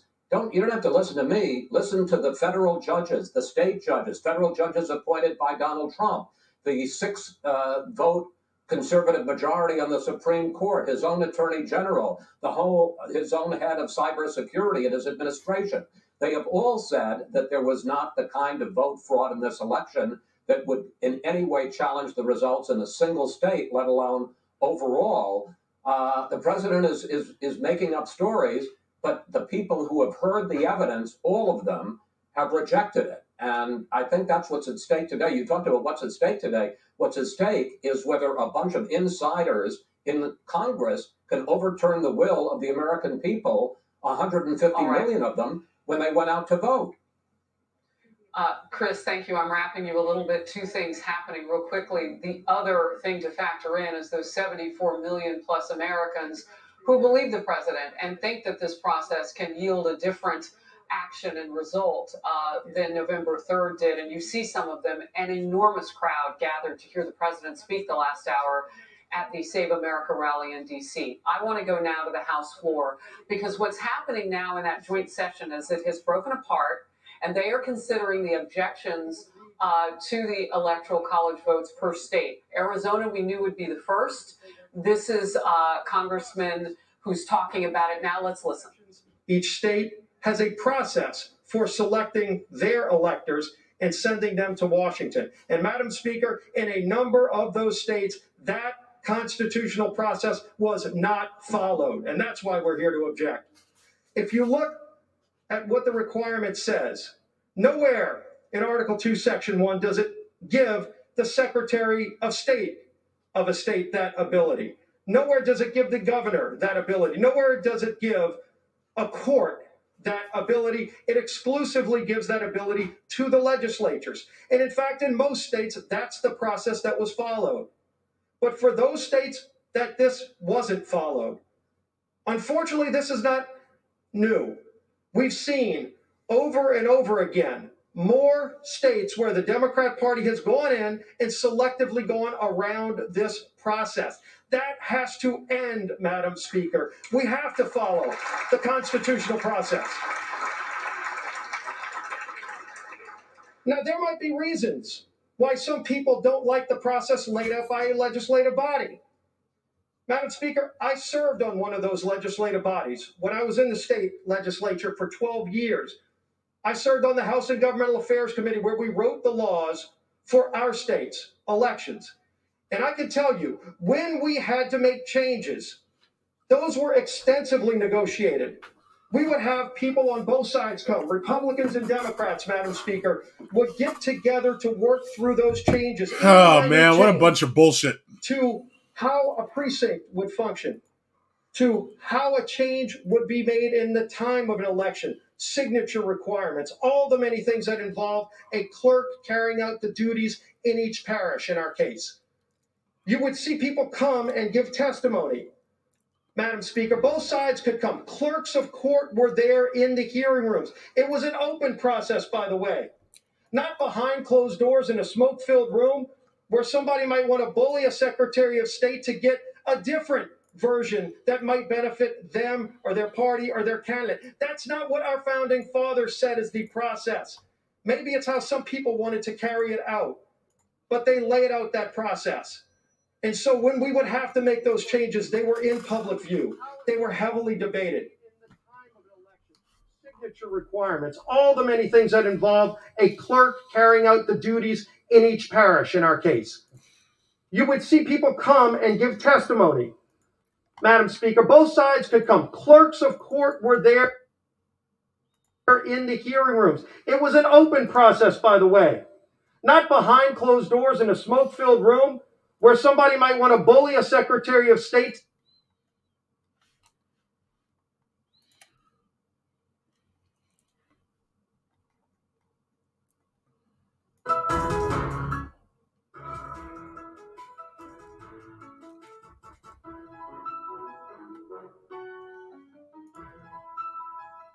Laws were changed in advance of the election, so everybody knew what the rules were. People on both sides knew how to play the rules before the game started, not getting somewhere in the process and saying, well, you don't think it's going to benefit you, so you try to go around the Constitution. That's not how our system works. It's gotten out of hand. And so President Trump has called this out. And President Trump has stood up to it. So many of us have stood up to it. And in fact, over 100 of my colleagues, Madam Speaker, asked the Supreme Court to address this problem just a few weeks ago. And unfortunately, the court chose to punt. They didn't answer it one way or the other. They didn't want to get in the middle of this discussion. We don't have that luxury today. We have to discuss this. We have to fix this. In fact, on our first full day of this Congress, many of us brought legislation onto the House floor to start fixing the problems with our elections, to restore integrity to the election process, which has been lost by so many millions of Americans. And we had a vote. Every single Republican voted to reform the process. Every single Democrat voted against it. They don't want to fix this problem. But the Constitution is our guide. And it's time we start following the Constitution. It's time we get back to what our founding fathers said is the process for selecting electors. That's the legislatures. In public view, not behind closed doors, not smoke-filled rooms, not bullying somebody that might give you a better ruling. Let's get back to rule of law and follow the Constitution, Madam Speaker. And I yield back the balance of my time. Chairman's time has expired. For what purpose does the gentlewoman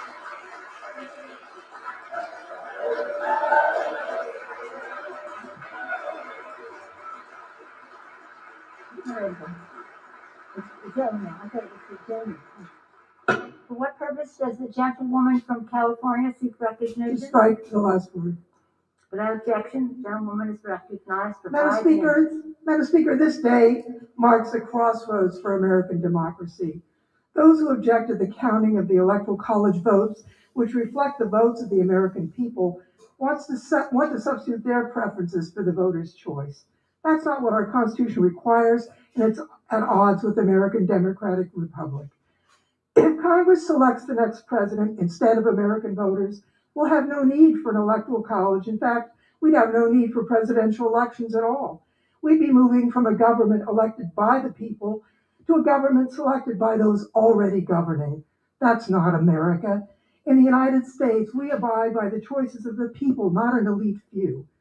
The framers of our Constitution considered whether to have Congress select the president and specifically rejected it. Instead, they wrote Article 2 and the 12th Amendment. Article 2 creates the Electoral College, where each state appoints electors. Laws of all 50 states and D.C. require electors to vote for the winner of the state's popular election. Each state provides for the orderly conduct of elections, including lawful challenges, recounts, and the like. The 12th Amendment is what brings us to today. It says the electors meet in their states. That happened December 14th. The amendment says the electors shall cast their votes, sign and certify them, transmit them to a seal. That's been done. The sealed envelopes containing the signed, certified ballots from each state's electors, reflecting the votes of the people, were in those mahogany boxes. The 12th Amendment directs the president, as the vice president, as the president of the Senate, to do only this: open the sealed envelopes, and then the vote shall be counted.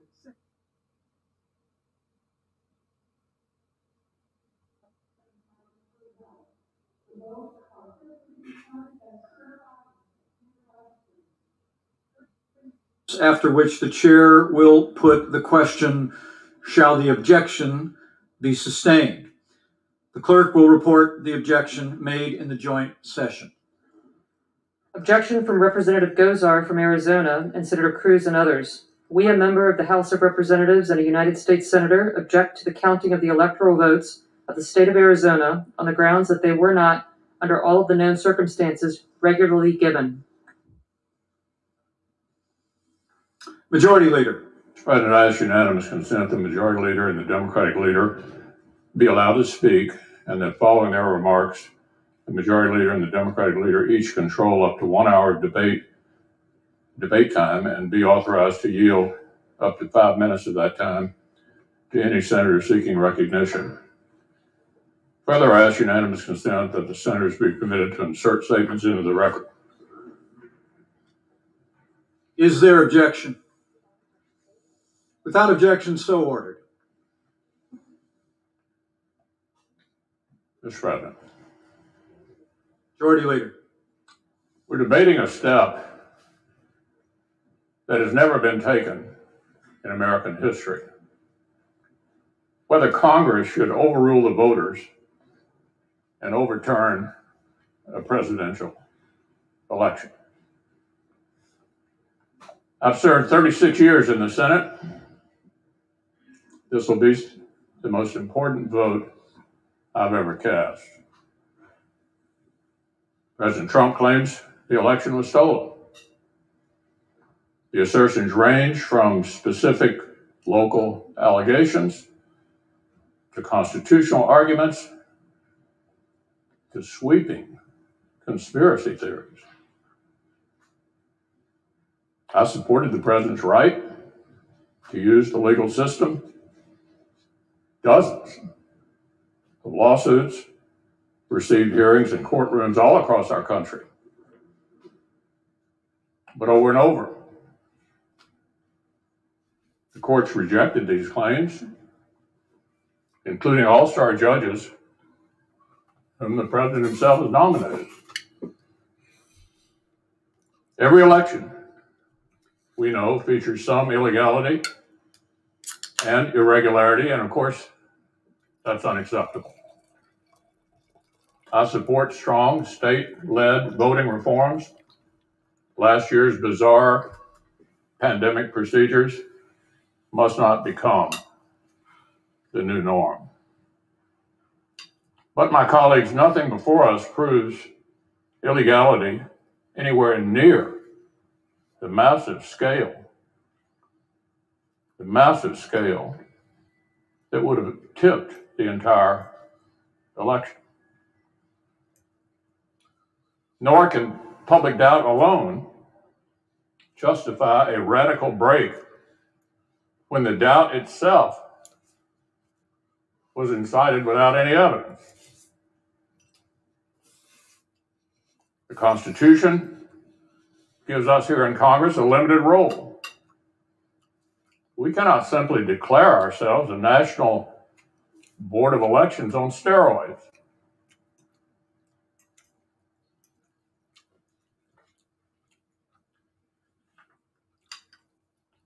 The voters, the courts, and the states have all spoken.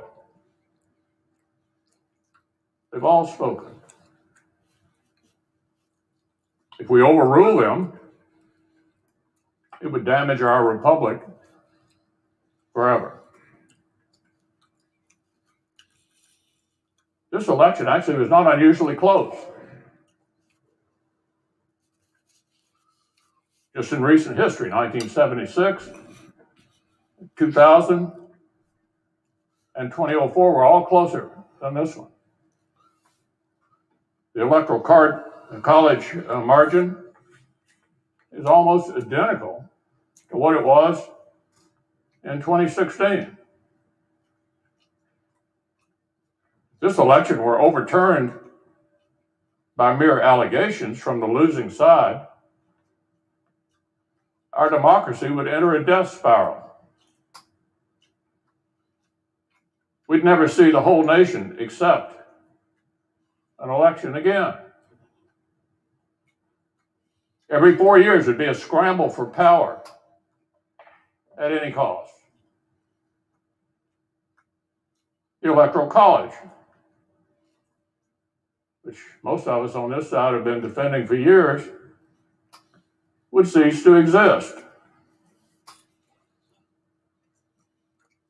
leaving many of our states with no real say at all in choosing a president. The effects would go even beyond the elections themselves. Self-government, my colleagues, requires a shared commitment to the truth and a shared respect for the ground rules of our system. We cannot keep drifting apart into two separate tribes with a separate set of facts and separate realities, with nothing in common except our hostility towards each other and mistrust for the few national institutions that we all still share. Every time in the last 30 years that Democrats have lost a presidential race, they've tried to challenge just like this. After 2000, after 2004, after 2016. After 2004, a senator joined and forced the same debate. And believe it or not, Democrats like Harry Reid, Dick Durbin, and Hillary Clinton praised them and applauded the stunt. Republicans condemned those baseless efforts back then. And we just spent 4 years condemning Democrats' shameful attacks on the validity of President Trump's own election. So look, there can be no double standard. The media that is outraged today spent 4 years aiding and abetting Democrats' attacks on our institutions after they lost. But we must not imitate and escalate what we repudiate. Our duty is to govern for the public good. The United States Senate has a higher calling than an endless spiral of partisan vengeance. Congress will either override the voters, overrule them, the voters, the states, and the courts for the first time ever, or honor the people's decision. Will either guarantee Democrats' delegitimizing efforts after 2016 become a permanent new routine for both sides, or declare that our nation deserves a lot better than this. Will either hasten down a poisonous path where only the winners of election actually accept the results,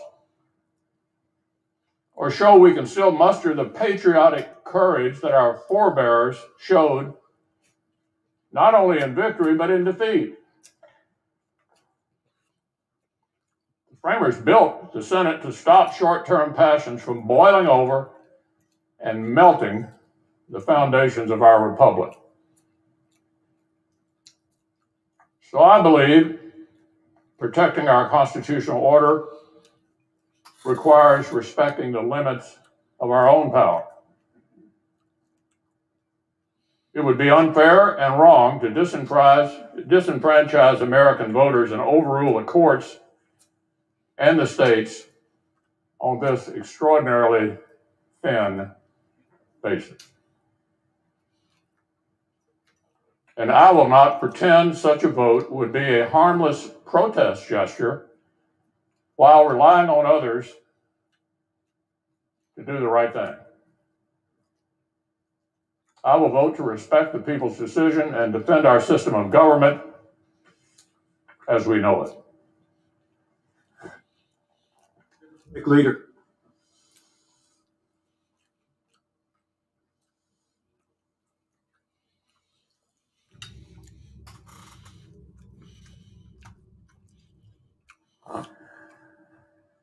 Mr. President, Vice President, as prescribed by the Constitution and the laws of the nation, the purpose of this joint session is for tellers, appointed on a bipartisan basis by the two houses, to read to the Congress the results of an election that has already happened. We are here to receive an announcement of a vote that has already been certified by every state in the Union and confirmed by the courts many times over. We're here to watch the current vice president open envelopes and receive the news of a verdict that has already been rendered. It is a solemn and august occasion, no doubt, but it is a formality. The Congress does not determine the outcome of elections, the people do. The Congress is not endowed with the power to administer elections. Our states are given that power. By the end of the proceedings today, it will be confirmed once again, something that is well known and well settled. The American people elected Joe Biden and Kamala Harris to be the next president and vice president of the United States. And yet, a number of our colleagues have organized an effort to undermine and object to that free and fair election. They're in the minority. They will lose. They know that. They have no evidence of widespread voter fraud upon which to base their objections. That's because there is none. There is none. Not brought before any of the courts successfully. They know that President Trump and his allies have suffered a defeat in court after court across the country, losing no fewer than 62 legal challenges. And I might add, many Republican-appointed judges, some appointed by President Trump, rendered those decisions. They know, you all know, that Joe Biden and Kamala Harris are going to be sworn in as President and Vice President of the United States on January 20th. But they are going to object to the counting of the vote anyway. And in the process, they will embarrass themselves, they will embarrass their party, And worst of all, they will embarrass their country. This insurrection was fortunately discouraged by the leadership of the majority party, but it was not quelled.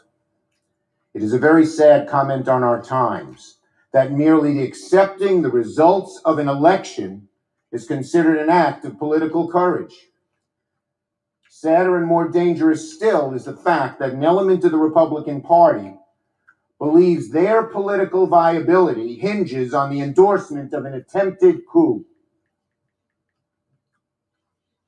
That anyone, much less an elected official, would be willing to tarnish our democracy in order to burnish their personal political fortunes. Over the course of the afternoon, and however far into the evening this band of Republican objectors wants to take us, senators of goodwill from both sides of the aisle will explain why these challenges must be dismissed.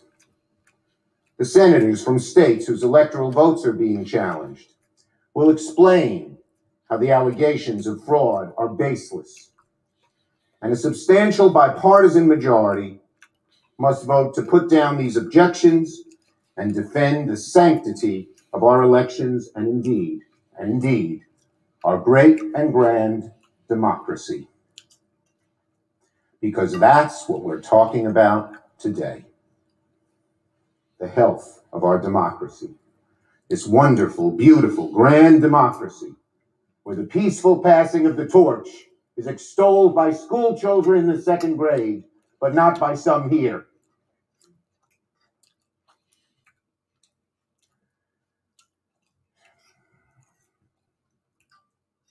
As we speak, half of our voters are being conditioned by the outgoing president to believe that when his party loses an election, the results must not be legitimate. As we speak, the eyes of the world are on this chamber, questioning whether America is still the shining example of democracy, the shining city on the hill. What message we send today? What message will we send today? To our people, to the world that has so looked up to us for centuries. What message will we send to fledgling democracies who study our Constitution, mirror our laws and traditions, in the hopes that they too can build a country ruled by the consent of the governed? What message will we send to those countries where democratic values are under assault and look to us to see if those values are still worth fighting for? What message will we send to every dark corner of the world where human rights are betrayed, elections are stolen, human dignity denied? What will we show those people? Will we show those people that there's a better way to ensure liberty and opportunity of humankind? Sadly, a small band of Republican objectors may darken the view of our democracy today, but a larger group of senators and House members from both sides of the aisle can send a message too. That democracy beats deep in the hearts of our citizens and our elected representatives. That we are a country of laws and of not men. That our traditions are not so easily discarded, even by our president. That facts matter. That truth matters. That while democracy allows free speech and free expression, even if that expression is anti-democratic, there will always, always be, praise God, a far broader and stronger coalition ready to push back and defend everything we hold dear. We can send that message today by voting in large and overwhelming numbers to defeat these objections. My colleagues, we each swore an oath just 3 days ago that we would defend and support the Constitution of the United States against all enemies, foreign and domestic. that we would bear true faith and allegiance to the same. We swore that we took this obligation freely, without any mental reservation or purpose of evasion, and that we could well and faithfully discharge the duties of the office we were about to enter, so help us God. The precise words of that oath were shortly written after the Civil War, when the idea of true faith and allegiance to this country and its Constitution took on enormous meaning. Let those words ring in the ears of every senator today. Let us do our duty to support and defend the Constitution of the United States. So help us God.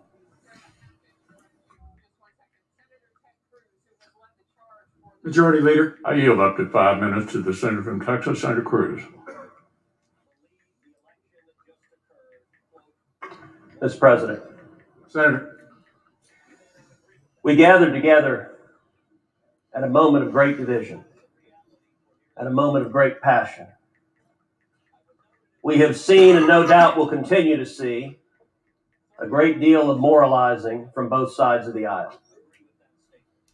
But I would urge to both sides perhaps a bit less certitude and a bit more recognition that we are gathered at a time when democracy is in crisis.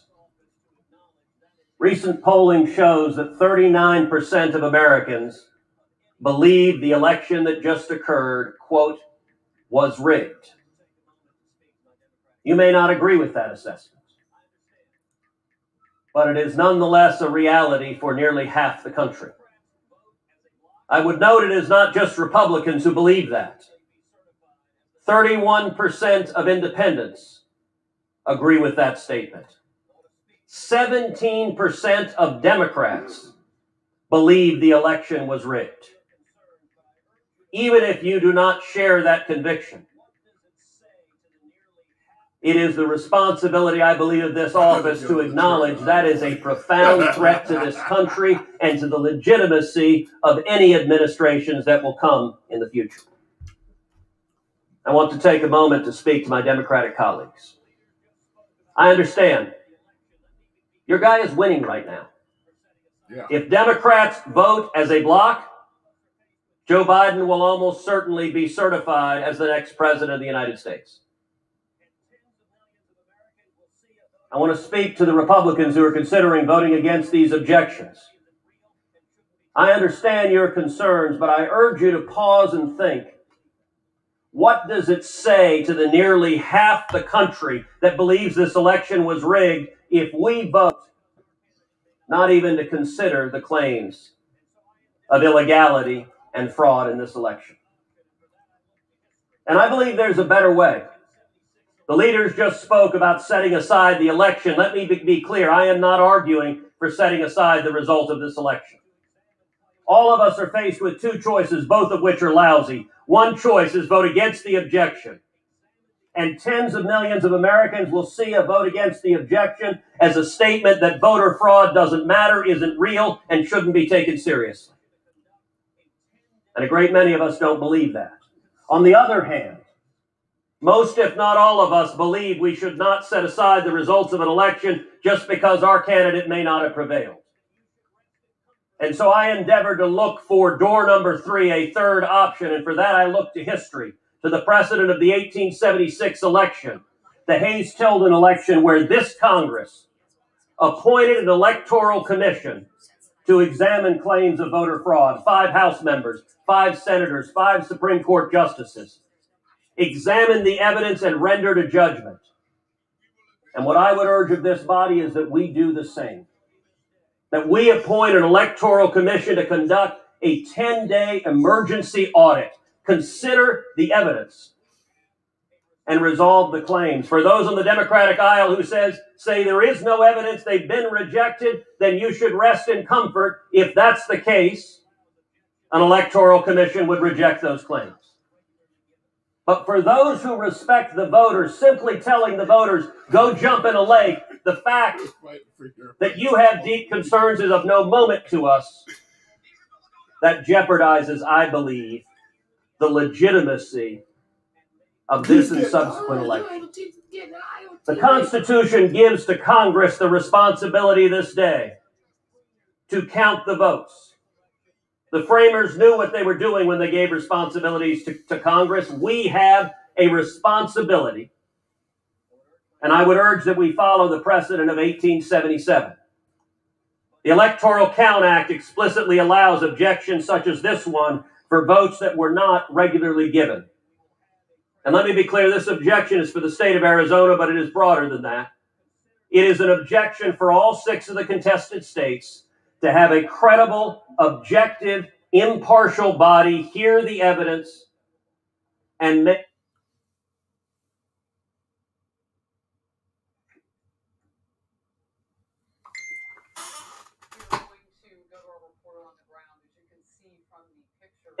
a conclusive determination. That would benefit both sides. That would improve legitimacy of this election. And so let me urge my colleagues, all of us take our responsibility seriously. I would urge my colleagues, don't take perhaps the easy path, but instead act together, astonish the viewers, and act in a bipartisan sense to say we will have a credible and fair tribunal, consider the claims, consider the facts, consider the evidence, and make a conclusive determination whether and to what extent this election complied with the Constitution and with federal law.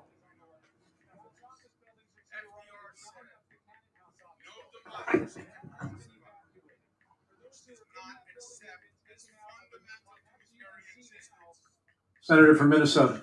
Mr. President, I first would like to say I appreciate the words of our leader, Senator Schumer, as well as Senator McConnell's call for a higher calling.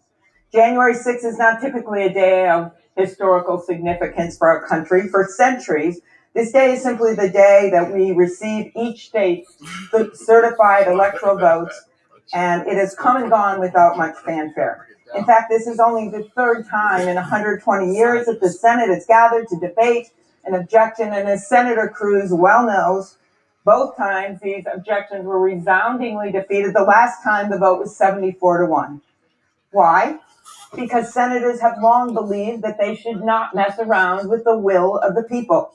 They have understood the words of our great former colleague John McCain from the state of Arizona, who once said that nothing in life is more liberating than to fight for a cause larger than yourself.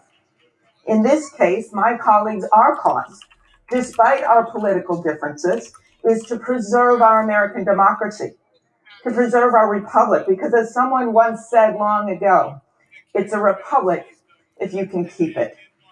Now, I appreciate all my Democratic and Republican colleagues who have joined our ranks of coup fighters, who have stood up for our democracy, who stand tall for our republic. Excuse me, I'm afraid to break from this news on the Big Truck Series News Network. We're going to take you real quickly on the Big Truck Series News Network to breaking news.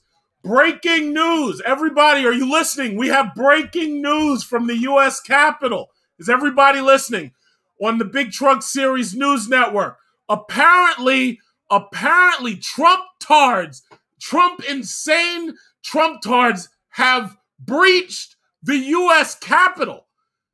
Trump tards have breached the U.S. Capitol. I'm going to take you live right now to American Military News, where Trump tards, these are cult members of President Trump, Trump tards have breached the U.S. Capitol. They are bringing violence to the democracy of America by breaching the U.S. Capitol. Yes, okay, I'm going to take you live over here. Greta, what do you have for us? Okay, yes, thank you for joining the Big Truck Series News Network. The Big Truck Series News Network would like to present you, we have breaking news. Trump supporters breach U.S. Capitol building, clashing with police, tearing down fences, It's total pandemonium out here. It's violence. It's chaos. It's some shit that Trump set up. It's going wild out here. Look at this. Oh my God. We got these Trump supporters, these retards, these motherfuckers breached the goddamn Capitol building. It says pro-Trump rally attendees reportedly breached the U.S. Capitol Wednesday, forcing their way through several levels of security fencing during the Save America rally protesting Congress's anticipated certification of Joe Biden's president-elect. The Blaze reporter Elijah Schaffer, he shared video of a clash between Trump supporters and federal police, tweeting that Trump supporters have breached the U.S. Capitol. Repeat, Trump supporters have breached the U.S. Capitol. We got violence going down. We got violence going down. Oh, my God. We got, oh, shit. I'll take you to live video. Live video. Oh, shit. We got live video here. We got live video. Live video. Trump supporters are breaching the U.S. Capitol.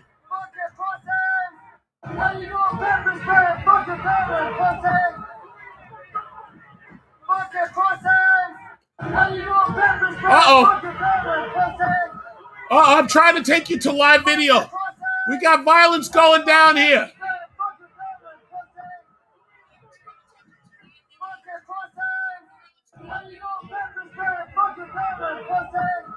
Hold on. One second. I'm trying to show it to you. Oh, we're having a little technical difficulty. I'm trying to take you to it. Give me one moment. This is insane. This is new and insane.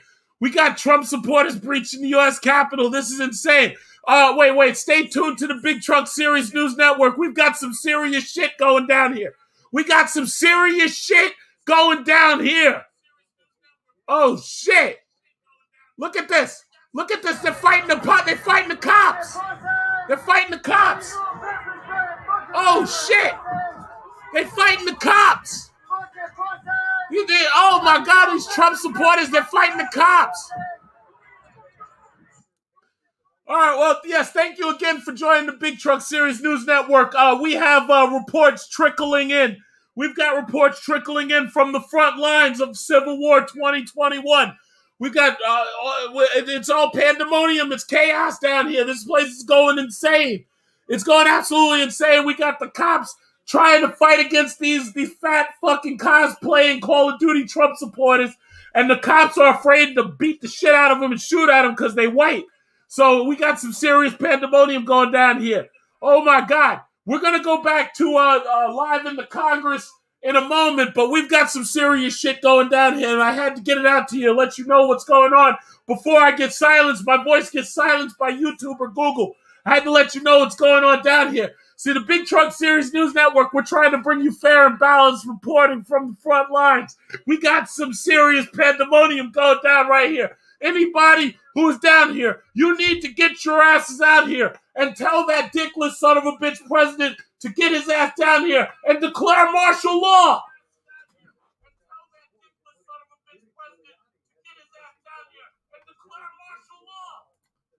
Okay, well, that's about that. Yeah, we're going back to Greta in the newsroom. Okay, so, well, what we're seeing down there is a developing situation. We've got some serious shit developing down there at the Capitol. So what we're going to do is we're going to take you back inside the Capitol so that we can show you again what's going on right now as Congress is attempting to certify this vote, and the violence rages outside. There's violence raging. So basically, we're going to take you back to live TV with Congressperson, whoever, Klobuchar or something. And we're going to take you right back to that right now, just in a second. And Senator Cruz, he knows this. On January 20th, Joe Biden and Kamala Harris will be sworn in as President and Vice President of the United States. He knows that President-elect Biden won more votes than any president in history and more than Senator Sinema will fill you in on the specific facts as to why this election was sound and true in Arizona. But a summary. President Trump received 1,661,686 votes in the state. President-elect Biden won 1,672,143 votes, meaning that he won the state by 10,457 votes. An unknown cleric. Now, at the time, our leaders thought this man important enough that they would warrant a statue for him. But today, no one knows who he is. Senator Blunt's message to school kids and senators alike that visit his office when he shows them the statue, what we do here is more important than asking us to do.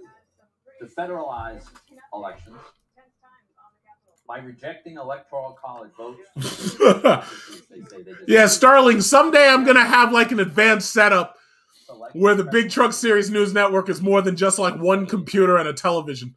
And the transitions are going to be awesome. Under the Constitution assigns to the states the responsibility to processes.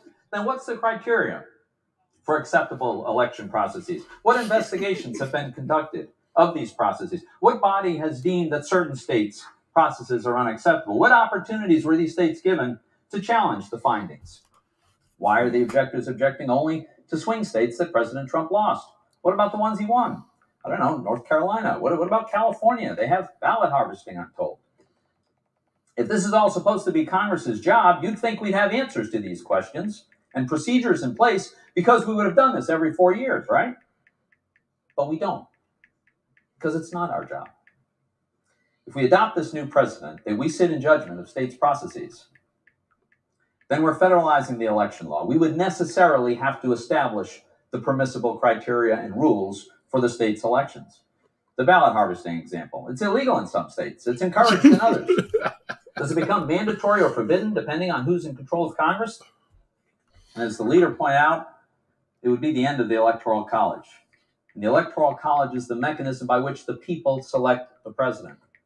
But if Congress gets to decide which states get to vote in the Electoral College, then clearly Congress is selecting the president, not the people. Whichever party controls both houses of Congress would control the presidency. The public would never tolerate Congress picking the president instead of themselves, so they'd abolish the Electoral College, as many of our colleagues would like to do.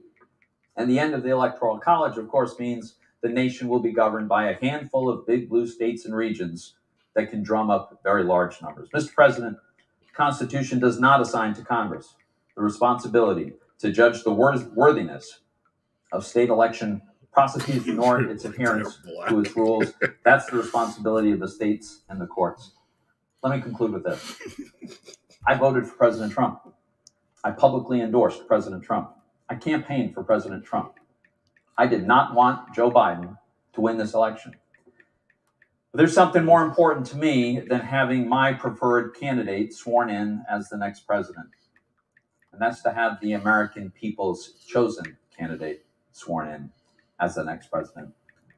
A fundamental defining feature of a democratic republic is the right of the people to elect their own leaders.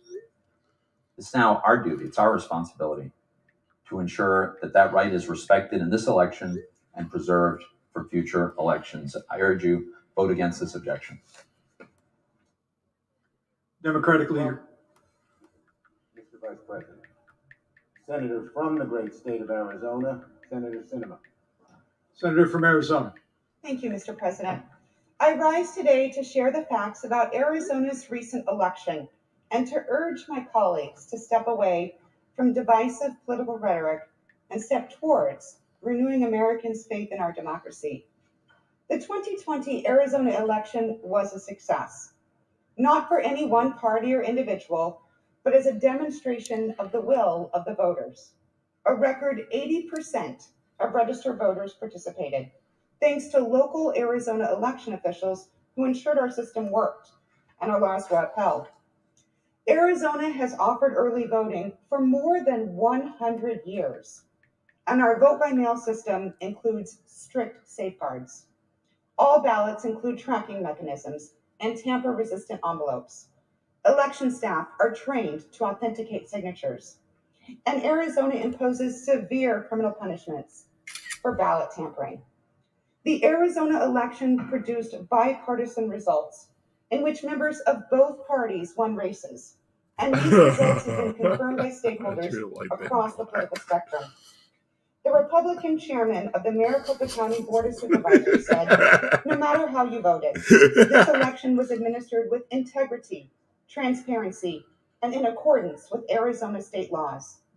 The Republican Speaker of the Arizona State House rejected calls for the legislature to overturn the election, saying, as a conservative Republican, I don't like the results of the presidential election, but I cannot and will not entertain a suggestion that we violate current law to change the outcome. 8 challenges contesting the Arizona election were brought to federal and state courts. All 8 were withdrawn or dismissed, including a unanimous ruling by the Arizona Supreme Court.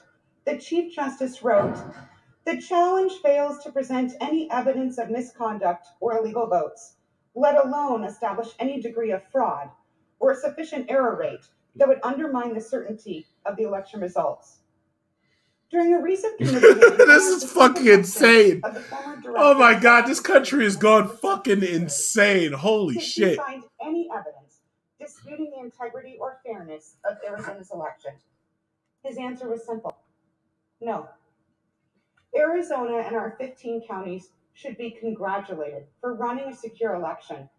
Perhaps the most heartening demonstration of Arizona's election success is Jocelyn from Phoenix. Jocelyn is 18 years old. Nobody gives a fuck about Jocelyn from Phoenix. Who are you kidding? Nobody gives a goddamn about no Jocelyn from Phoenix. What the fuck are you talking about? Hurry up with the goddamn nomination, goddammit. Fuck Jocelyn. Today's challenge to Arizona's election Who are you kidding? Any factual analysis. More disturbingly, it seeks to rob Jocelyn and Rachel. Fuck Jocelyn. Nobody knows who the fuck Jocelyn is. Who the fuck are you talking about? Fair election. Bullshit. Those of us who are trusted with elected office are first and foremost public servants. We serve our constituents. We do not seek to substitute our personal ambitions for the will of the American people. Our system allows for a continuous contest of ideas, and those voters who support the losing side of a free, fair election have not been disenfranchised. Rather, they maintain just as an important a voice in America's future, and leaders have a duty to serve all of our constituents, including those who voted for other candidates. Great leaders in our history face the choice of whether to take an action strengthening our democracy, even if a different action would better serve their political ambitions. Many are revered today because they chose our republic over their self-interests, including my personal hero, Senator John McCain. Following his presidential loss, Senator McCain said, "The American people have spoken. Senator Obama and I have argued our differences, and he has prevailed.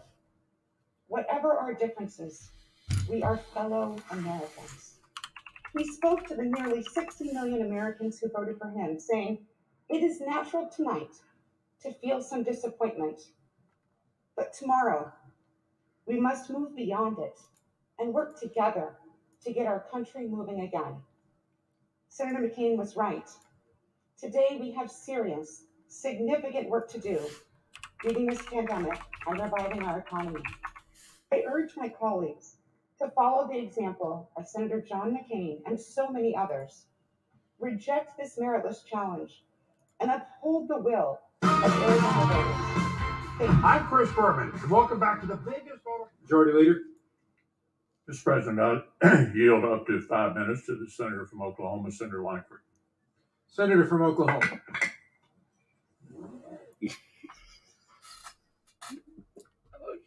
President, in America, we settle our differences in elections.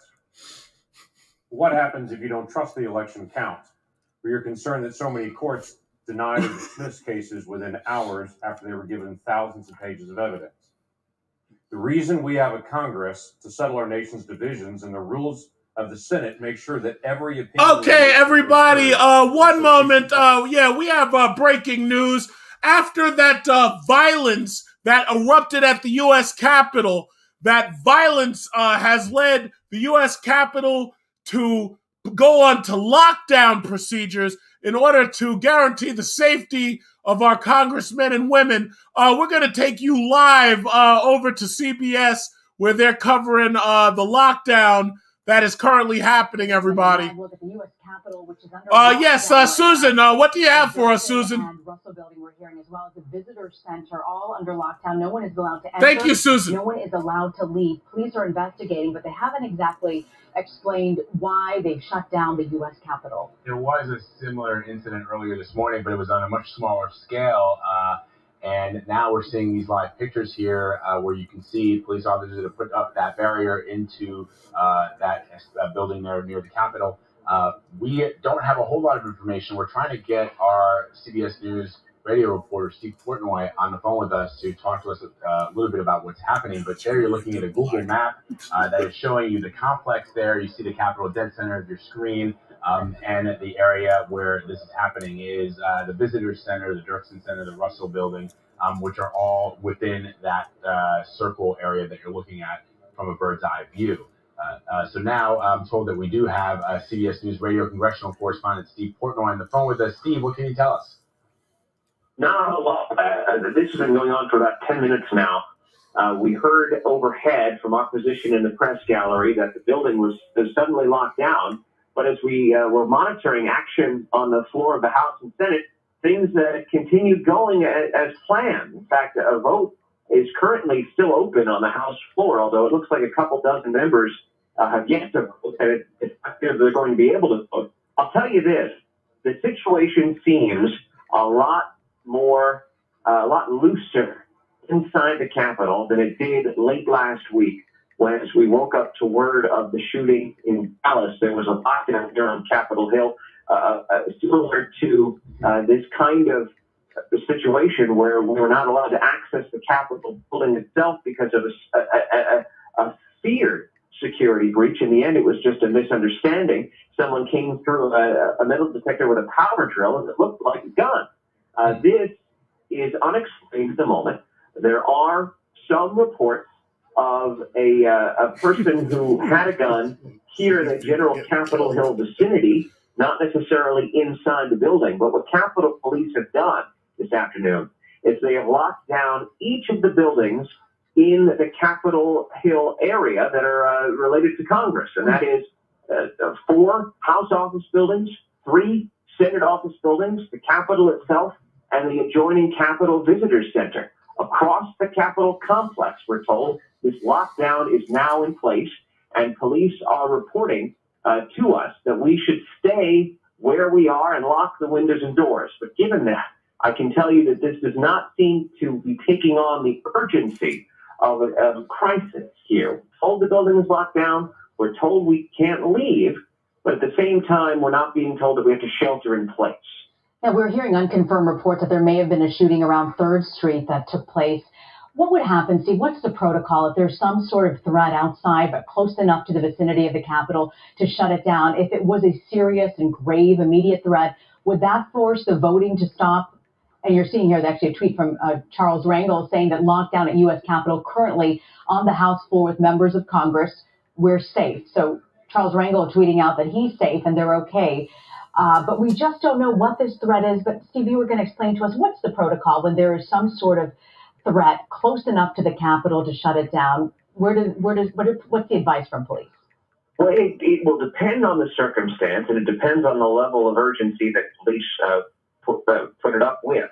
In this circumstance, we are hearing reports that there's some kind of activity outside the Capitol building or near it, that is not necessarily on the ground. Yo, these motherfuckers on the steps, they try to get in. So what we have is police here on Capitol Hill raising this to a very high level, telling all the thousands of people who work here on Capitol Hill. They're reporting live.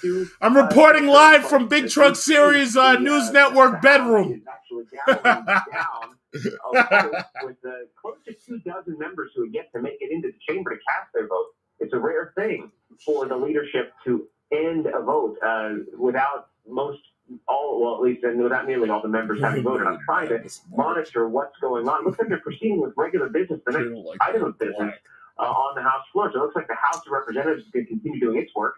debate continues on the other side of the Capitol in the Senate.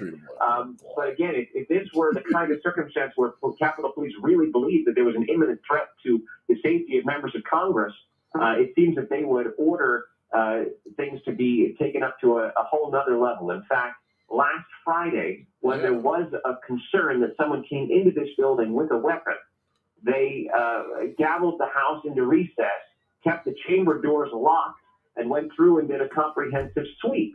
This is not that circumstance. It doesn't have any of the same feeling. So what we're doing is we're just standing by for more information, and we'll report it as soon as we hear it. Steve, in fact, one of our producers, Walt Cronkite, just sent out a message saying that the Capitol Police officer told him that he is allowed to move around the Capitol building, but no one can enter or leave. And says the officer I spoke with didn't seem particularly concerned about the situation. And as you pointed out, and Walt also points out, the House is continuing its votes right now uninterrupted. We did also receive an alert from the U.S. Senate, a blast email alert that goes out. It says lockdown police activity has been reported on Capitol Hill, requiring staff and visitors in all U.S. Capitol complex buildings to immediately close, lock, and stay away from external doors and windows. And there's a whole list of things that need to be done. But Steve, when you take a look at a live picture right there from the House floor, we can see members of Congress doing business as usual. So is this, Steve, generally, if there is some kind of activity happening, even with within a few blocks away from the Capitol, that these lockdowns are put into place? I will tell you that there have been a few instances over my dozen-plus years in Washington where I have, since 9/11, where I've seen Capitol Police take additional steps to secure the complex when there have been incidents nearby. But I also have the feeling that this is happening as a result of the intensity that's going on around law enforcement and the concern that we're in a heightened state of alert today, given recent events. If it's true that what's happening is near the Department of Labor, which you said was on 3rd Street Northwest, that would be 3 blocks, 3 city blocks, and 3 long city blocks, I'll add, from the U.S. Capitol. Steve, sorry to interrupt you. We're getting word here that it's possibly a man with a gun at 1st and C Street. That's just a bit south of the Capitol complex. That DC police there reporting that they had this sort of incident of a man with a gun. And we're wondering if potentially that could be the reason why. Oh, shit, they got a man with a gun. Oh, shit. There, the map that we're showing there, that's the location of the report where a man was seen carrying a gun. And that could potentially explain why the U.S. Capitol is not allowing anyone to enter or to exit the building at this time. 1st and C Street, if you say that it's northwest, it's important to note that will be closer, certainly, to the Capitol than 3rd Street. It's closer. If it were certainly close enough, obviously, to arise to a level where Capitol Police would feel that they would need to lock down certain buildings. What's interesting about this is it'd be several blocks, probably a half mile from the House side of the Capitol, and yet that remains on lockdown too. So it could be the Capitol Police are really very nervous today, these days, and therefore are taking that very, very significant step to tell people several blocks, perhaps as much as a quarter mile, half mile away from any particular scene, that they need to also lock down. And that is a rare step, I'd say. All right, so we're also getting reports now that there's a loudspeaker playing out a message, or somebody speaking in a loudspeaker at the Capitol saying that people need to stay away from windows, but that they can move freely around the complex. But as you point out, Steve, the idea that people can't come in or leave, that is the procedure in place for a lockdown. And as Rena pointed out, we're being told that there may be reports of a man with a gun. Everything needs to be checked out. Everything is under heightened scrutiny and security at this point. Steve, I'm also curious. We know Attorney General Loretta Lynch was on the Hill testifying today. Was there anything unusual as far as guests or hearings on the Hill that might have raised some concerns among police this morning? Not any more than I think any other average day. Congress hears from members of the cabinet all of the time, and this morning's hearing featuring Attorney General Lynch lasted for several hours, proceeded without interruption or incident. The business of the House and Senate continues even at this hour. Although the lockdown continues as well, we are not receiving any confirmable information as to what might have precipitated this. But again, just to repeat, there are reports that a few blocks away from the U.S. Capitol, there has been some kind of police activity, perhaps a person spotted with a gun or an arrest having taken place.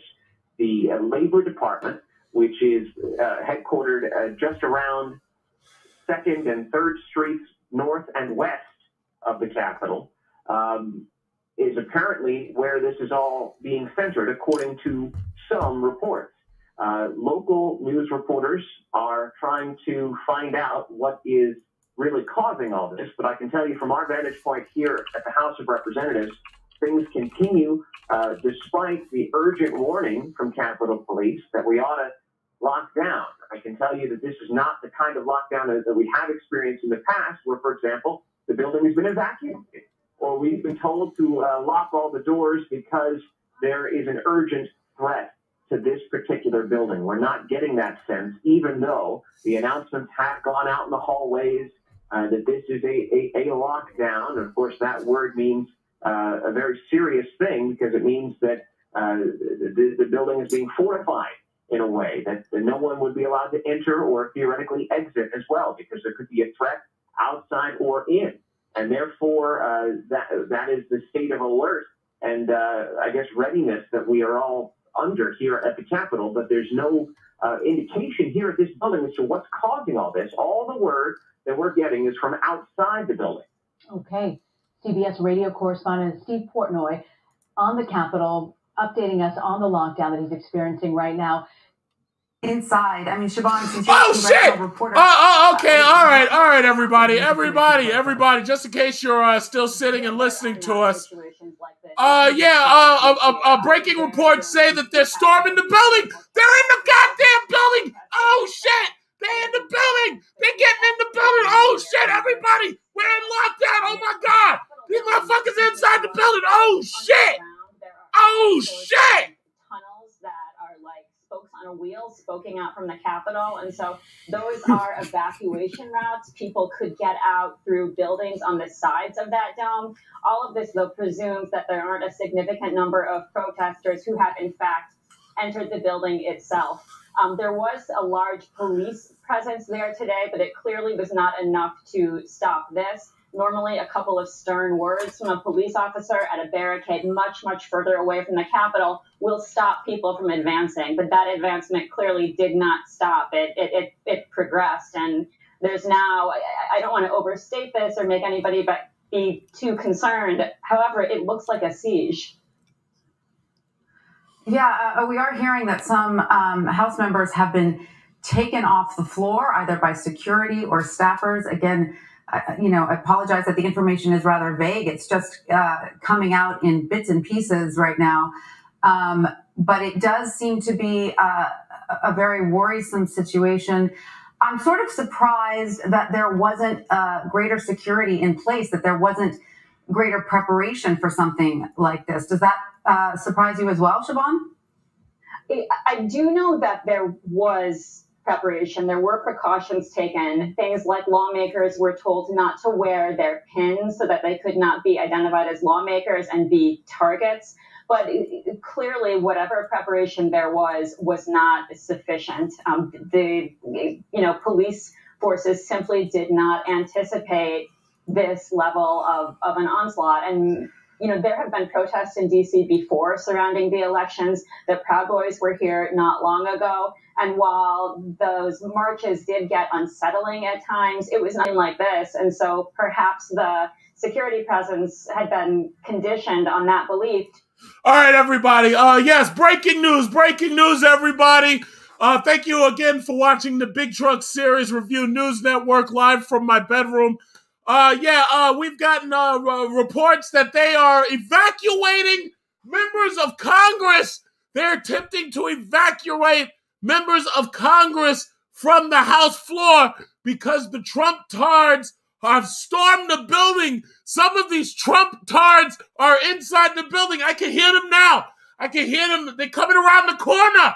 These Trump tards are storming the building. It's a siege on the Capitol. It's a siege. These motherfucking Trump tards are sieging the building. We are trying to deploy security forces to parts of the building in order to ensure that this siege does not continue. These motherfuckers are sieging the building. They sieging the building. Yeah, we need somebody dial 911. Call 911. Call 911. Somebody call 911. It's a siege. These motherfucking Trump supporters are storming the building. We got a siege going on out here. We need somebody to get down here and declare martial law. We got a siege going on down here. These motherfuckers coming around the corner. The Senate is currently in recess. Thank you very much. Yes, I apologize, Greta. We've got some technical difficulties. Yes, one of our live correspondents, we're hearing unconfirmed reports that one of our live correspondents has been captured by MAGA supporter and Trump tards, and they may have captured him, and we've got unconfirmed reports, but unfortunately we're going to have to cut to this technical difficulty page. We don't know what's going on down there, but what we do know, within the last hour, we believe that there's a civil war brewing at the protests. There's a civil war at the Capitol building. We believe that we're trying to evacuate some of our members to the bunkers right now. It's pandemonium down here. It's going wild. It's going crazy. We're not sure what's happening, but we're trying to get back on. We're trying to get you the coverage that we know you came for. Yeah, once again, this is the Big Truck Series News Network. We don't know what's going on down there, but there's pandemonium. Okay, wait. Breaking. We got another live feed. We're coming in from our correspondent over at CBS. We've got another live feed coming in. Hold on. Bear with us one moment. Yeah, Jim. Yeah, we're ready. Are you ready to go, Jim? All right. To be calm, but they're not supposed to be there. So it's unclear what their ultimate... No, they're not. So it's unclear what their objective is, but they do seem to be as amazed by their presence in the Capitol as we are, taking out their phones, documenting everything.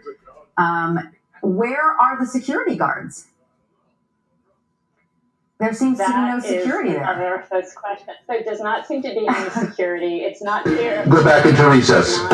in sufficient numbers, or if this is part of a calculated effort to lower the temperature, focus on getting the lawmakers and Mike Pence, of course, to safety. The tweet that you just mentioned from President Trump, in addition to making an argument, also, of course, is inflammatory. It puts a target right on Mike Pence's back. And so perhaps the focus now is on keeping lawmakers safe instead of on pushing back these protesters. Right. And of course, the people in that, oh, go on. No, I was just going to say, of course, this is... Yes, please, go ahead. So the view that you see, that appears to be the second floor of the Capitol building. And I'll just note that that second floor is on the same level as both the House and the Senate chambers. And so this does put these protesters really right on the same level as the House lawmakers and the senators. They are all in proximity. And so that is the potential risk here for the lawmakers and the elected officials. Let me ask you something. Can people just walk into the Capitol building like that? There are no scanners to check for weapons. How does that work? No, people cannot just walk into those buildings. In fact, right now, they can't even walk up to that driveway, the east wing of the Capitol, outside of the Capitol building. Once they get into the building, there are scanners. You have to dispense with your iPhones, with any phones that you might have, your keys. You have to have a special badge, a credential showing that you, in fact, have the right to be in that building. They are by no means supposed to be in that building. There are signs posted on those stairs below the protesters saying the only people who can be on these stairs are members of Congress. So even I, with my credential, do not have a right to be up there. As I'm watching this, I'm stunned by what I'm seeing. It seems, though, that they're marching sort of in an orderly fashion between the dividers. Could security be doing this to sort of diffuse the situation, just sort of let them in and out to kind of calm things down? That would seem highly irregular, but it almost appears as if that may be what's happening.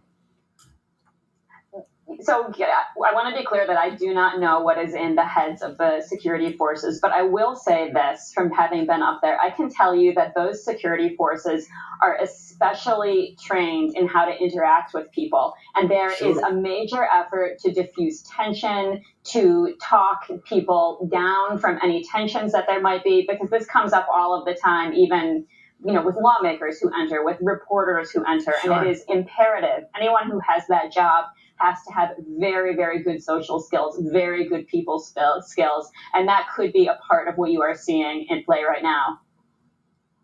Sure, and let me ask you this. Are all of these people now trespassing? Could they all be arrested? Yeah. I don't know the legalities of whether they could be arrested for trespassing. I suppose that is a possibility. They obviously have not been arrested, and it appears that may not be possible because I don't know if there are the forces to arrest everybody and what would transpire if that happened. Possibly the safest thing to do would be to get everybody out of the building so that this is no longer even an important place to be. Yeah, we were not watching the House debate. We had our cameras on the Senate debate, but apparently, according to some of our reporters that were there on the House floor, I have a note saying that during the House debate, there was some chaos, and House Speaker Nancy Pelosi was taken out and a recess was called. So apparently, there were several lawmakers who were escorted off the House floor. Whether for security or not, we don't know, but it appears probably for security. Where would lawmakers be taken during a breach like this? Are there internal safe rooms in the Capitol? There are hideaways. I don't know that there are internal safe rooms in the Capitol. The place is designed to protect against things like, for example, like a chemical attack. The ventilation is very good. But for something like this, when there is a target, the protocol has been to leave the Capitol. I don't know if you remember during, I think it was an inauguration more than a decade ago, where a plane penetrated the airspace and everybody was just asked to leave the Capitol. They kind of ran out. So the protocol is not to stay inside when there is this type of a threat. That's not the precedent. Interesting. Now, I believe that we may also have Professor Kim Whaley with us, professor of law at the University of Baltimore and the author of What You Need to Know About Voting and Why. Are you with us, Professor Whaley?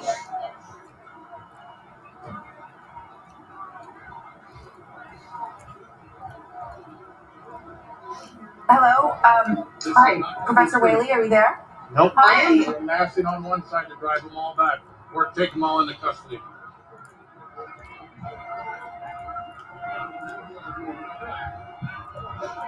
Yeah. Hey, Jamie, can you hear me? Is that a pretty fair assessment?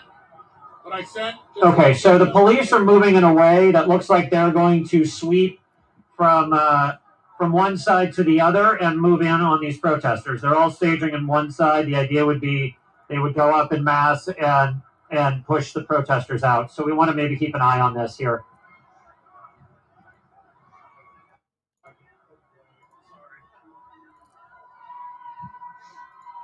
Yeah, the police are massing.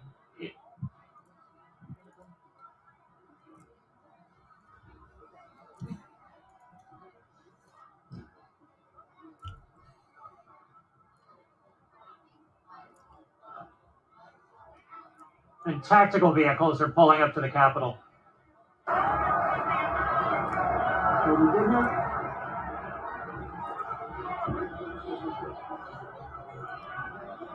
All right, everybody. Thank you again for joining the Big Truck Series News Network. As we anticipated, yes, there is violence. These Trump tards have proved that they're no better than Black Lives Matter or Antifa. They are currently in the action of illegally storming the U.S. Capitol. The Congress people who have been in the Senate attempting to certify the election results, they have they're being evacuated. They've been told to put on their evacuation escape hoods. They have hoods, apparently escape hoods, and we've got these Trump tards marching on the Capitol, attempting to use violence to disrupt the democracy over the one impeached President Trump. And yeah, we got live footage coming down from the Capitol. It's pandemonium down there. Some of these people, we've got unconfirmed reports, they have broken into the Capitol.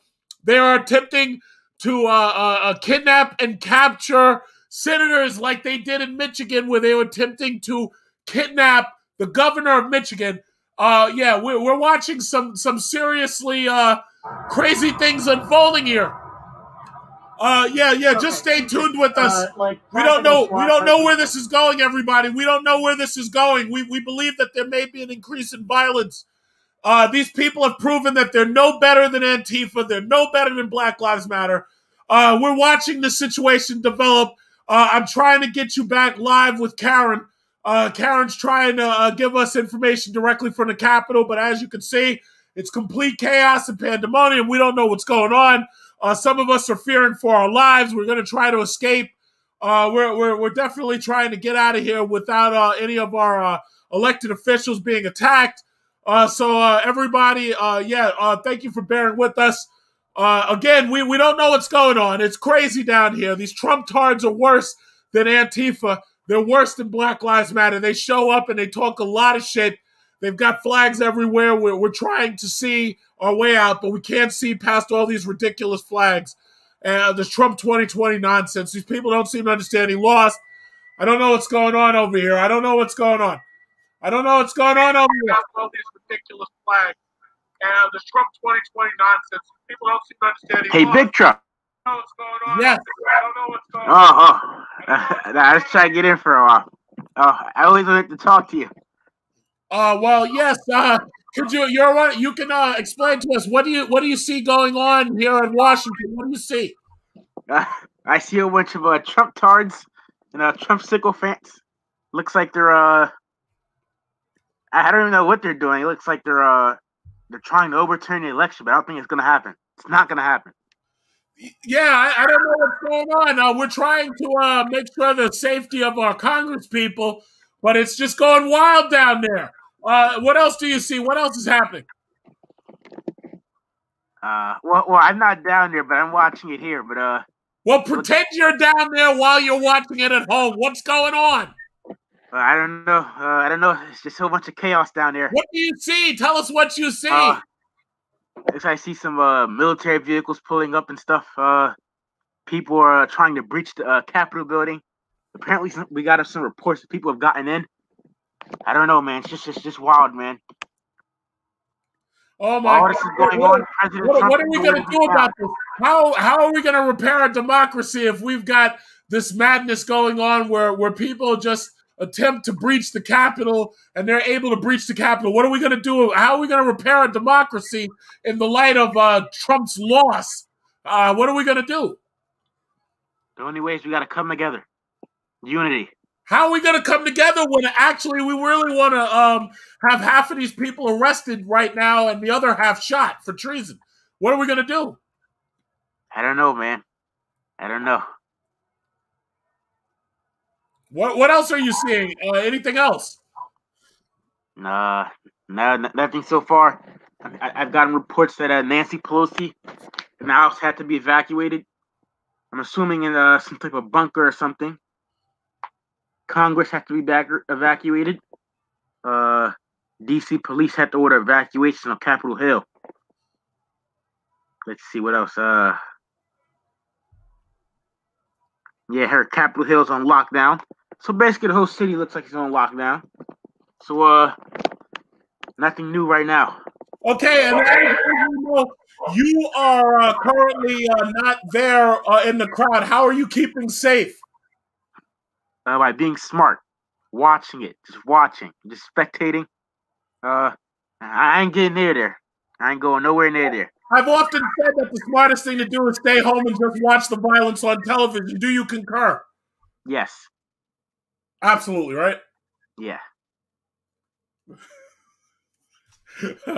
Okay. Oh shit! Yeah. We just lost our live feed. We just lost our live feed, so we're trying to get back to the live feed, but we just I think the protesters have knocked down one of our antennas, so we're gonna try to get back our live feed, but it's not looking good. It's not looking good. I think today might be the most violent day in America since 1776. I don't know what's going on. Nah, Trying to get the live feedback. While all this is going on, Trump is nowhere to be found. He's probably watching this. I agree.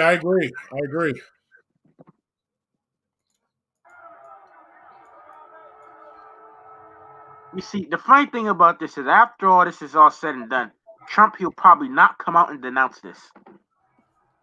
Of course not. I wouldn't be surprised if he puts it on his Twitter. All right, and now they're shouting USA, but these people are acting very un-American, but they're shouting USA. I don't know. How did they get into the cap? I live in you probably know where I live, right? You know where I'm from? No. No, I'm from Jersey. Now I'm the one that always talks to you on Instagram. Oh, okay. What else? And the 15th, you remember me? I think so. Dave, OTM.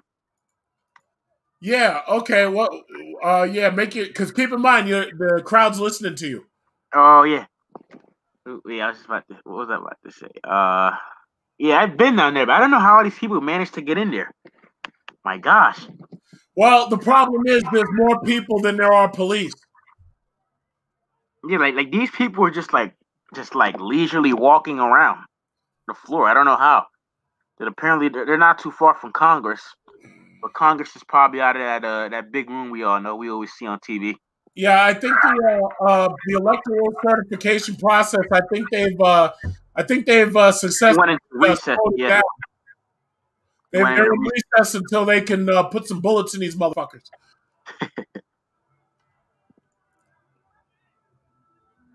This is worse than what you see in a third world country. Oh, it looks like there's action out. Looks like armed DC police running.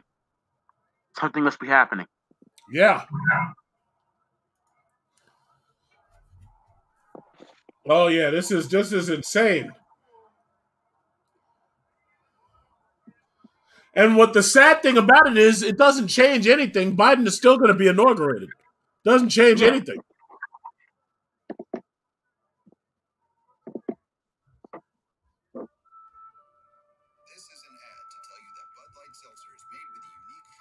I wonder what would happen if something like this happened in New York City. The cops would start shooting.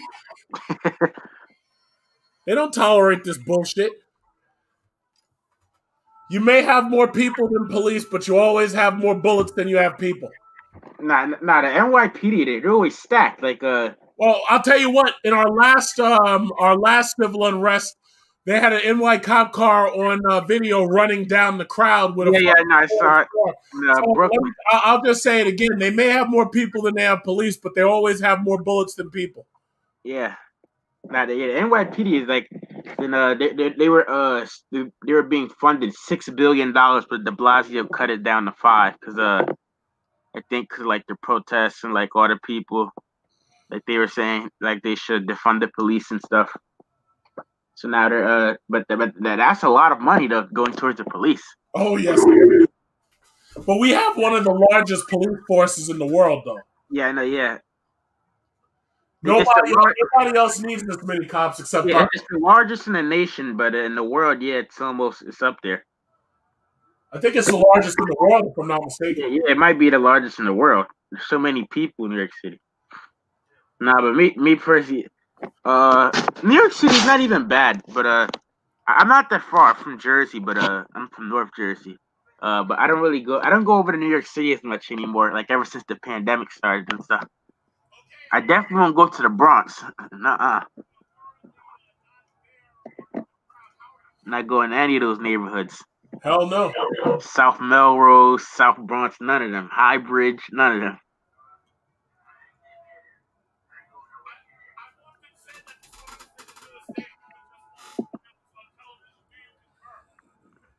Yeah, this is crazy. I'm waiting to see what happens next. I want to see them do something else. Hey, wait. I haven't seen a National Guard. Where's the National Guard at? The National Guard, wherever they are, they're outnumbered. Yeah, I'm seeing reports that they're trying to break down the door to the House chamber. These motherfuckers are trying to break down the door to the House chamber. Let's see if Trump is silent on Twitter. These Trump-tards are trying to break down the door to the House chamber. They try to get into the chamber. I think they just might pull it off. Oh, look at this dude Trump. 10 minutes ago, he tweeted, "Please support our Capitol Police and law enforcement. They are truly on the side of our country. Stay peaceful." Idiot. This guy's a piece of shit. Yo, these guys, oh my goodness. Just 25 minutes ago, meanwhile all this is going on, he's still tweeting about election fraud. To me, I don't really have a problem with Trump. I find him very funny because of the stuff he says. It's like it's so stupid that it makes you laugh.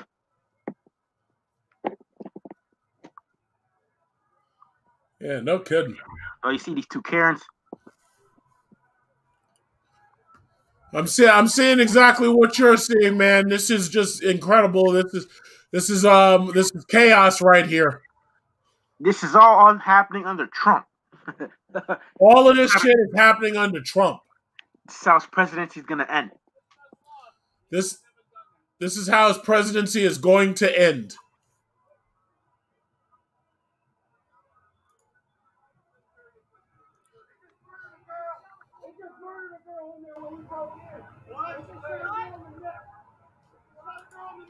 They're saying they shot a girl in the neck. Uh-oh. We've got confirmed reports that somebody's been shot. Unconfirmed reports. They're saying they just shot a girl in the neck. Oh, my God. Oh, shit. Oh, shit.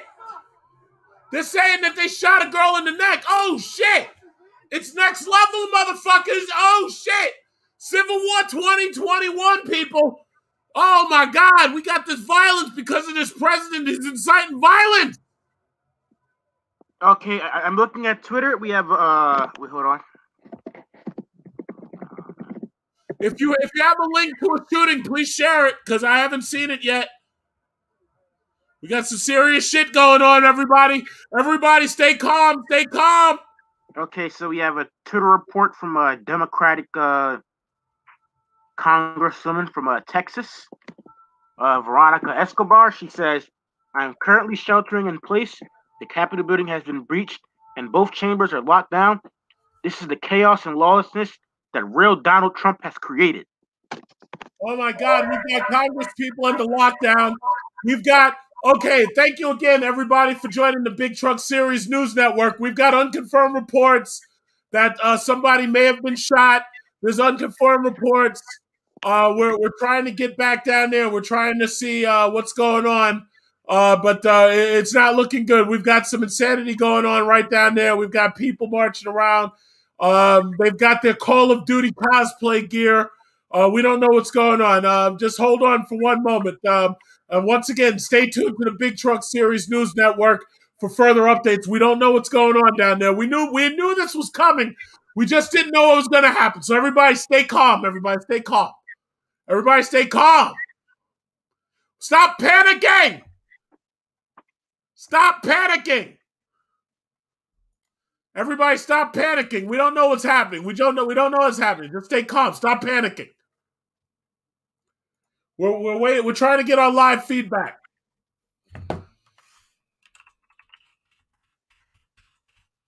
Give us a moment, everybody. Give us a moment. Just stay calm. Stay calm.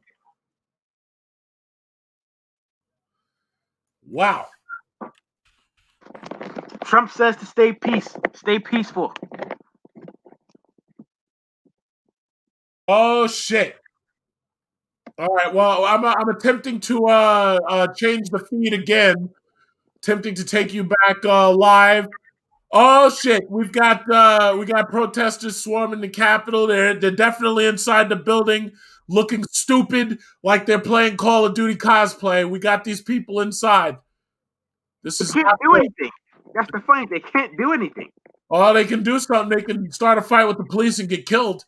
Don't think they can't do anything. I'm talking about that, but I'm talking like you can always get killed on live television. There's always something you can do. All right, hold on, everybody. We're trying. Stay calm, everybody. Stop panicking. Stay calm, everybody. Don't run. Don't run. Everybody stay calm. We're trying to patch back in immediately so we can take you back to the live feed of what's going on right now. But we're just waiting. Give us a second. We're trying to take you right back. We're trying to take you right back. It's madness down there. It's madness. Absolute madness. Chaos. Chaos and madness, everybody. We're trying to take you back. We're trying to get you back in there. All right. Well, we got some serious shit going down. Give us a moment. Give us a moment. Everybody just stop panicking. Stay calm.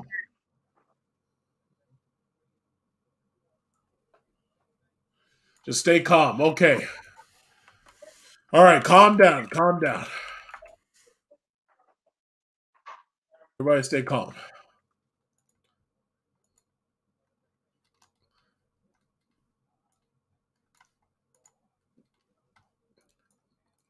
You know, America hasn't had a civil war in a long time. Only this time, I guess it'll be fought on Facebook and Twitter. A bomb threat. All right, everybody, listen. We have unconfirmed reports. We have now some unconfirmed reports that there's been a bomb threat. A bomb threat at the Capitol building. We're taking you over to Fox News, where they're saying that there's a bomb threat at the Capitol. 1 second. We got these stupid commercials. We got to get rid of that. Give us 1 moment. But we have unconfirmed rumors that there's a bomb threat at the Capitol. God damn it, it's Gordon Ramsay. Yeah, they're saying congressional source told Fox News that the Cannon House I've got other oncoming news. They're saying that they've COVIDians, they're trying to breach the White House. They're trying to breach the White House. Oh my God. Oh shit. We got more rumors that they're trying to breach the White House.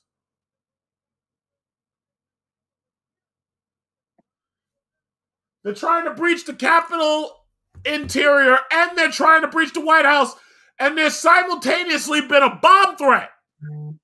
Yeah, I heard about that.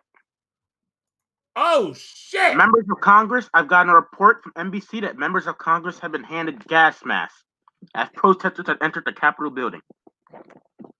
All right, yeah, you can tell us live what you're hearing because we rely on you. You're one of our reporters. We rely on you, too. Yeah, I got a confirmed report from that members of Congress have been handed gas masks. I repeat, gas masks as protesters have entered the Capitol building. So it looks like there may be some chaos going on in there. I'm not in there, so I don't know what's going on though. This is insane. I'm trying to get us back a live feed, but right now it's like everything's down. I don't know. I think the COVID people, they've attacked our reporters. I don't know what's going on. I've been trying to urge you. Okay, everybody. All right, aside from the bomb threat, I think I have a live feed for you. We're going back live. We're going back live in 3, 2, 1.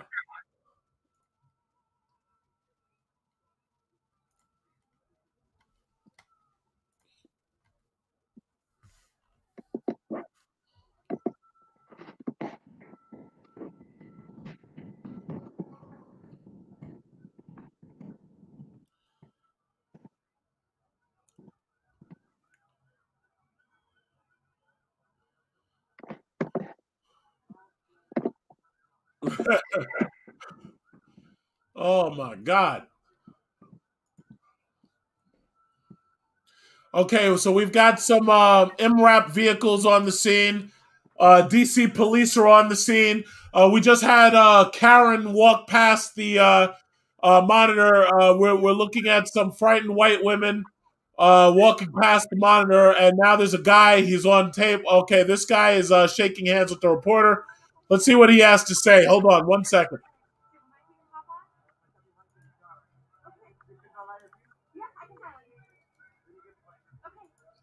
I wouldn't be surprised if inauguration days there's chaos.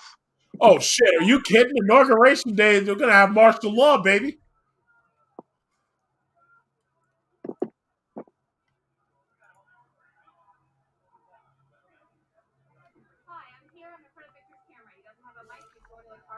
Okay, we've got a reporter reporting right now.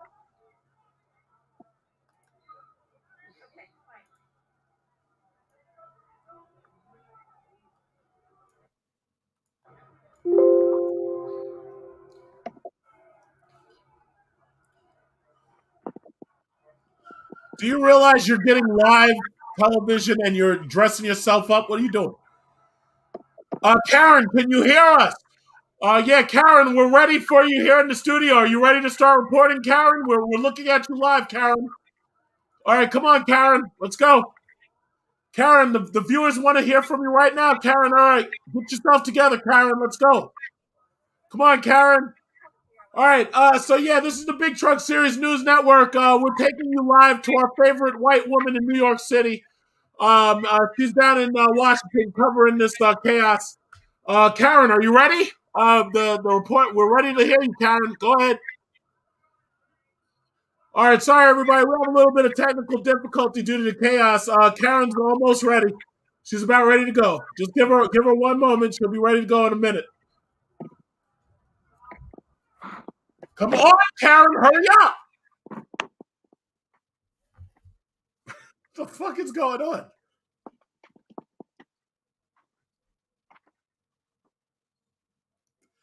I swear to God, I should be a news anchor. This is fun, man. I love this shit.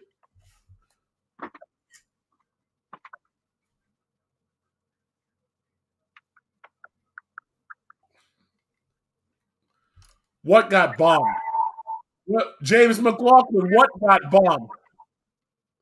Karen, cut the cams, Karen. We're just waiting a moment to get back to our news reporter, white woman Karen. She's going to get back to us with as much information as possible. It's a little bit of a mess down there. The congressional session's been halted. The White House, there's unconfirmed rumors the White House itself is being stormed. We already know that the Senate floor is being stormed. We know that there's a bomb scare at the Senate building, and we're not sure where this is going, but it's getting pretty violent out there. We need everybody to stay calm and be as careful as possible. We've got absolute pandemonium, everybody.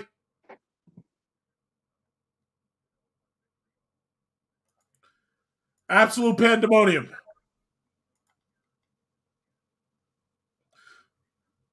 Dave, are you still there? Yeah, I'm still here, man. Oh, okay.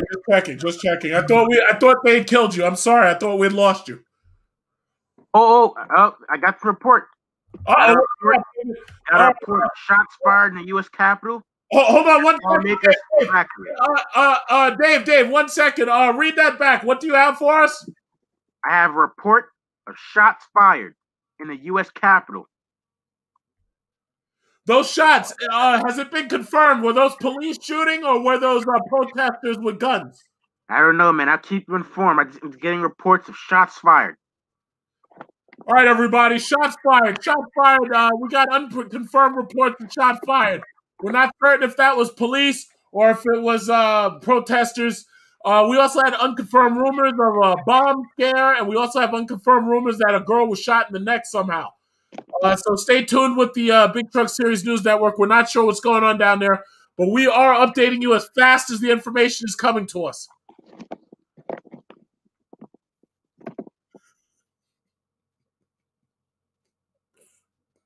You see, Trump, he's hurting himself and the Republican Party.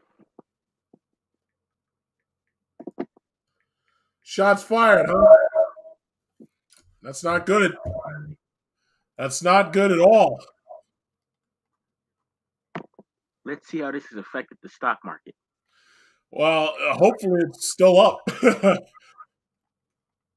Oh, shit. I'm at $12,531. I'm down. Stock market, I think, is down slightly. Yeah, that's what it looks like. Motherfucker. Y'all couldn't have started this bullshit after I get rich? Fuck.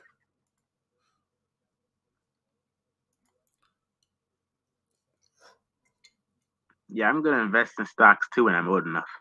Yeah, invest in weed. Make sure you invest in weed penny shares while you still can. Yeah, I actually had to do a project. I had to choose 5 stocks so far. So far, I picked Tesla, JP Morgan, GM, Ford, and what's the fit? I think Exxon or something, or BP. I picked like the banks and stuff because like they're too big. They're just too big to fail. Well, okay, I'll tell you what. The banks, the big oil companies, those are the best place to put your money if you're looking for dividend returns. So you're never going to get interest from the banks. But if you pick those big oil companies and the bank stocks, you should get dividends easily from those that will outweigh what you would have gotten in interest. Furthermore, electric vehicle stocks, man, that's the big move for the future. Electric vehicles, weed, Tesla EV. Weed and electric vehicles. That's where you want your money. I wouldn't be surprised if weed is legalized in a couple years. Well, our governor is already saying weed is about to be legalized for recreational use. I think it's already legalized for.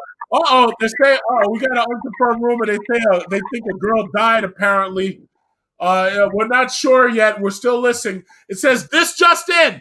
This just in. We're getting unconfirmed reports. This just in. Man, 34 shoots a black pole to show disdain to anything black. Yeah. Then after he was spotted kissing a Donald Trump anime body pillow. This is, by the way, this is an unconfirmed rumor. We're not certain yet. We're not certain. We're watching for more live information. Man, these people are mad. I haven't seen white people this mad since they canceled Match. You see, you can't even blame anybody. This is all Trump.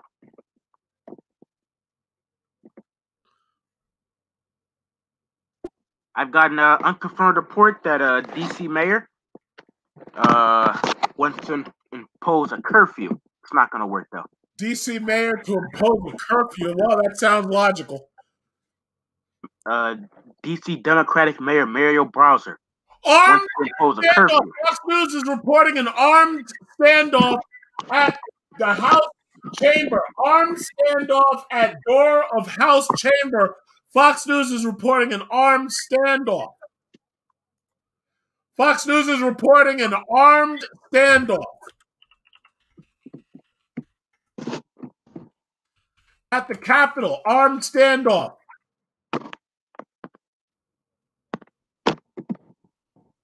Oh my God. This shit is going wild today.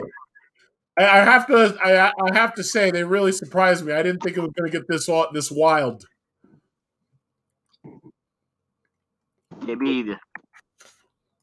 We have an armed standoff.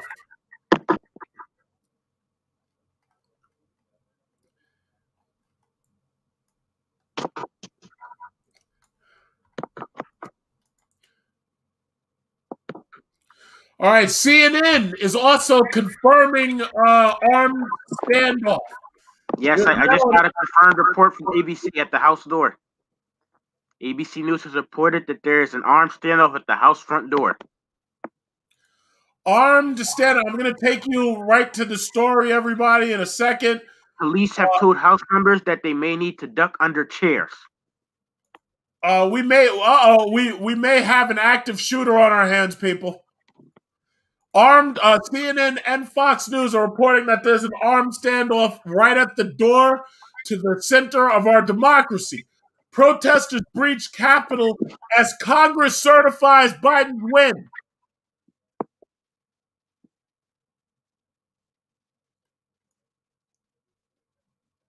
Oh, shit! Look at this photo! Oh, shit! Yo, everybody, can y'all see this photo? Oh, shit, these guys are pointing their guns, and they're ready to bust a fucking hole in somebody. Oh, shit! Oh, my God. Oh, shit! They about ready to bust holes in somebody's head. Oh, shit! Yo, it's like the hood down there. Some violence going on. Oh, shit, they ready to blow somebody's fucking head off. Oh, shit, they're gonna blow somebody away. Oh, shit, they gotta get live video of that shit. I want to see that. Oh, shit. ABC has reported lawmakers in Congress have been told to duck under chairs. Oh, shit, they about to blow somebody's fucking head off.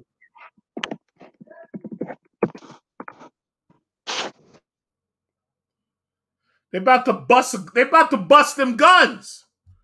Oh, shit. This is like a rap album over here. Oh, shit. They about to blow somebody's head off.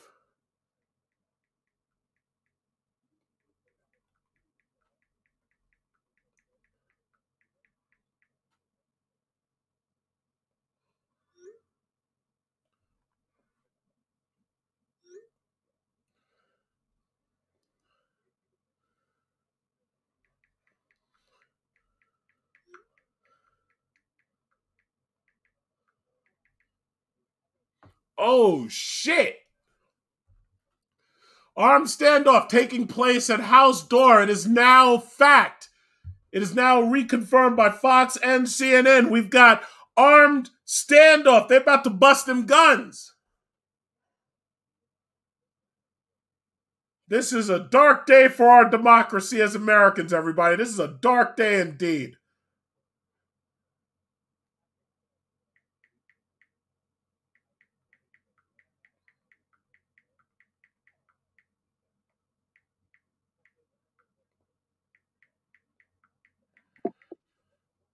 Oh my God. Anything new, Dave? Dave, anything new? I'm still waiting for our live feed. No. I'm just seeing some more people climbing the wall. They're yeah. People climbing the wall? Yeah, to the steps. Because the DC police are trying to stop people from climbing the steps, like making their way close to the door. But a lot of them are just going around and climbing the wall. This is just complete chaos, man. Complete and total chaos. You notice how when it was Black Lives Matter, they used flashbangs. What else? They used rubber bullets and stuff. Yeah. They won't do that shit now. Well, surely they're not treating these people differently just because they're white. Yeah, I know that. Surely they're not doing that. That would be biased. Surely they're not doing that.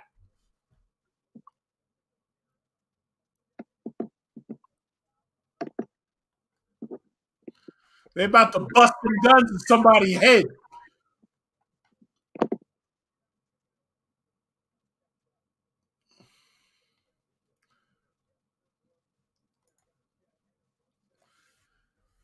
Oh, shit. It's on now, boy.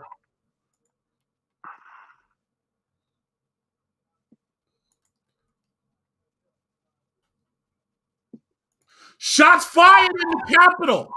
Reports of shots fired. We've got reports of shots fired. I actually love journalists. I might get into journalism. Oh, man, I'm too old for this shit, but I tell you what, I know how to do it real well. It's fun. Yeah, it's fun. Politics is fun to me. And it's hard to believe that they pay you for this shit. Yeah. Fucking hilarious. Like, politics and sports I like, and economics. Yeah. All right, I'm trying to get you a live feed, everybody. Oh, okay, everybody, I've got a live feed. Okay, I'm going to remove the current picture. I've got a live feed direct from Fox News. I'm going to take you over to Fox right now.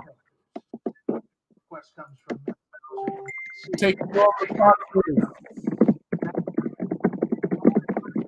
Told by the Department of Defense officials, and that they are considering that, but they do not want Gonna bust these guns.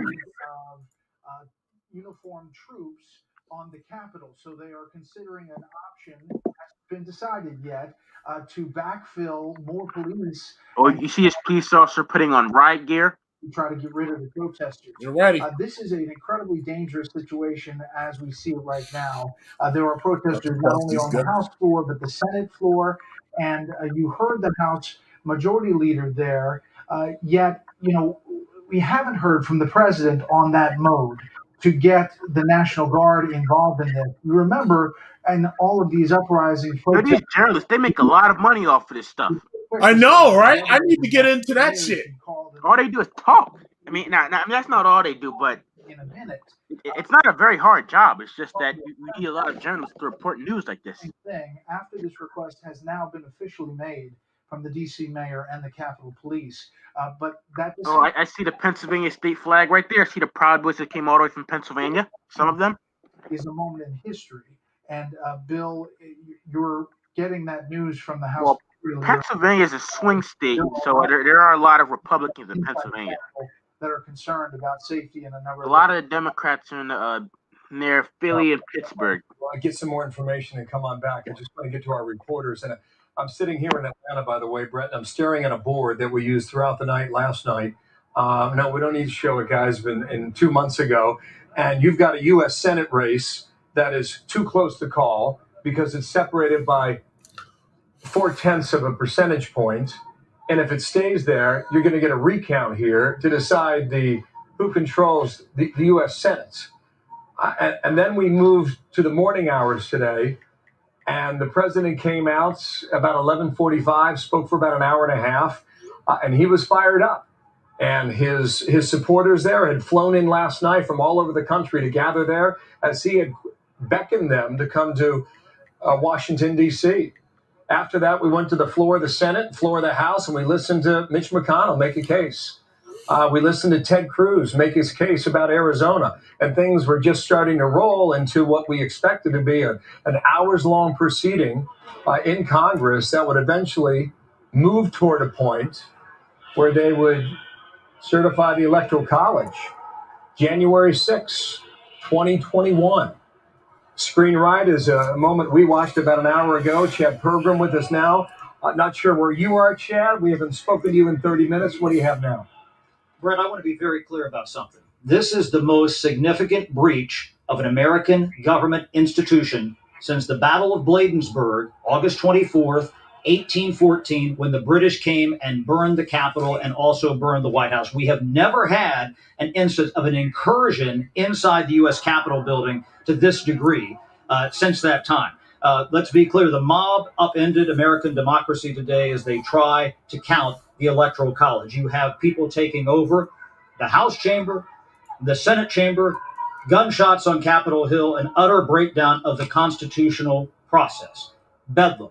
Now, the question is, what do they do to get this back on pace? The House and Senate, they have recessed subject to the call of the chair. They were individually debating the Arizona slate of electoral votes. Now, at some point, they have to come back and complete that process and can vote.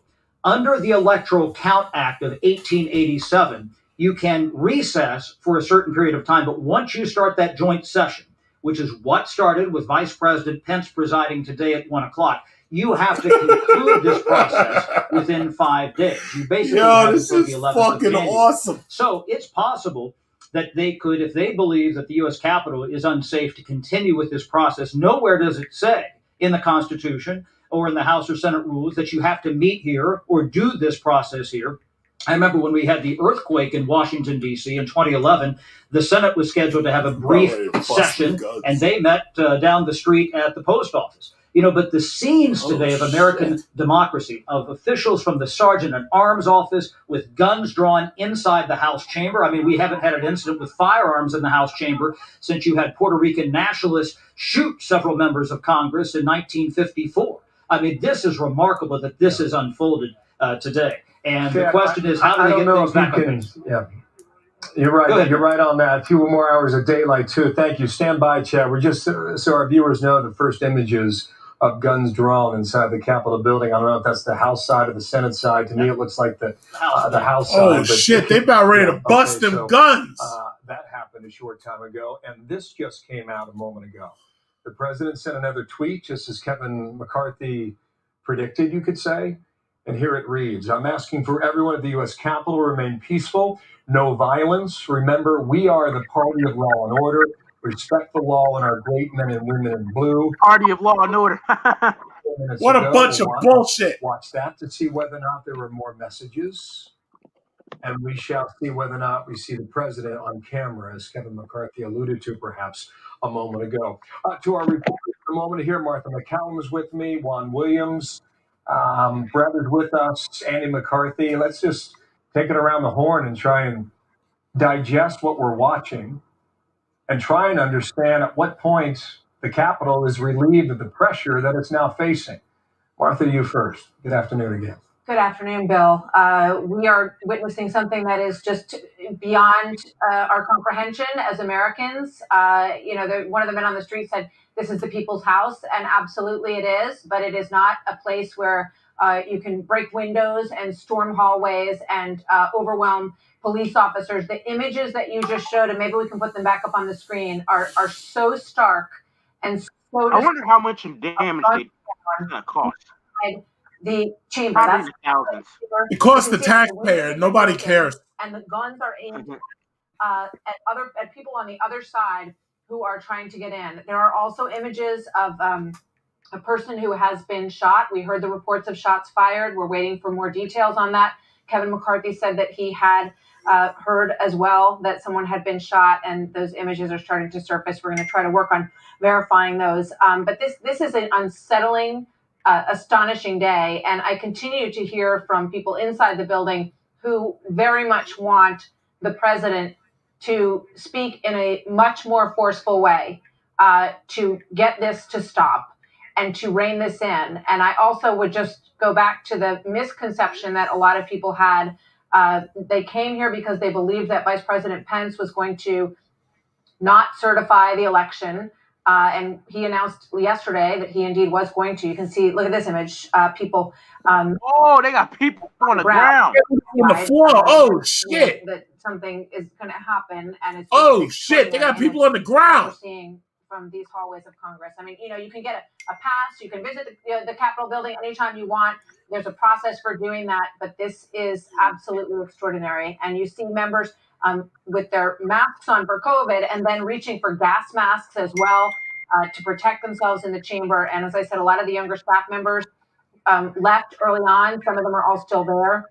Very devastating for them to see the United States Capitol in this situation as well. So this has to stop. Control has to be maintained. I just want to say one more thing about the DOD, because there was this story, and look at these images as they come in. There was a story that said that the the Department of Defense had refused to give any National Guard support. That has been, that story is not true, not verified, according to our own Jennifer Griffin. And there's been a lot of discussion at the Department of Defense, because people kept saying, oh, well, will you get involved if there's not a peaceful transition of power? So their hesitancy here is to stand that line, to let the Capitol Police deal with this situation.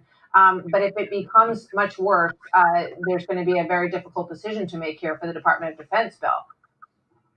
Yeah. Well, Martha, thank you. We'll get to our reporters in a moment here. Juan Williams watching this as well. And Juan, it seems to have settled into a moment here where there were hundreds, perhaps thousands gathered on the Capitol steps. And I don't know what happened inside, but the reports are not good. Your observations as we watch this together now.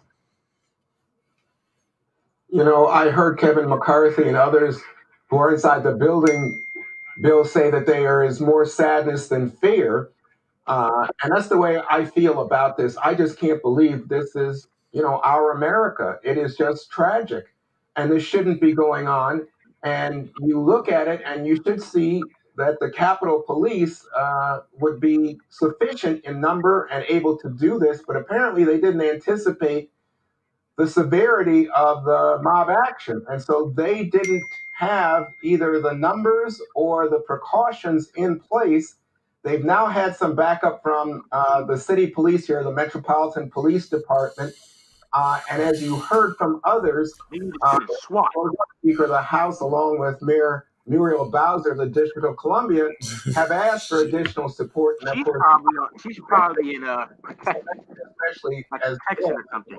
Target. I mean, the nightfall will present another set of very troubling dynamics, not only if the mob remains in place, but in terms of trying to get them to peacefully move on.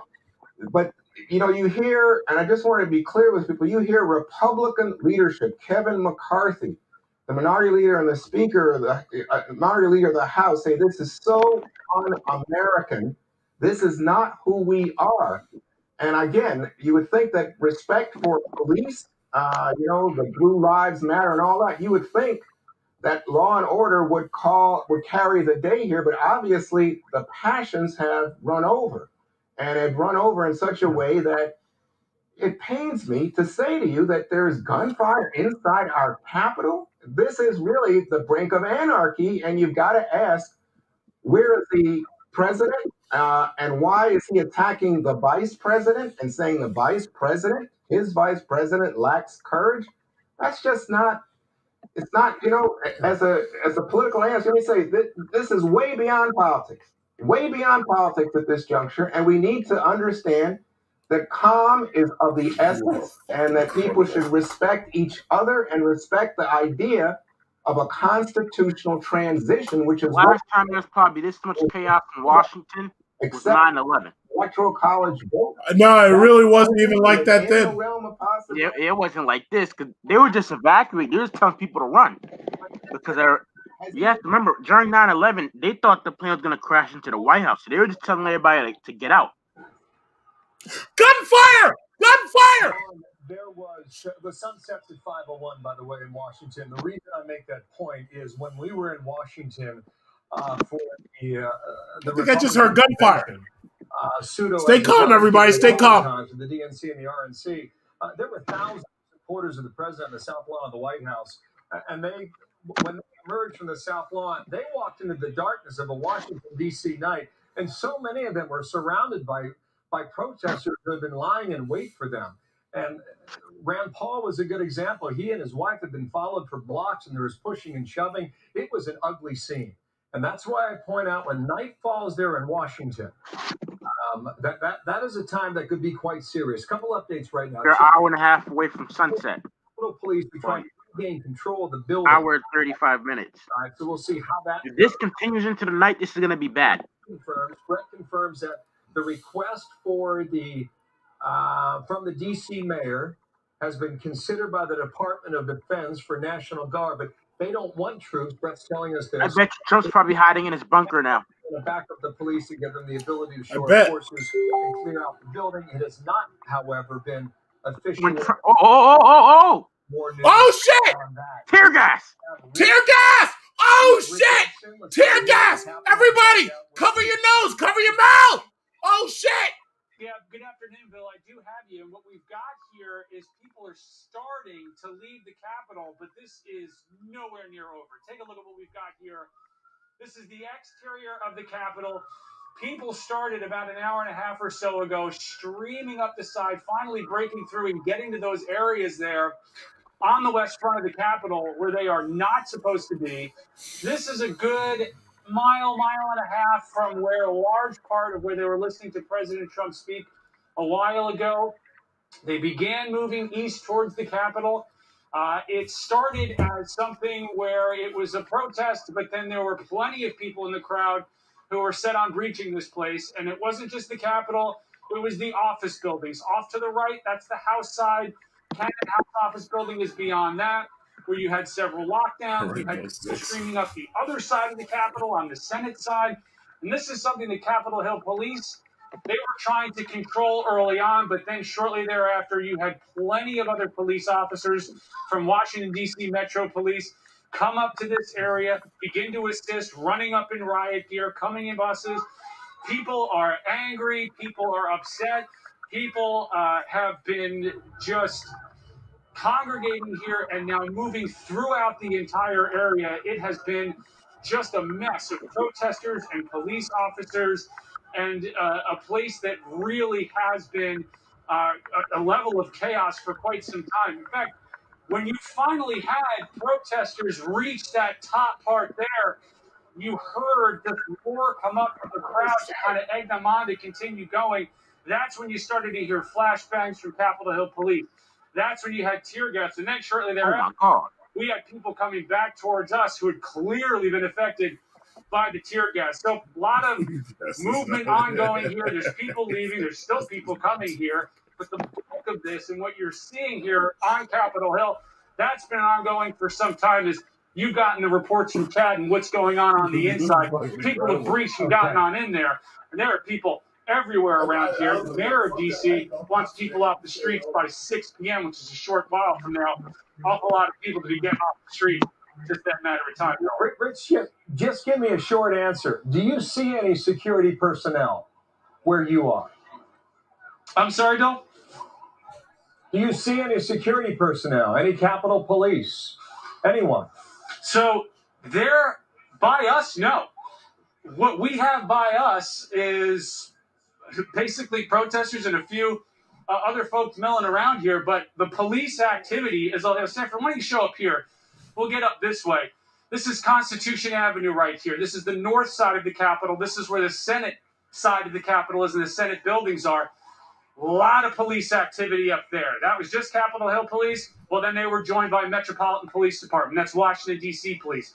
They've been streaming up in that area to try to assist on all of this. All of that police manpower has been to congregate towards those office buildings. So if you can kind of see through the trees there on the left, that's the Russell Senate office building, one of the primary office buildings on the Senate side. And then across the street, you've got the Capitol complex. It's basically a mirror image on the south side of the Capitol, the other side of the Capitol. And you've got police officers who are congregating to the building because that's where the breach is. That's where the issue is. Where we're standing out right here, we've got plenty of police vehicles and we've seen ambulances and plenty of other emergency vehicles out here. But there is very little, if real, no police presence, security presence where we are, because the action and where they're trying to get people out of and we're trying to prevent other people from going in is all within the Capitol building. And you know, frankly, whenever you come around this area, if we were here, let's say 1 week ago,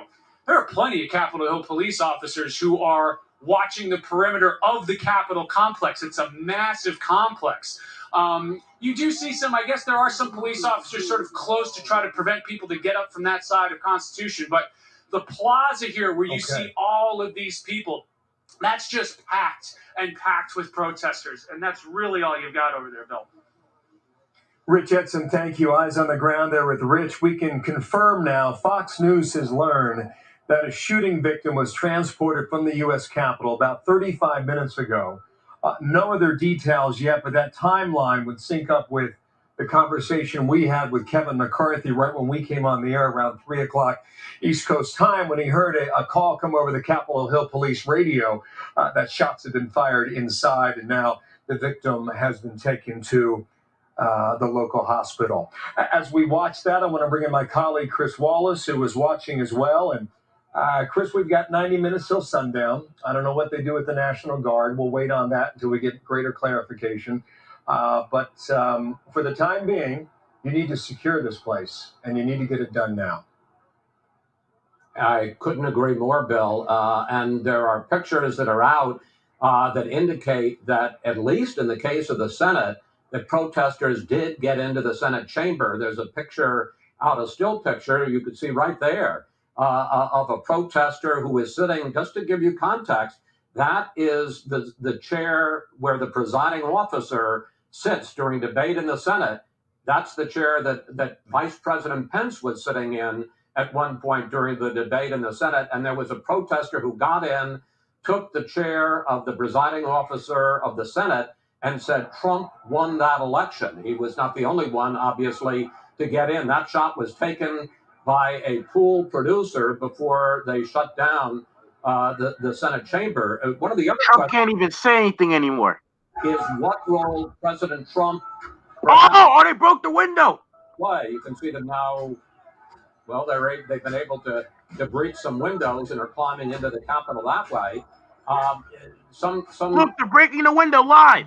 Republicans are talking about what more the president could do to try to stop this. Mick Mulvaney, the previous White House chief of staff, said the president's tweet is not enough. He can stop this now and needs to do exactly that. Tell these folks to go home. The president has said stop the violence, but he hasn't said to go home. Alyssa Farah, who used to be the White House communications director, before she left to become a spokesperson for the Republican candidates down in Georgia, tweeted out, "Condemn this now, Donald Trump. You are the only one they will listen to for our country." And there's been a whole host of tweets from Republicans. Adam Kinzinger, sometimes a Trump critic, a Republican from Illinois. "This is a coup attempt." Tom Cotton, very conservative senator from Arkansas. "Violence and anarchy are unacceptable. We are a nation of laws. This needs to end now." So the breach has actually gotten to the Senate floor, and you can see a number of Republicans calling on President Trump to do more. Obviously, this assault on the Capitol took place after he spoke for an hour to crowds and urged them to head down to the Capitol. Not saying he urged them to commit this violence, but a lot of people saying, these are your supporters, sir. The only one who can get them to stand down and leave is you. Chris, thank you. I want to go back inside the Capitol building. We believe it's the Capitol. Maybe it's an office building nearby. Chrissy Houlihan, a representative from Pennsylvania. Congresswoman, welcome to our ongoing coverage here. Can you tell us where you are? Sure. I'm inside. Thank you for having me. I'm in space, and I'm inside of one of the several office buildings that House members have. I'm in the Longworth building. What have you heard so far? So I happen to be a former member of the Air Force, a veteran, and I'm part of a group of new members, or actually now sophomore members, who are also veterans, and we have a group text message. And so we've been exchanging various messages with one another to make sure each and every one of us are safe and secure, and exchange information about what's happening. What I am seeing on the news is what you are all seeing. I walked by the Capitol steps on my way into the office at around 1 o'clock and saw people who had breached the walls of the Capitol building in an incredibly worrisome and very, very dangerous and as I would say, profoundly disappointing way. And I've just been watching, as you have probably, that there's been somebody shot in the Capitol, and people who were literally praying on the Capitol floor, members of Congress. And so this is what I've been hearing, and I'm sure you guys have been seeing that unfold on the television and on the radio as well. Were you inside the chamber when the speaker came on and the announcement said, due to an external security threat, no one could leave the Capitol complex? Did you hear that, No. and do you recall that moment? No, sir. In fact, I'm from Pennsylvania, as you mentioned, and I had anticipated that later in the evening that the election results of Pennsylvania might be disputed. And so I and the Pennsylvania delegation were working on our speeches together as a group. And so I had just arrived, having just finished that up, to my office, and was preparing to head to the floor for what I anticipated would be a conversation about the state of Arizona. I arrived by walking into my office building, what you're looking at on television screens right now. My office is to the left of what you're looking at. And so I passed by the protesters and heard a lot of what sounded like cannon shot, but I understand might have been a crowd dispersement tactic, which was also quite alarming. Congresswoman, thank you for your time. Stay safe, okay? Chrissy Houlihan, Democrat from Pennsylvania, thank you. Brad Parscale, just the former campaign manager for Donald Trump going back to 2016, who was relieved of his duties about a year ago, sent out this message. This is not MAGA. We are not Antifa and the left. We should do it the correct way. Leave the Capitol and stop. The world is laughing at us. Live to fight in elections in the future. Save this country by growing our base and winning elections. End of message from Pascal. Grip Jenkins on the street. Grip, what are you saying? Hey, Bill, we're here at 3rd Street. You can see the Capitol behind me, the West Front, and a lot of people, as we see, are leaving. But I got to tell you, in talking to the folks here about what's happening, I said, is this okay? And they said, this is the people's house. I said, but it's gotten violent. People are getting hurt. At least one person believed to be reportedly shot. And I said, are you going to go home? Because the D.C. mayor has asked for a 6 p.m. curfew. And they aren't going to go home. But what we see now, the steady stream you're looking at, are people that had come down. They originally were at the Ellipse where we were, where the president told them that we're not giving this election up and that he indeed won. And now they all went down to the Capitol, and a lot of them are starting to leave, starting to stream out where we are. I'll tell you, Bill, the sign that we saw the most is that just said, Trump won, Trump won. And when I was at the president's speech on the Ellipse, the chant we kept hearing was, fight for Trump, fight for Trump. And clearly it was a call to action that we've seen unfold here in the streets. And, I've been covering protests since way back in 2003, 2004, the anti-war protests from... Oh, okay, thank you very much. And as you see, as soon as you stop and start to do a report, things can get a little bit sporty. We're just going to keep moving along. But it doesn't appear that this situation is calming down anytime soon, Bill. Grip, do you get a sense, or can you tell us whether or not the people you're with are aware of what's happening at the Capitol? And is it their intention to go to the Capitol? I think so. Listen, I understand, but are you aware of what's happening in the Capitol? Are you okay with the violent situation in the Capitol? It's not a Capitol police. Excuse me, what are you talking about? I'm talking about the situation in the Capitol. Okay. So, it's a mixed bag, Bill, really, on how people feel about the election and why they came out here. And then, of course, the situation you're seeing, which is a totally different level of violence than what's happening out here where we're being heckled. But inside that Capitol, obviously a different situation. There is big truck. As you can see, this gentleman's yelling at me saying fake news, Bill. And if you listen to the president's speech today, he began that speech by going after the media, and he ended it by going after the media, and he talked about the media all the way through it. And now that message from the president clearly is being reiterated by many of the supporters out here as we walk in the streets and try and tell their story. Bill?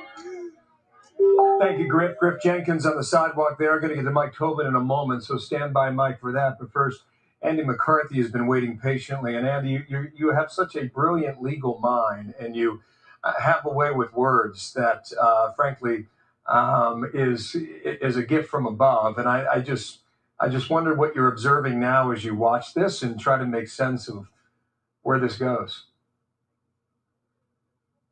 Bill, it's tragic to watch this, and I can't help but watch it with the knowledge that what we're seeing before our eyes is what I prosecuted terrorists in the 1990s for conspiring to do, to attack our capital, to attack our patriotic and other installations of the government. It's mind-boggling to watch. And in terms of just practically speaking, police can maintain order as long as we are in a peacetime law and order situation. If we lose order, the police are not numerous enough or equipped enough to reestablish order. And I just don't understand why they're being so fastidious about the optics of bringing in whatever forces need to be brought in to restore order. As you pointed out, this is not going to get better as night falls. And the idea that you would wait for something even more catastrophic to happen before taking action is just utterly irresponsible. And the other thing I can't help but notice or mention is that, look, the president incited this, and it's his obligation to try to mitigate it to the extent that at this point it can be mitigated, which means it's not enough to say, stay peaceful. He needs to tell people to go home and stand down. Thank you, Andy. More reaction now. Ivanka Trump on Twitter. No, she writes, peaceful protest is patriotic. Violence is unacceptable and must be condemned in the strongest terms. Donald Trump Jr. a moment ago. This is wrong and not who we are. Be peaceful and use your First Amendment rights, but don't start acting like the other side. We have a country to save, and this doesn't help anyone. To Mike Tobin, where are you, Mike? What's your position, and what are you seeing from there? Where I am now is on the east side, or someone consider this the front of the Capitol. I can show you just over my shoulder what you got are all the people who are on the front steps of the Capitol. They chant, they say things like fight for Trump, they shout from time to time. And we can show the steps in on the southeast side of the Capitol.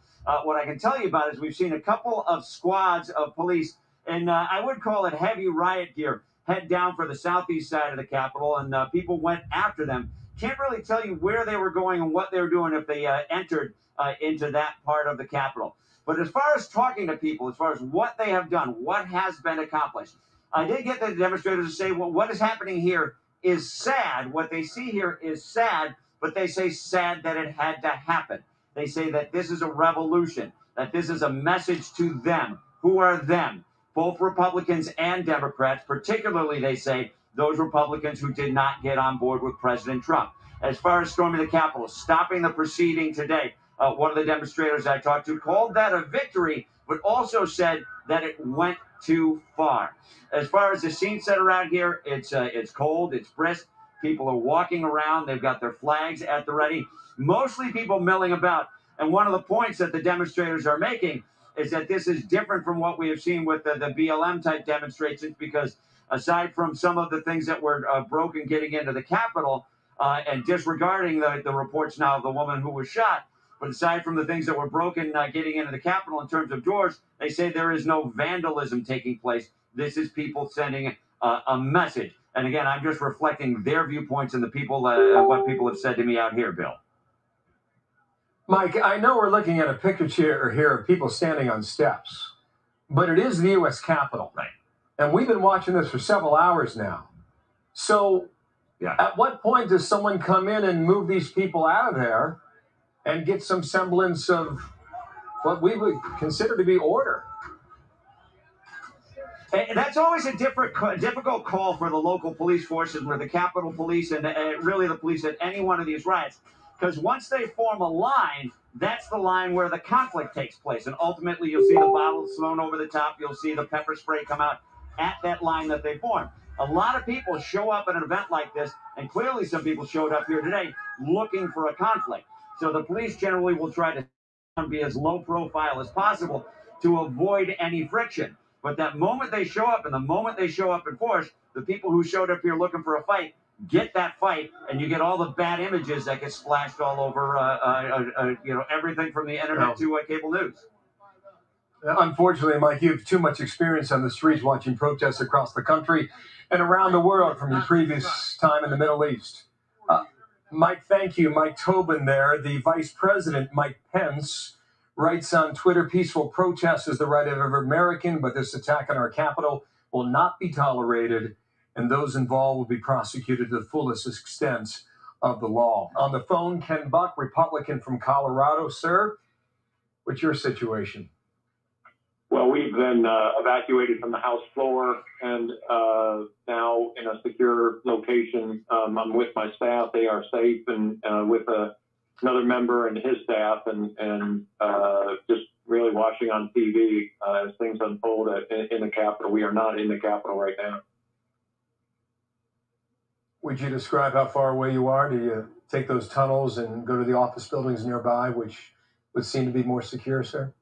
We are nearby. It seems like the focal point of this protest is the Capitol, and so we are nearby. I would just ask Americans for their prayers that police officers don't get hurt in this process, and that the protesters come to their senses and leave the Capitol building and don't get hurt either. I think it's terrible. Fox News confirming one person's been shot about 45 minutes ago, taken to a local hospital. Do you have any information at all about the victim or how that happened or came about?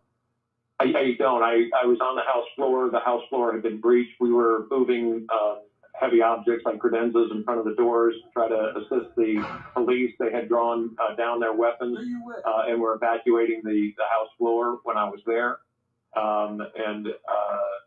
After we evacuated, so it was hard to tell. There were shots. It sounded like it may be tear gas. There were shots that as the windows were breaking on the doors of the House floor, it sounded like a firearm, and so it was really hard to tell whether there was any firearms being used in the immediate vicinity of the House floor. Understood, and that can be confusing. Can you see a monitor where you are? Can you see Fox News? I am watching Fox News right now. There's a really handsome guy okay, right next corner. Yeah. Well, this noted. This is brand new video from the floor of the Senate, which shows half a dozen protesters inside. Can you explain under any conditions how the security on the U.S. Capitol could allow this to happen? Yeah, I can. I think the security, I think the officers were told not to use lethal force unless they saw an armed person or lethal force was being used against them. And so when they are overwhelmed by tens of thousands of protesters coming through the U.S. Capitol, the decision not to use lethal force, I think, was a wise decision. We can repair the damage to the U.S. Capitol. We are not going to bring back lives. And I commend the police for their restraint and just hope that the protesters disband soon. Ken Buck, thank you, sir. Republican from Colorado. We'll be back in touch with you in your office and to all your colleagues. Men and women there in the U.S. Capitol building, be safe, okay? Thank you. Back to Brett Baer, getting some more information. Brett, we were talking a short time ago maybe about the National Guard. I don't know if you've been able to advance that or not, but good afternoon again. Welcome back to our coverage. Yeah, good afternoon, Bill. I have been on the phone. It is in the process. It's not an easy process. It is it takes time, but it is coming. And the White House has sent out a notice that the National Guard is on the way. It takes a few hours to get up and running. You know, the security plan, I've heard from officials that they had a big meeting before all of this happened. The local police, the Capitol Police, and they said, do you need anything else, any backup? They said, no. If we do, we'll let you know. Now they've let them know, and the official request has come in, and the National Guard is going to mobilize. You got to secure the Capitol. We are hearing that the Capitol Police have cleared out the Senate side of the chamber. They have not done the House side yet. But this gruesome video of this woman being shot as they're trying to protest and break down the door, it appears, of the House floor, is quite something, and is probably going to get a lot of attention. Brett, thank you. We want to get in touch with everybody who's been riding along with us for the past several hours, Martha McCallum and Jed Pergram, Juan Williams and Chris Wallace. And once we get more images, we'll describe them to our viewers. But they've been coming in now, I would say, more frequently than they had prior. And seeing the Senate floor with half a dozen people come inside without an escort is it's a phenomenal sight. To Martha McCallum, as we continue to gauge reaction. Martha, what are you picking up now? Well, Vice President Pence has tweeted again, the violence and destruction taking place at the U.S. Capitol must stop, and it must stop now. Anyone involved must respect law enforcement officers and immediately leave the building. And I'm struck by these images, as we all are. Look at this. I mean, it's just incredible. These members of the House crouching down for safety as the place is overrun. It's absolutely unbelievable. And some of these images of these people who are inside these offices and inside this chamber are quite clear. And I would imagine that these people will be arrested as soon as they leave the building. They're easily identifiable, and they have threatened the peace and safety of the United States Capitol, which is obviously breaking the law. These are just absolutely images that I never thought I would see in my lifetime, Bill. We've all seen a lot, covering a lot of stories over the past decades, but I never thought that I would see anything quite like this. And I think that it's very striking that we have not seen the president yet. Tweets do not seem to do the trick at this moment. I think we need to see the president. I think he needs to speak to the country. And I think being in front of the camera is the only way that, might sort of bring that message home at this very unstable time. Martha, as soon as you said that, we have a new image to share with our viewers. Here is a protester, I want to share this for the first time, sitting in the office of the Speaker of the House, Nancy Pelosi. Now, there are other... You see this, man? Yo, this guy's sitting in the house. He's sitting in a fucking chair. Oh, shit. What's up, John? Yo, this motherfucker's sitting in Nancy Pelosi's chair. What's up, John? Oh, yeah. I've got some breaking news. What's that? Speaker's lobby. Okay, so according to NBC News, National Guard has been deployed at request of Trump. It is on screen now. This is... He has requested that the National Guard be deployed to Capitol Hill. Hey, John. Yeah. So what's happening right now? I kind of missed. That's why I kind of joined in here. What's happening is America is at war. Civil war. There's a coup? This fucking guy is in Nancy Pelosi's chair. I think it's the same guy. So there's a coup going on. It's two different guys. It's two different guys. And from Chuck Schumer, the Senate Majority Leader, they are calling on President Trump to demand that all... Never thought this would happen, but I knew it. What do you mean you never thought this would happen? I knew this was going to happen when I made that poll as to whether or not people thought there was going to be violence. So do you think that Biden and Trump are not going to be presidents right now? No. See, you got to understand something. Regardless all this bullshit that's happening right now, the one thing you got to remember is all these people did was disrupt a procedure. The procedure is going to continue. The procedure is going to certify Biden, and the procedure is going to put Biden... Oh, shit, look at this. Oh, they got AR-15s and shit. They got them ARs. They got silencers on them shits. Oh, shit, they about to silence your ass. Oh, shit, the lady got shot. Bleeding from the neck. Oh, shit, they shot up. Oh, shit. They shot Karen in the neck. Oh, they're not fucking around. Oh, shit. They shot this bitch in the neck. Memorial door now and killed two Capitol Police officers, including one on the detail to the then Congressman Tom DeLay, who was in leadership at the time. You had Capitol Police. This is historic, John.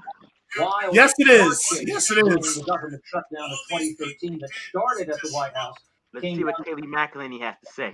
Chased her around the Capitol and then finally shot and killed her between the Dirksen and Hart Senate office building. So we've had these types of instances before. But again, and I keep saying it, we've not had an incursion of mass demonstrators and mass groups of people into this building since the British burned the Capitol in August of 1814. No American government institution on U.S. soil has probably had anything like that happen, in 206 years. And that demonstrates, just how severe this is. Now, the question, of course, is they still have to certify the Electoral College. They were in the middle of debating the Arizona split. So now, Biden won, right? Obviously. That some of these folks, Republicans in the House and Senate, who were objecting to Arizona and probably a few other states, will they back off of that? And maybe they just do this in a very pro forma session. That's unclear. But under the law, regardless, Bill, of where they have to do it, the House and Senate, they can meet someplace else and do this. That's allowed in the Constitution. It's allowed in the House rules. It's allowed in the Senate rules. But they have to get this done by the 11th. Okay, Chad, we're seeing images now. These are live, right, guys, on screen? So these are live images of police officers moving in. We're told they're from the state of Maryland. Is that right? Is this group? Well, Maryland is or not? Here is about 5 minutes outside of D.C., so it's not that far. And this is the first time it's happened in 3 hours. It used to be a part of the state of Maryland. So obviously Biden won. So what would take so long? Well, this is the balancing act. Trump should be arrested. It was quite a moment. We have local police from Prince George's County, Maryland. In October of 18, just the invective and just how volatile things were here. Mike Pence decided to go down the Senate steps and there was a big crowd out there, and there were barricades. And one Capitol security official, very senior, said to me, they said, "What would we have done had that group decided to forge across the barricade?" Oh, there were officers there, but either you deploy violent or lethal force, or you let them, mob the vice president. And there was serious concern about that back in October of 18. Here, they just got overrun. This is an utter failure on behalf of U.S. Capitol Police and U.S. Capitol security forces. Clearly. Yeah. And it upended democracy on a very important day. Noted. Hey, John. Chad.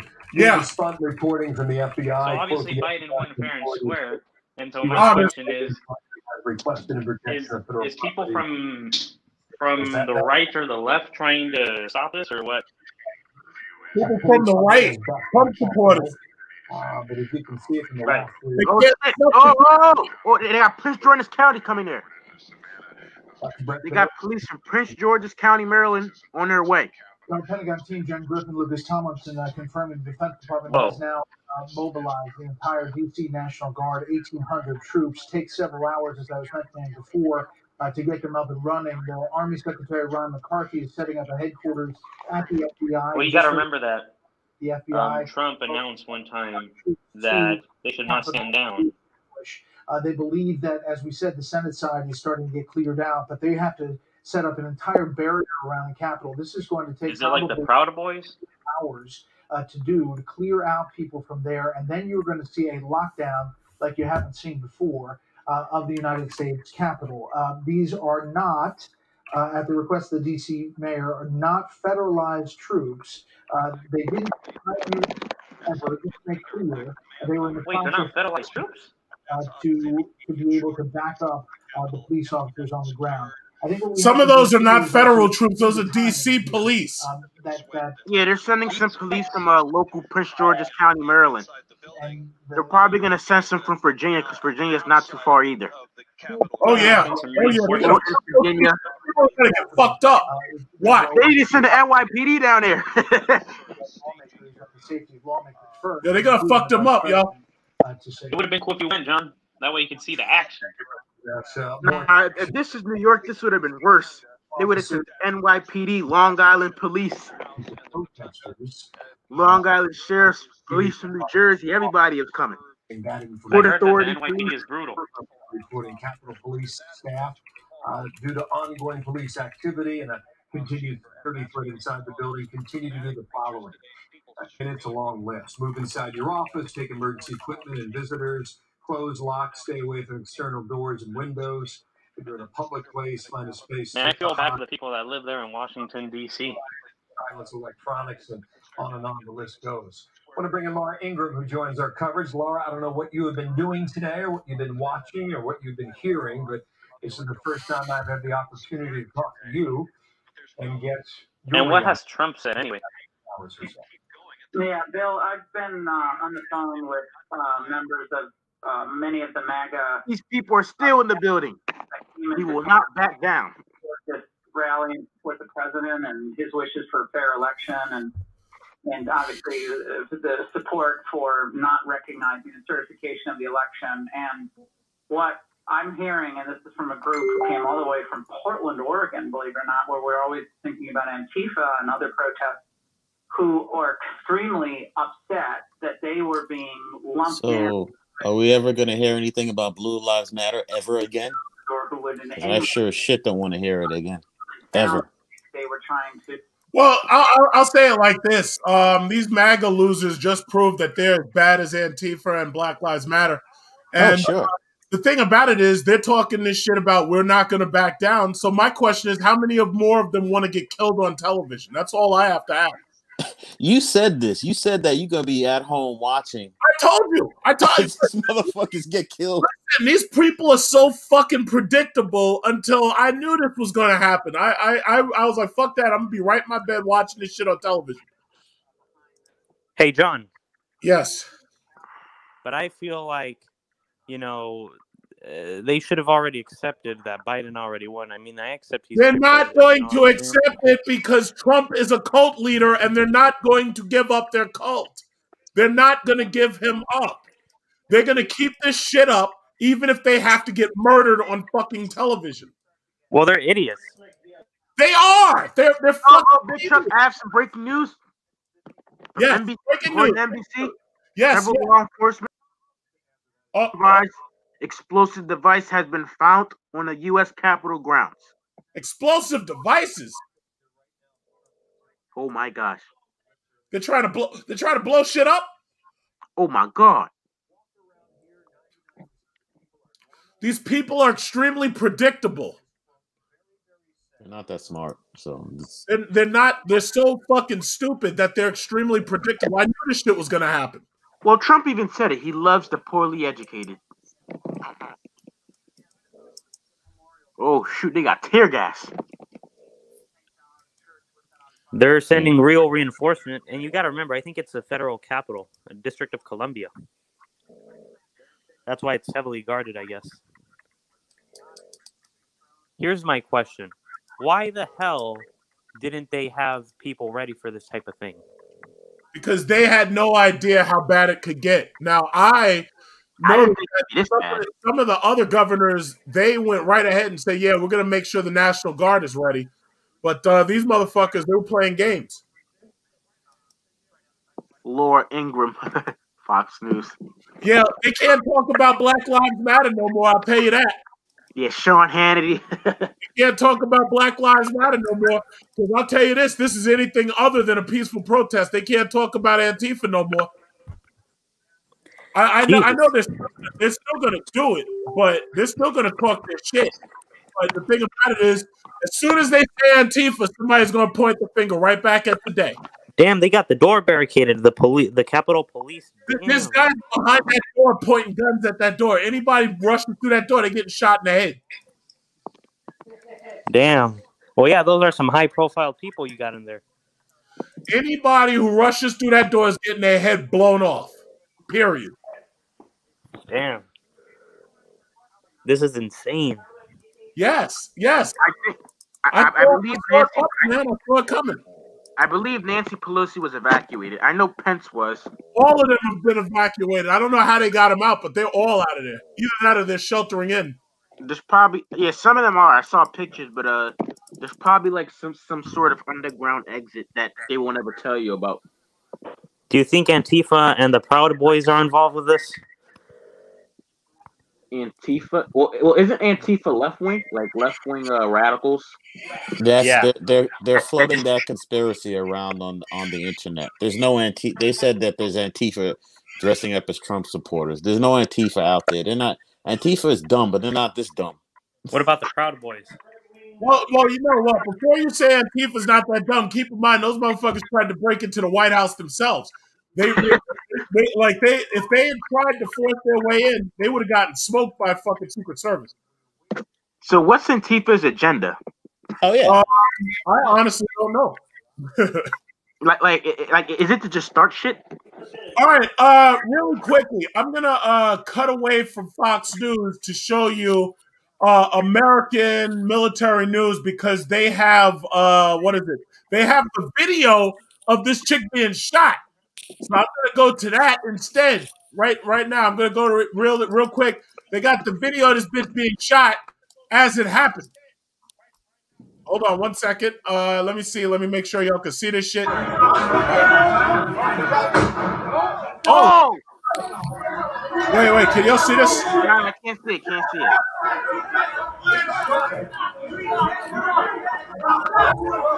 I can't see it. Hold on.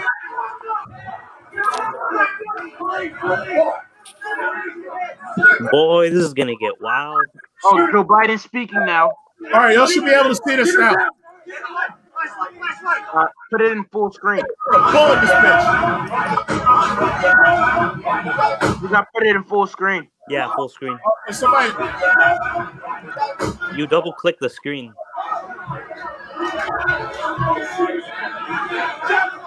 All right, here it is.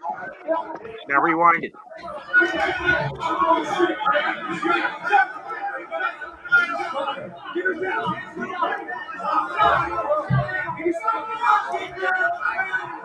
Oh, shoot.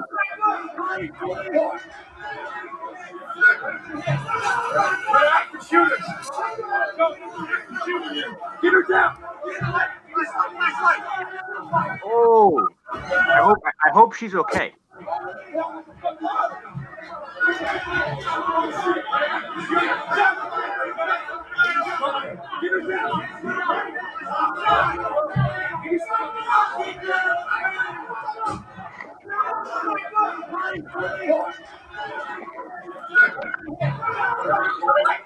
Damn, this is crazy. I really hope she's okay though.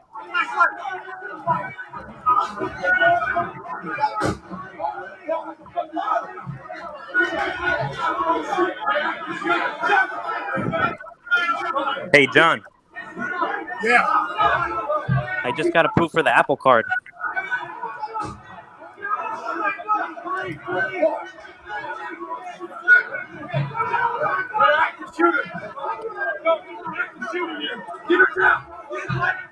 Holy shit. Damn. Yo, this is even bloody.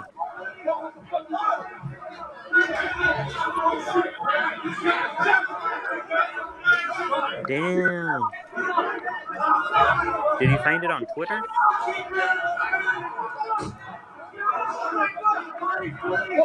Can you share the link, John?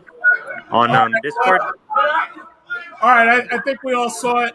I think we all saw it by now. So that just goes to show you what happens when you go up against police armed with AR-15s. That just goes to show you what happens. Keep this in mind in the future in case you ever decide to go up against police with AR-15s.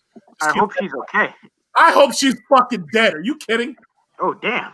In fact, they should open fire on every last one of them. She put her life in danger. She fucking did it to herself. Fuck her. Next. So anyway, I'm taking you back to Fox News, and we'll continue watching President Biden addressing the nation. All right, Greta. Greta, I'm turning on your news feed. What do you got for us, Greta? Endure here, and we will prevail again, and we'll prevail now. The work of the moment and the work of the next 4 years must be the restoration. Oh, he's in Delaware. He's safe. Decency, honor, he's smart. Respect, the rule of law. Just plain, simple decency. Who's in Delaware? Renewal of politics. Not solving problems, looking at one another. Not stoking the flames of hate and chaos. As I said, America's about honor, decency, respect, tolerance. That's who we are. That's who we've always been. The certification of the electoral college vote. Don't take it. It's sacred. We affirm purpose is to affirm the majesty of American democracy. But today's reminder, a painful one, that democracy is fragile, and to preserve it requires people of goodwill, leaders with the courage to stand up, who are devoted not to the pursuit of power, or the personal interest pursuits of their own selfish interests at any cost, but of the common good. Think what our children watching television is thinking. They're thinking, oh shit, it's Rainbow Six. For nearly 2.5 They centuries. look, mommy, it looks like Counter-Strike is on TV. In search of a more perfect union, never kept our eyes on that common good. America's so much better. Whoa, there's smoke coming out of there. Watching the on the right bottom of the screen. It's probably tear gas. It's tear gas. And Yeah.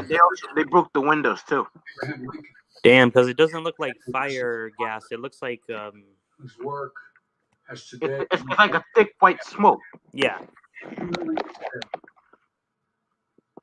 He said, "We shall mobilize." Now imagine if there was a fire. Or merely lose the last best hope on earth.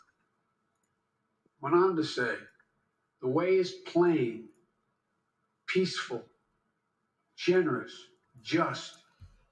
AR-15 A way don't take no shit. which, if followed, the world will forever applaud, and God must forever bless.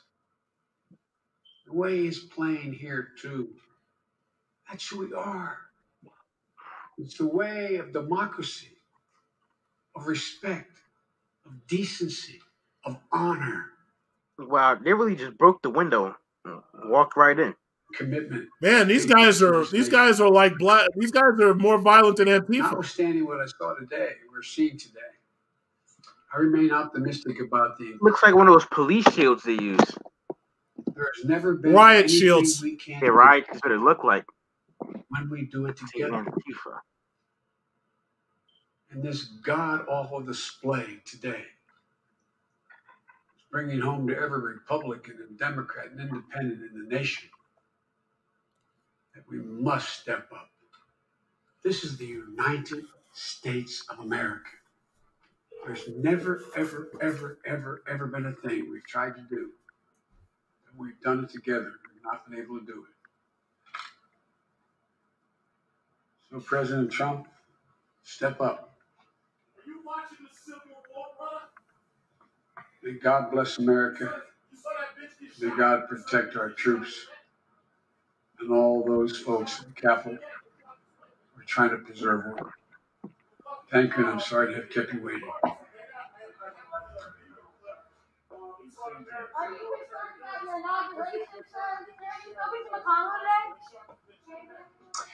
Sober statement from the President-elect Joe Biden. He will be inaugurated 2 weeks from today, as a matter of fact, coincidentally, calling on the president to go before a camera and speak to it. Call it a seed. Oh my God, he's still talking? Enough.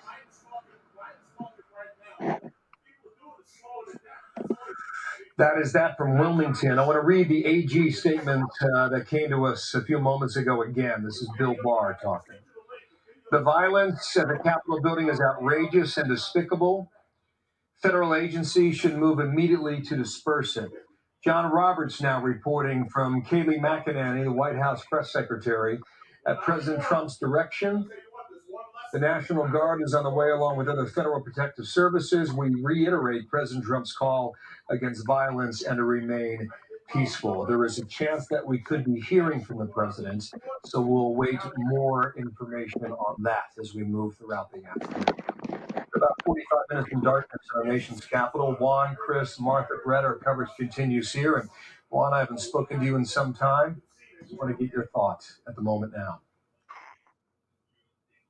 Well, I think what we just saw was President-elect Biden trying to assert some sense of leadership, saying that's not who we are as an American people, and doing so with some passion. And especially just as he was exiting there, what you heard, Bill, was he was saying enough is enough. But I think the point of his message really was to President Trump. He said a president's words matter, and they can inspire, but they can also incite. And then, as you just pointed out, he called on President Trump to go on TV now. He said now, and defend the Constitution and demand an end to this siege. To me, I don't mean to interrupt you, but I apologize. We got some more news. Joe Biden's message was stuck up. I want to bring Brett Baer back in here because we're getting a little word here that we may hear from the president on camera sometime very soon.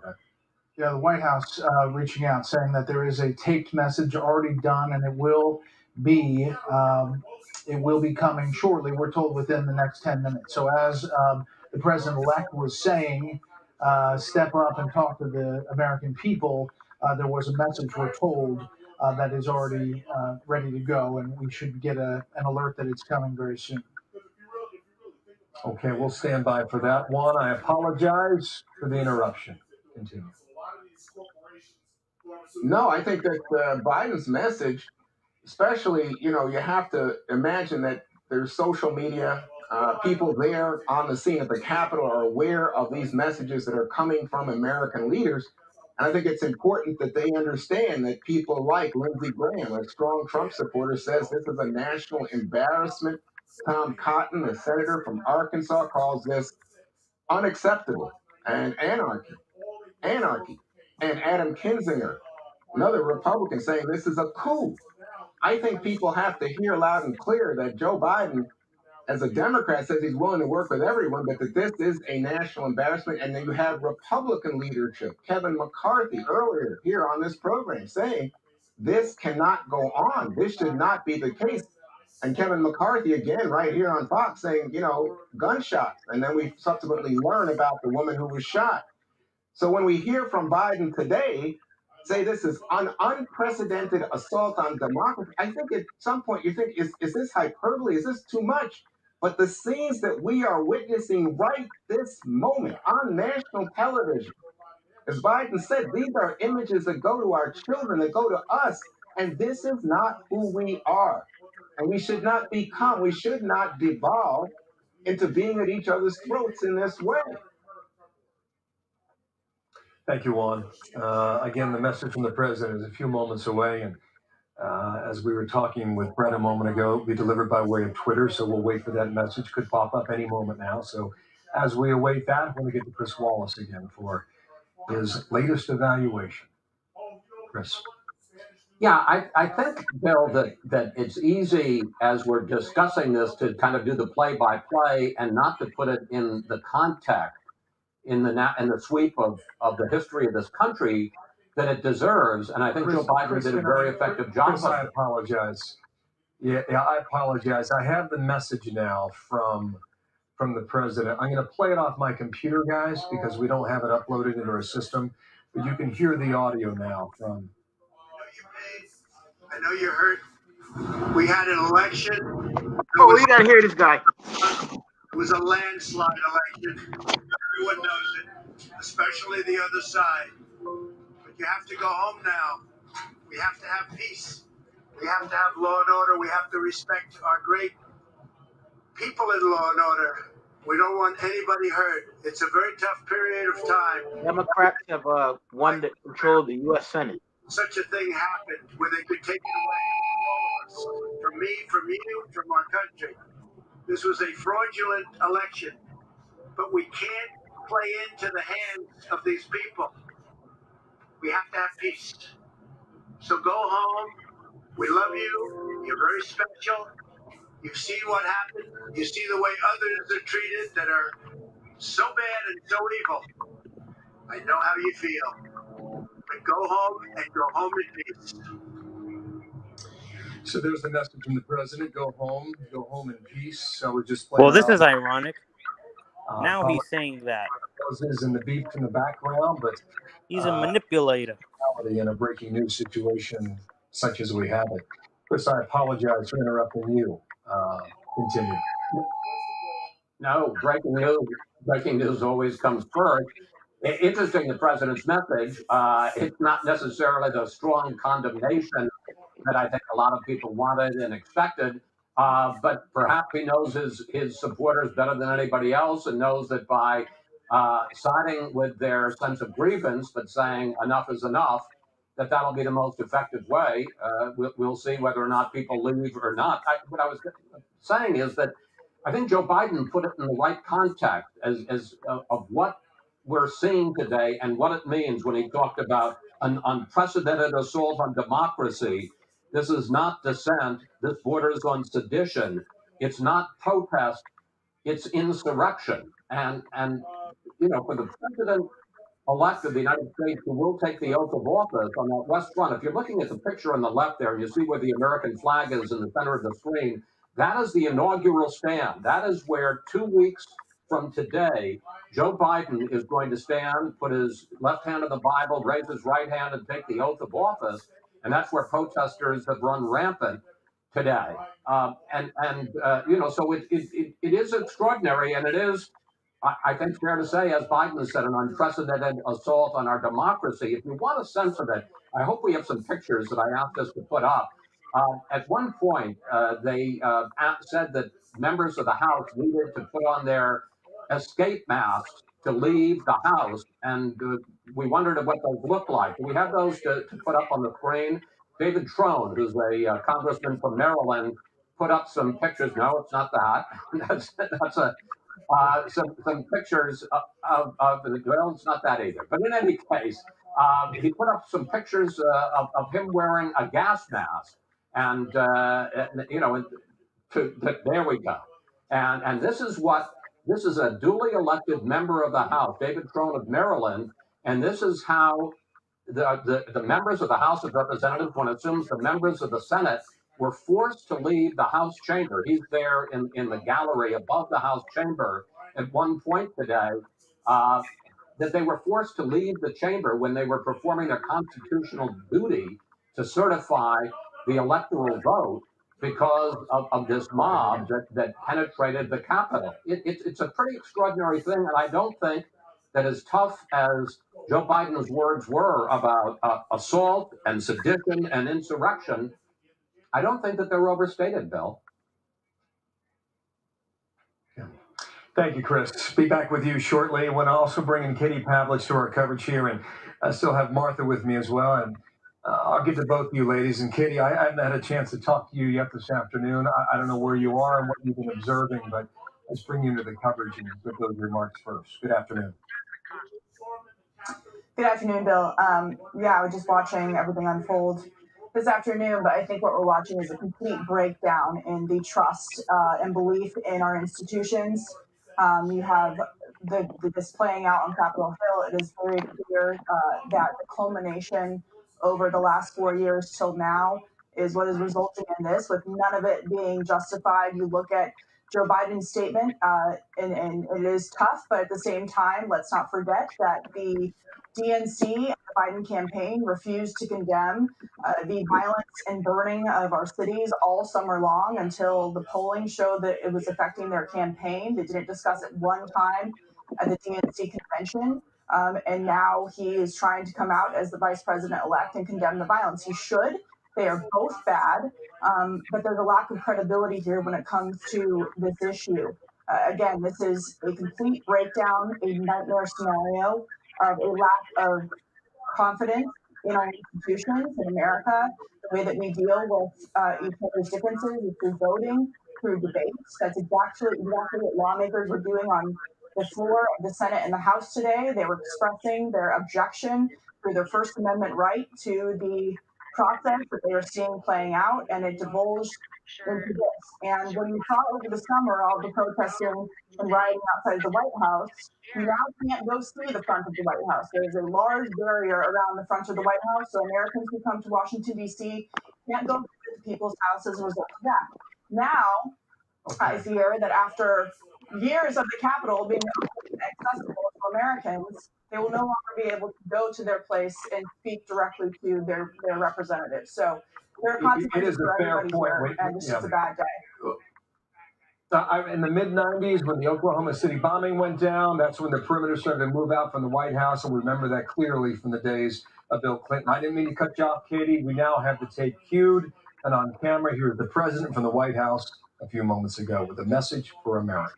It had the peaceful transfer of power. The peaceful transfer of power is something that Ronald Reagan talked about that some take for granted, but it is miraculous. And I think that what we see today is we have some breaking news.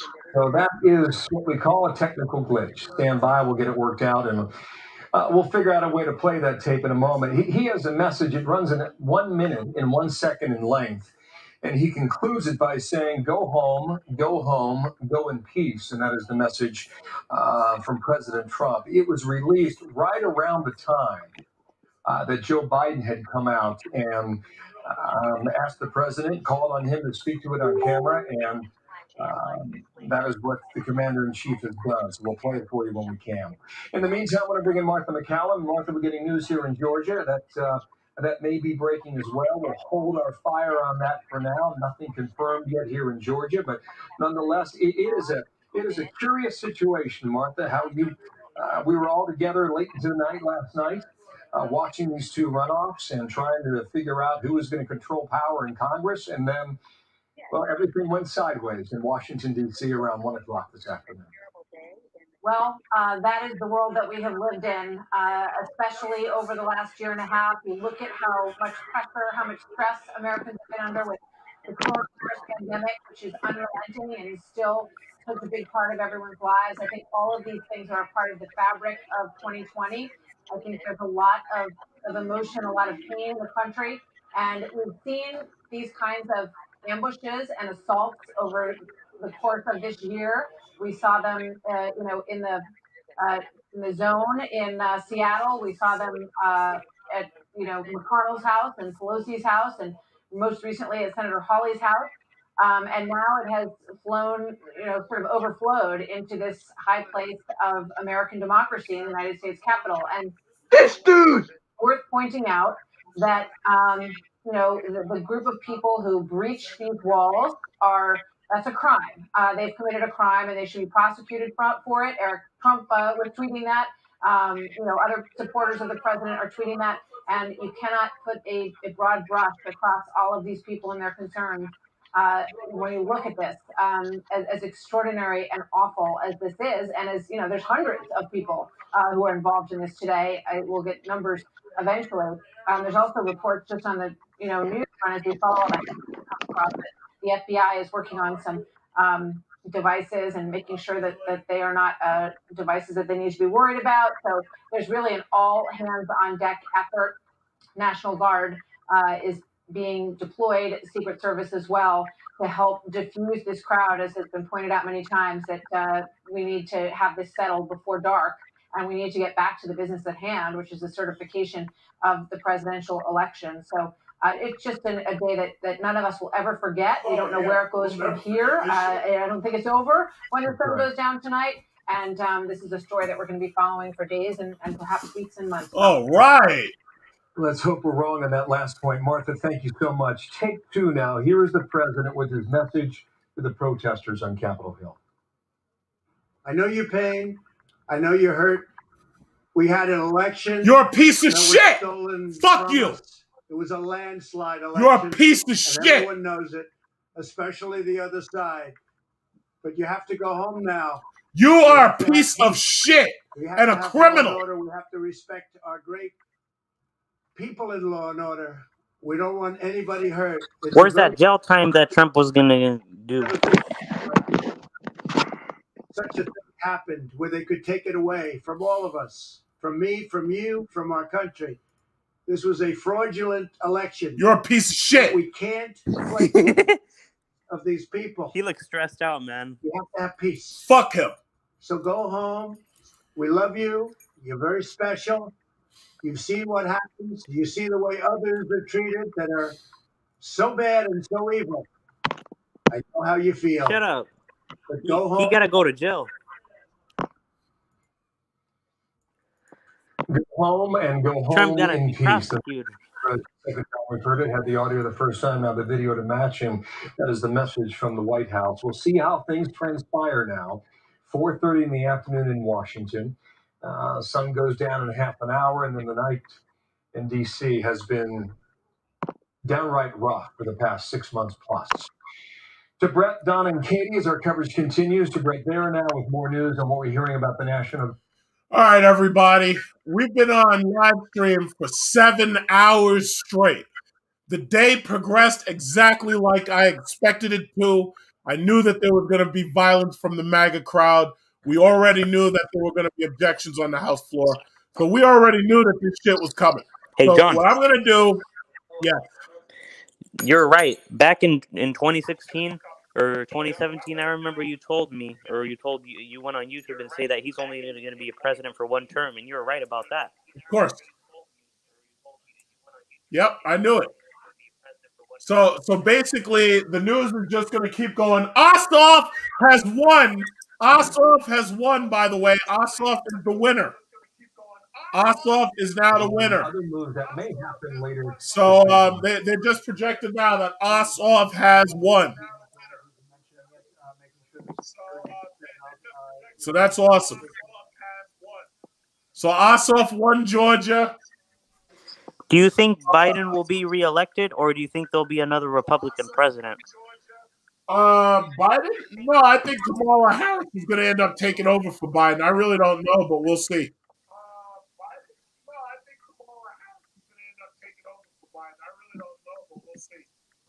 Because it's typically 8 years Democrat and 8 years Republican, I guess. Yep. Ossoff has won.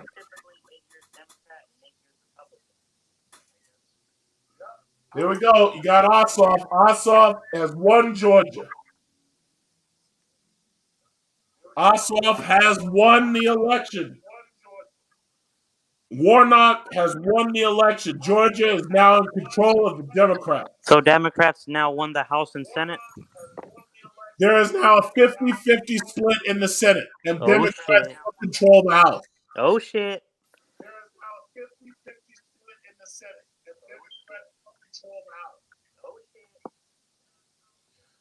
All right, so listen. Unless we have some crazy shit happen, I'm gonna get off right now because I've been live for 7 hours. So the thing about it is, we'll see if anything else crazy happens. I'll be back, but if not, I won't. You can watch it on television because here's the problem: this stream is gonna get shut down eventually by either Fox or CNN because of the material that I've been sharing. Because I don't want to end up like Omi and a Hellcat getting attacked by the fucking anti-streamer. So you're going to be on standby? Yeah, I'm going to be on standby for a while because the thing about it is YouTube's going to disable videos just like this that was showing live video. They're going to disable it. What? So I've been on for 7 hours, so I'm going to get off. Thanks, everybody, for joining me.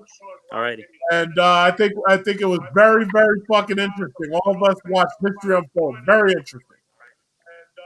They'll probably retreat.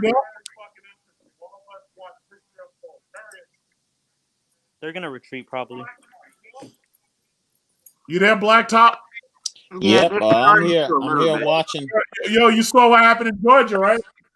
Oh yeah, I knew when they pointed out those particular counties. I used to live in Georgia. When I saw that guy point to that map and he said northwest, southwest, decap. I immediately knew it was over. It was over. Yep. Because that's Goody Mob, Outcast, and everybody else. The rest of the black wealth. So that's I already knew that. So, but yeah, this has been an interesting day, to say the least.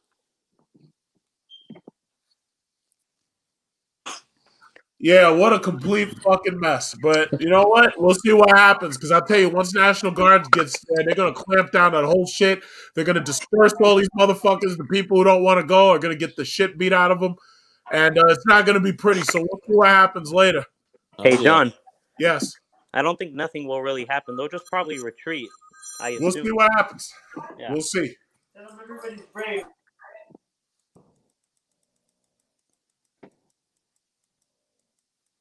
It's all fun and games until somebody gets hurt. That's what we used to say.